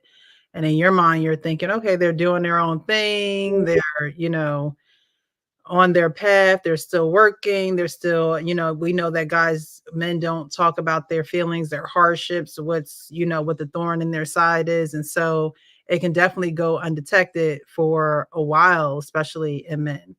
I think women probably show more signs of it. And even in women, though, it could go undetected as well.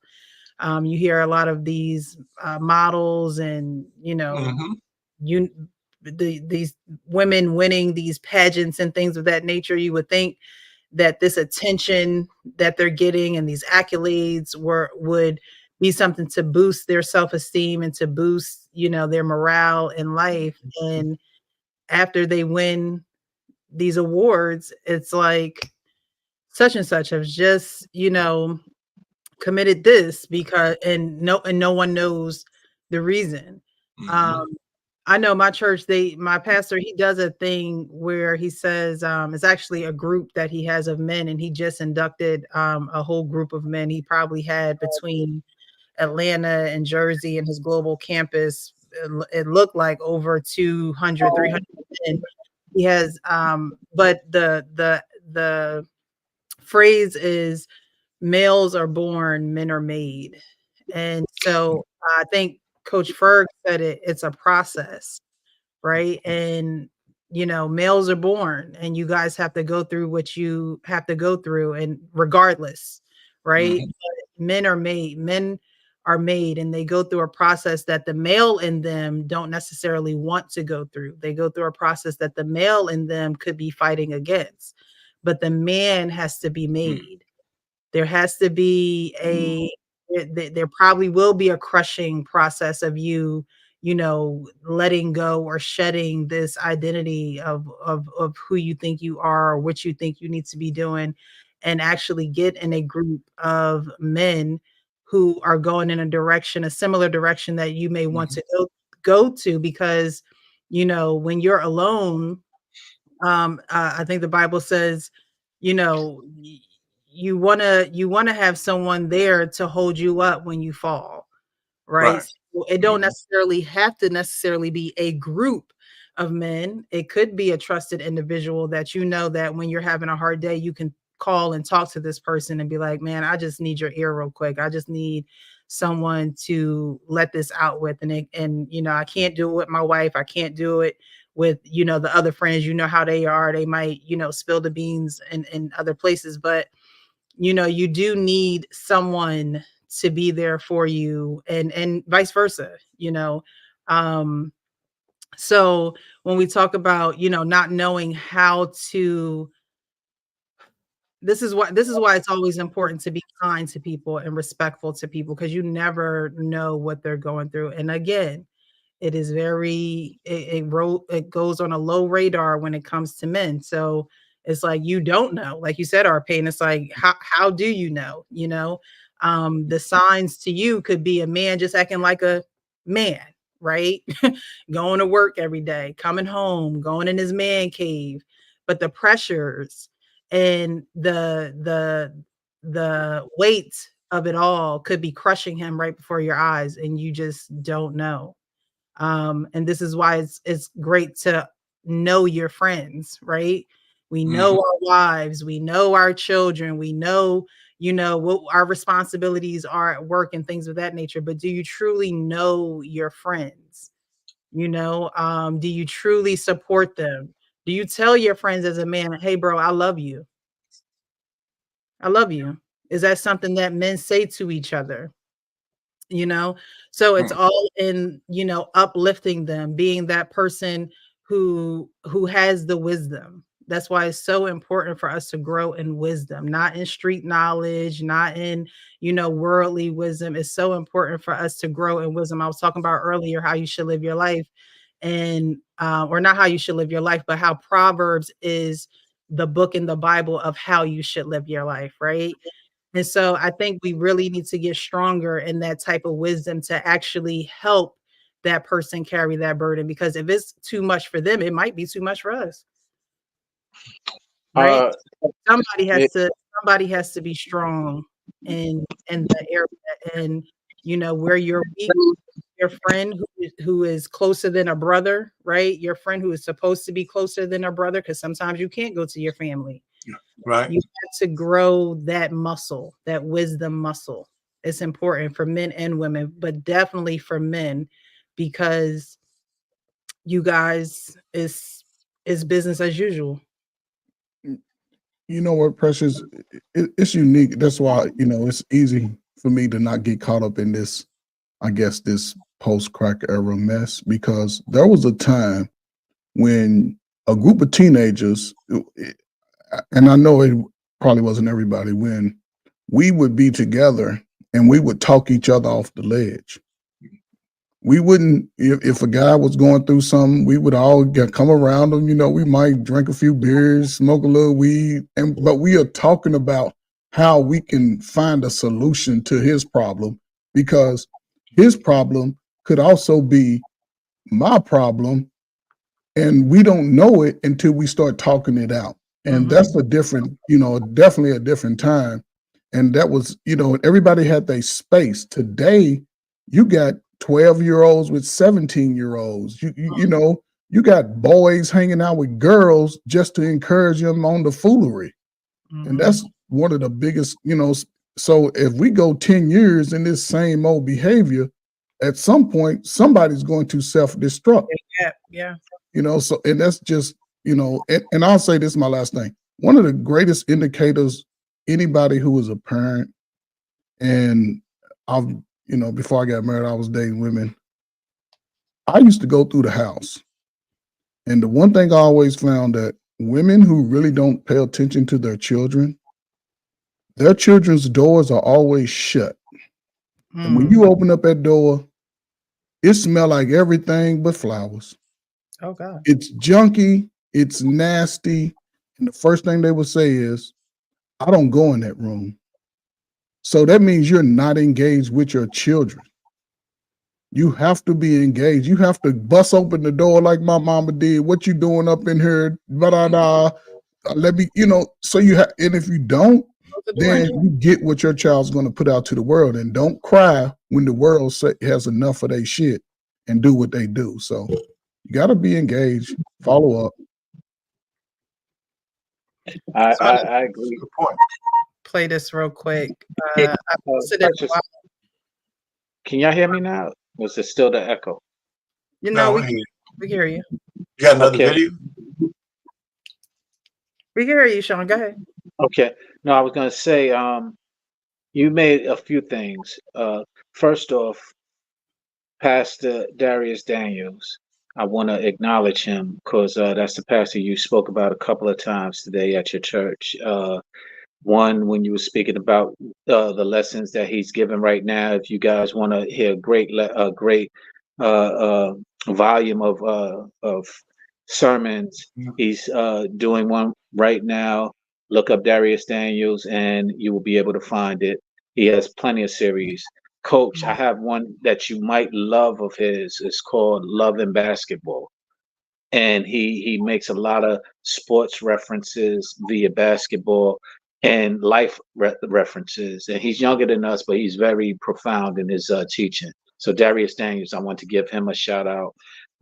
That program you were speaking of is called Made Men. I actually got my penning ceremony last year. I went through the program and the steps and became a made man. And it's surrounded around mentoring one another and helping one another. A lot of what we're speaking to today, and being able to not only do it, but recognize it, understand certain standards and characteristics that will define a man and not a male.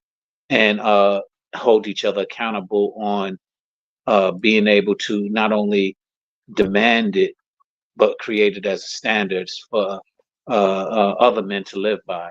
Iron sharpens iron, so to speak. So I just wanted to shout him out directly.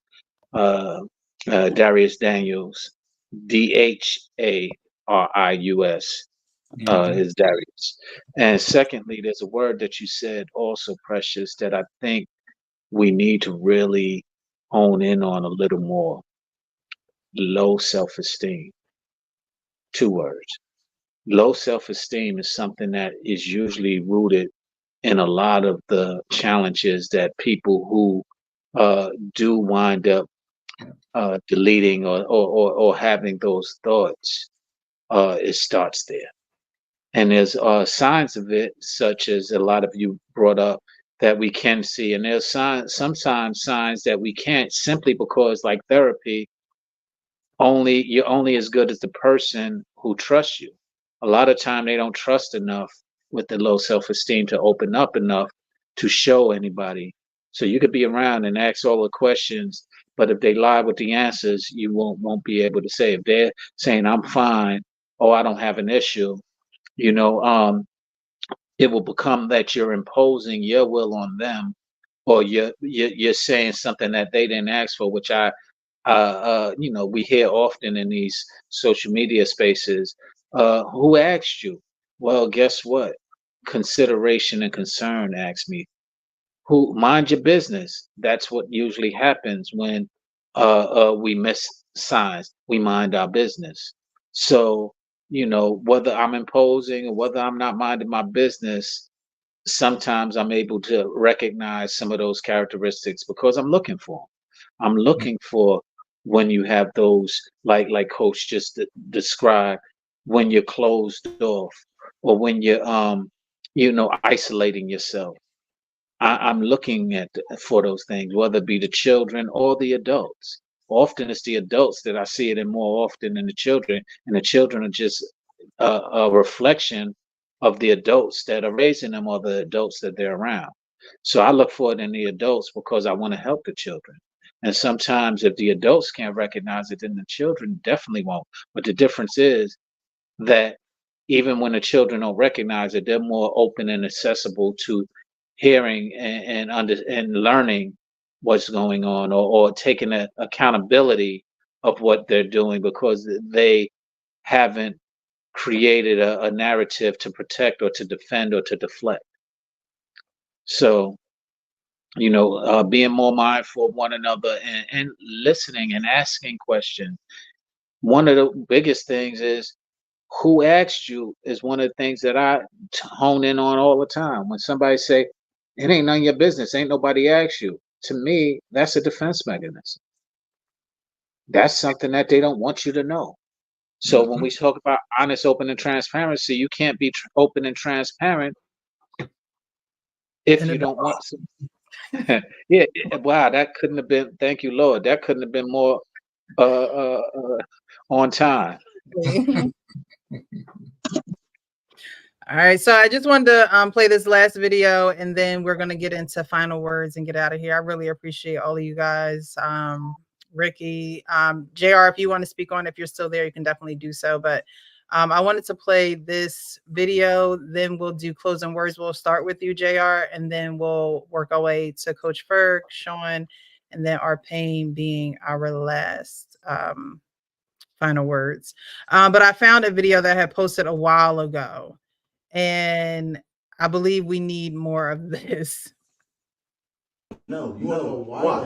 Why you wanna run back? Yelling at me. Yes, I'm yelling at you because you are my brother, and I'm seeing you do some lame shit in front of some bitches. Bro. That's why I'm yelling at you. Bro. And if you don't understand that, DJ, if you don't understand where your brothers is coming from about you doing, you didn't hear because you were drunk.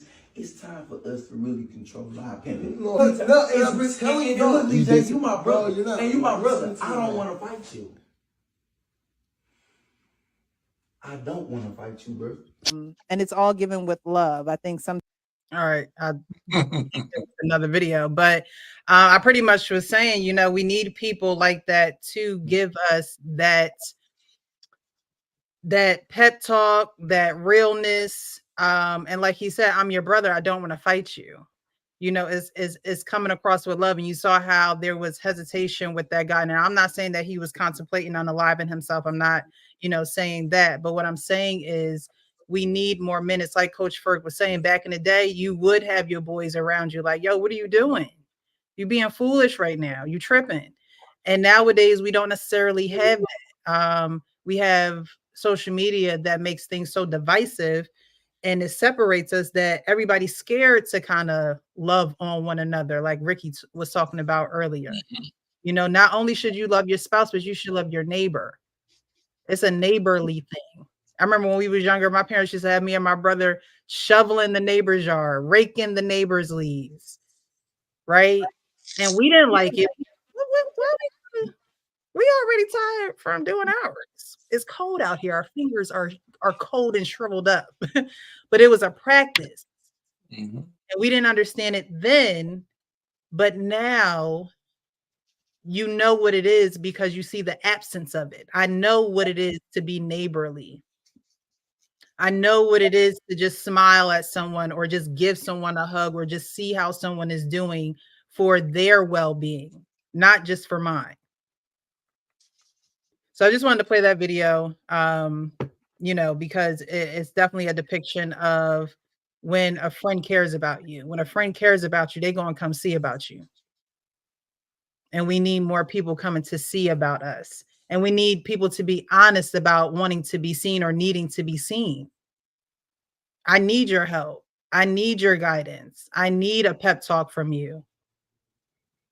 So we got to, you know, men and women, because he talked about men in that video, that guy that I played the last clip, talking about unaliving and the rates and things of that nature. He spoke about men, but there are women who do it as well. And the biggest thing, the number one thing, a lot of people have trouble saying, even myself included, I'm not excluded from this, is I need help.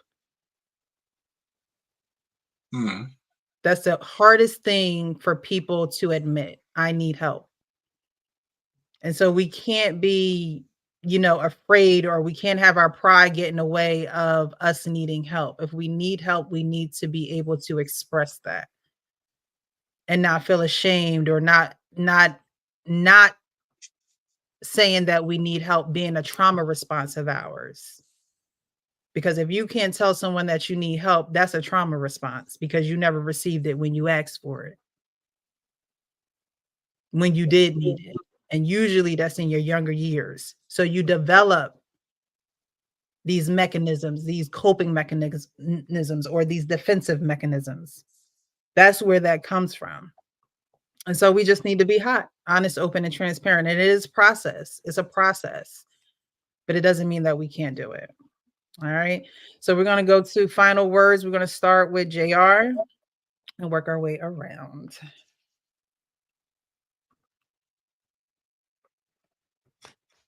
Yeah, I think you made some excellent points as far as people being afraid of the truth. I just think that's something that's not going to go anywhere. So I think there needs to be an appreciation for caring, because a lot of people just don't really care. They will allow things to happen, and you'll continue to do it because they are afraid to talk to you. So shout out to everybody that is able to come to you and say, hey, this was foul, or you shouldn't have done this, because it's rare. But overall, I just think you just made some excellent points as far as with that. You kind of took some of the things that I was going to say, but just have appreciation for somebody that does do it. Thank you. And thank you for being here tonight. Oh, you're welcome. Thanks for having me. Coach Ferg? Just really quick, based on the video, you know, if you're going to try to address someone's behavior, or just, you know, try to speak to them regarding, you know, possibly hurting themselves, make sure that both of you are sober, and make sure that there's people around that love both of y'all. You cannot speak to someone in that capacity when they are inebriated, or even if you're drinking. Make sure that they're sober. Stay, if you gotta have a family meeting, sit down in an open environment, but make sure you do that, because that's really important. Also, in that moment, it's not what you say, it's how you say it. It's how you say it. Again, when you start pointing fingers based off someone else's behavior, then they're not going to listen. You have to sort of empathize a little bit, although you may not, believe in what they're doing. Just have an understanding and try to give them an open-minded point of view about it. Not take your feelings out of it. I learned early, from my own father, take my feelings out of it, because he was the only one able to cuss me out and get away with it. But I understand also everybody's not built for it. Again, if you do know somebody, find somebody who has an unbiased opinion about it. A lot of times, we look at the people around us and feel that they can't help us, but we can also learn from a distance by watching other people on what not to do. And again, in our community, we have a hard time of saying that we can't do it, to the detriment of even destroying ourselves or our children. We would not admit that we failed. That's why we see a lot of this out here today. But if you want to change your life and your children's lives, seek the help that you need early as possible. Separate from those people who promote the behavior that you're trying to get away from. Don't force your lifestyle on your children, because they can turn out 10 times worse than you. We do a lot of talking in the Black community. One thing we can do is talk. But then how many of us are willing to walk in our righteous spirit? Because at some point you'll get your breakthrough. It's not going to happen when you want. It's going to come when you're ready and prepared for it. So if you want a life change, just prepare yourself. And maybe you might look as good as me when you get 50. Just maybe. No, I'm just messing around. No, salute. That's for real. Salute. Thank you so much. I appreciate you. Always a pleasure. All right, Sean, final thoughts.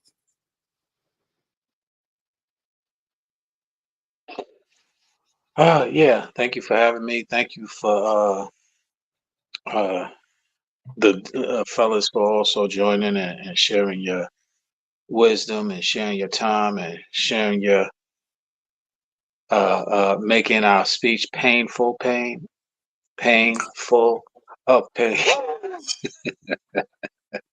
Nah, seriously, I've been wrestling with this, and two things. The first is I want to be able to um we can change people conditions, money changes your condition, degrees changes your conditions, community, a lot of things can change your conditions. But what happens often is we bring our mindset into those conditions. And so I challenge us, so including myself, to change our mindsets. And therefore your conditions could be more fruitful. And in all that we've been speaking about tonight, our mindsets, I'm glad that we're having a conversation, because our mindsets are changing when we're hearing different things and things from people who we can respect, even when we don't agree. We can respectfully disagree, and then even come to times like I did tonight where we can stand corrected. And I think that portion is often not seen and not promoted as much as it could or should be, and it's rooted in humility as well as in love. You mentioned that word earlier. Now it's a word that is missing from a lot of our environments. And I can't just say in the relationships between men and women, because it's missing in relationships as you just described with men and men. It's hard for us to say we love one another. I started a podcast once with a couple of men that I met online, Carlos and the Gooch, and it was all about Love Sunday. And we emphasized saying I love you to people who came to join us, as well as saying I love you to one another. And I'm going to continue that and encourage that. So, ladies and gentlemen, I love you all. Thank you for sharing your love with me.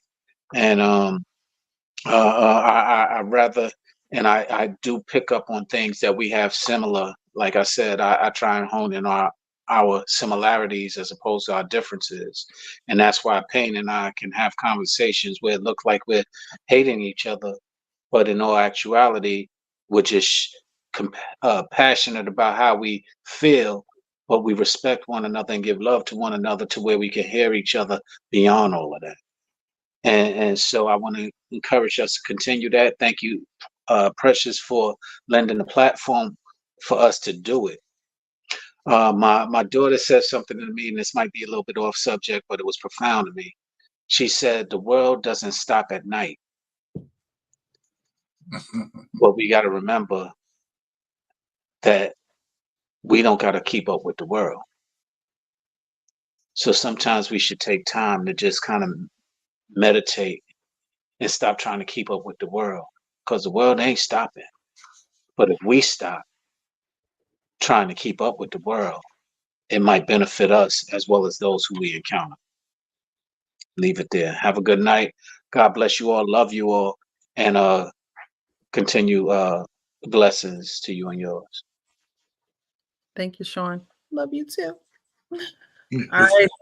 All right, Payne, close us out. Yeah, listen, we get a little, I guess, animated, but it's really all in love for sure. So, I was on mute. I'm sorry. Listen, we get animated a little bit, but it's all in love. But one of the things I have I've come to the revelation over my years is that we spend too much time looking at our skin color. I think we need to look beyond the fact that we're Black in this country and look at ourselves as Americans. We have just as much rights to do and be and thrive and partake in everything that America used to have to offer. And I think that when we start looking at ourselves in the backdrop of all that kind of stuff, I think we miss it. And that's why we get manipulated a lot. Right? So the reason why I didn't really have any issue, not because this guy said something stupid about Black women, right? It's really insignificant to the things that we're under in terms of pressure. It's a joke. I don't know if he meant it, didn't mean it, and all that kind of stuff. Because what people are telling me is if he was a Black man, nobody would be talking about it. And I think that's stupid. It's either a bad joke or it's just a joke. So that's that thing. The thing about men and needing to be around men, I lived that, right? Because when my mother died when I was early, I lived in my house with my paternal grandmother and grandfather, but she had a lot of daughters. My aunt became my guardian, but my father was still in the picture, but he was working 20 hours a day, pretty much. So we lived there with a whole bunch of cousins and stuff. But when I got around 16 and 17, I knew I needed to get around a lot of men. I don't know who told me that, but maybe it was because I went to Cardinal Hayes High School, which was an all-boys school. And maybe that gave me the idea that in order to go to the next level, I needed to be around men. So when I went to college, I pledged in a fraternity. I think I was a second-year freshman, right? And we had grad students that were Qs and all that kind of stuff. And just being around those guys, I learned a lot. And the camaraderie, besides all the foolery and the stuff that we got into, we did a lot of benefits. We did blood drives, we did the parties, but we did a lot of social kind of things in the community and stuff like that. So I needed that. And plus the conversations that we had under the same kind of similar circumstances were priceless. How to deal with life, how to deal with all that kind of stuff. And being in an organization, I'm not going to be that long. We had roles. We had a president, which was called a basileus, right? We had keep a record in sales. We had to keep our finances. So we learned how to do business in running the chapter. And I had every so often I had different roles. I had different. I took those different roles, including being the top dog. So, you know, running around with a whole bunch of cues when you're in college is like herding cats. So if you were able to do that, you know, you learn some stuff. And every fraternity person will tell you that because we're all wild and crazy. You know, it's kind of funny. I just was and I'm kind of sounding like a tangent, but it's all part of this thing. I was just with a couple of young guys. They're grown men now, but they pledged like I pledged in '77. So these guys pledged in like 2000s, in the 2000s. But my name is in the record book. They sought me out because they wanted to sit down and talk to me because the chapter we reinstated is still thriving. So I was talking, and we used to get brands, right? And they didn't notice. I said, listen, you know, at one point when I was in charge of the chapter, I told all the brothers, you can't get a brand, not until after a year. So when your head clears, if you still want one, get one. And both of the guys that I was with, they said, oh, it was you who changed that rule? You know, I didn't know that, you know, he said, we didn't know it was you who changed the rule. Yeah. Yeah. I said, no, you can't do that. You know, because when I got my brand, they could have told me to jump off the roof after I went over. I would have done it. Oh, wow. Right. So I said, you want to have your head clear. So when you make those kind of decisions, you don't want to make it under that kind of cloud. So, I mean, so we get influenced by the people around us, things we do, and it's still alive today. Right. So I'm just saying, just kind of bring it home. I think that I get back and forth with my cousins to that. So listen, we got to understand we can't make decisions in how we want to be governed and how we're going to govern people just because our skin is black. There's a place for that, but it's not everything. You know, it's not everything, and it can't be because then we belittle the fact that we are deserved all the benefits of being Americans when America was a great country. And sometimes we lose sight of that because we're worried about what you're doing for black people.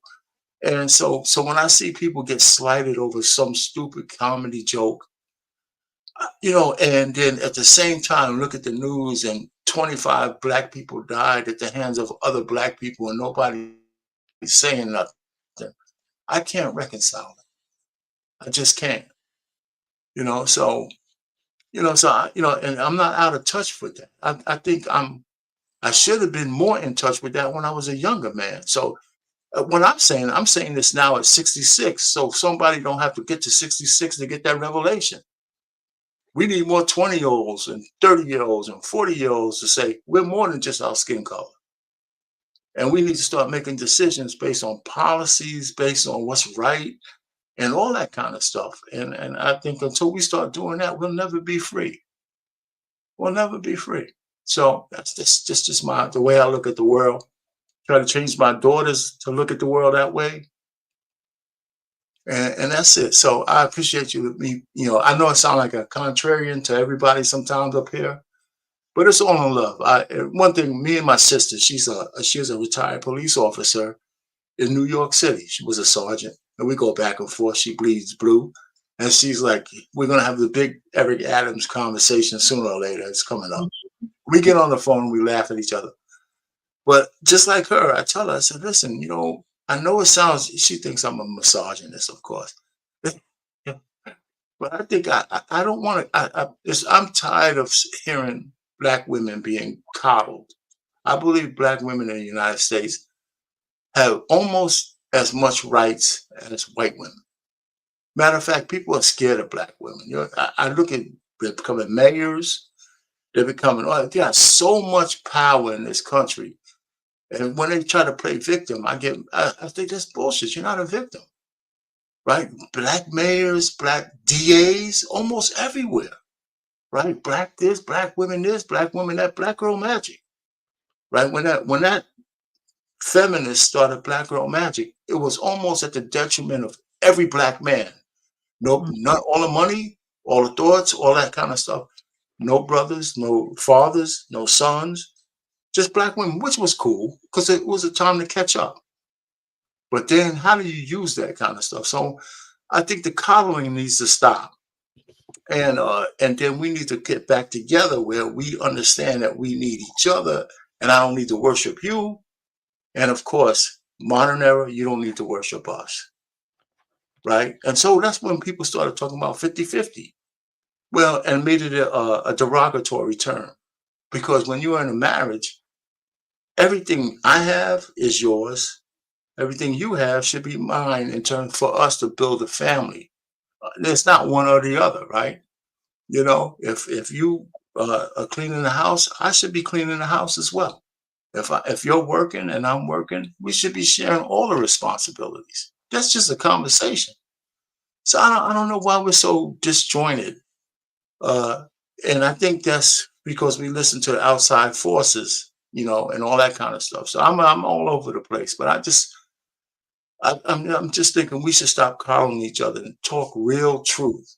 What are you really mad at when you hear a white man saying that? Because if his skin was black, would it still be as offensive? And if you can't say yes to that, then we're at a dichotomy, right? I don't think none of us should be calling each other the N word. I don't think any man should be calling a woman a B word, you know, or vice versa. So I think that's where we are. I think until we get to grips with being consistent, we're going to always have problems. So let me just land it there. Hey, JRC over there. And everybody else. Anyhow, that's me just rambling. But this is a good forum. I like the men's forum. It's cool. Thanks so much. I appreciate you guys. I appreciate Kenny too. He was here. That's right. Too bad he's not here. I would like to get a point and shot his ass too. Thank you to our co-host, which is the chat, who hold us down every week with their perspectives, and we got the mods doing what they need to do in the chat, keeping it calm and kosher in there. So I appreciate you guys a lot. And y'all know my final words is always be real with yourself so you could be real with others. The woman that don't want to, you know, she feels as though she was born feminine and she shouldn't have to be hard. I think that life will teach her real quick that work is a part of life. Oh yeah. Even the man that deems you worthy of you staying home, my love, you will still have to work in some type of capacity. My mom always said, whatever you do, whatever you work at, do it with your best foot forward. Do it because you love it. Do it wholeheartedly. And I think that's what's lacking in today, period. I always say good help is hard to find nowadays because people just don't have the desire to actually work and desire to put that work in and be proud of the work that they put in. It's just too easy nowadays. You can get on a podcast and, you know, talk for hours and say one thing and you can clear it up with the I'm sorry, and then you keep on going with your life, right? So, you know, where's the hard work in that? And don't get me wrong, I know the hard work it is, you know, to get on here and edit these videos and do the sound effects and all that other good stuff. But we're not working with our hands no more. And that may become an issue, you know, in the near future. Because the men that, you know, go out and build these roads and do the things that we need that us women do not want to do, right? We don't want to do those things. You know, who knows what that's going to be looking like with technology. So, you know, I don't think that woman is being real with herself where she has maybe a false sense of reality. And then we moved on to the married couple that's living in two separate homes. Hey, if you like it, I love it. But at the end of the day, that's not something that I would prescribe to. I would not marry a man just to live in a separate house than him. I just don't see, you might as well just continue dating somebody and just never get married. But at the end of the day, they did get married. So they had love, and somewhere, you know, they could not work it out under one roof and resolve to go underneath of two roofs.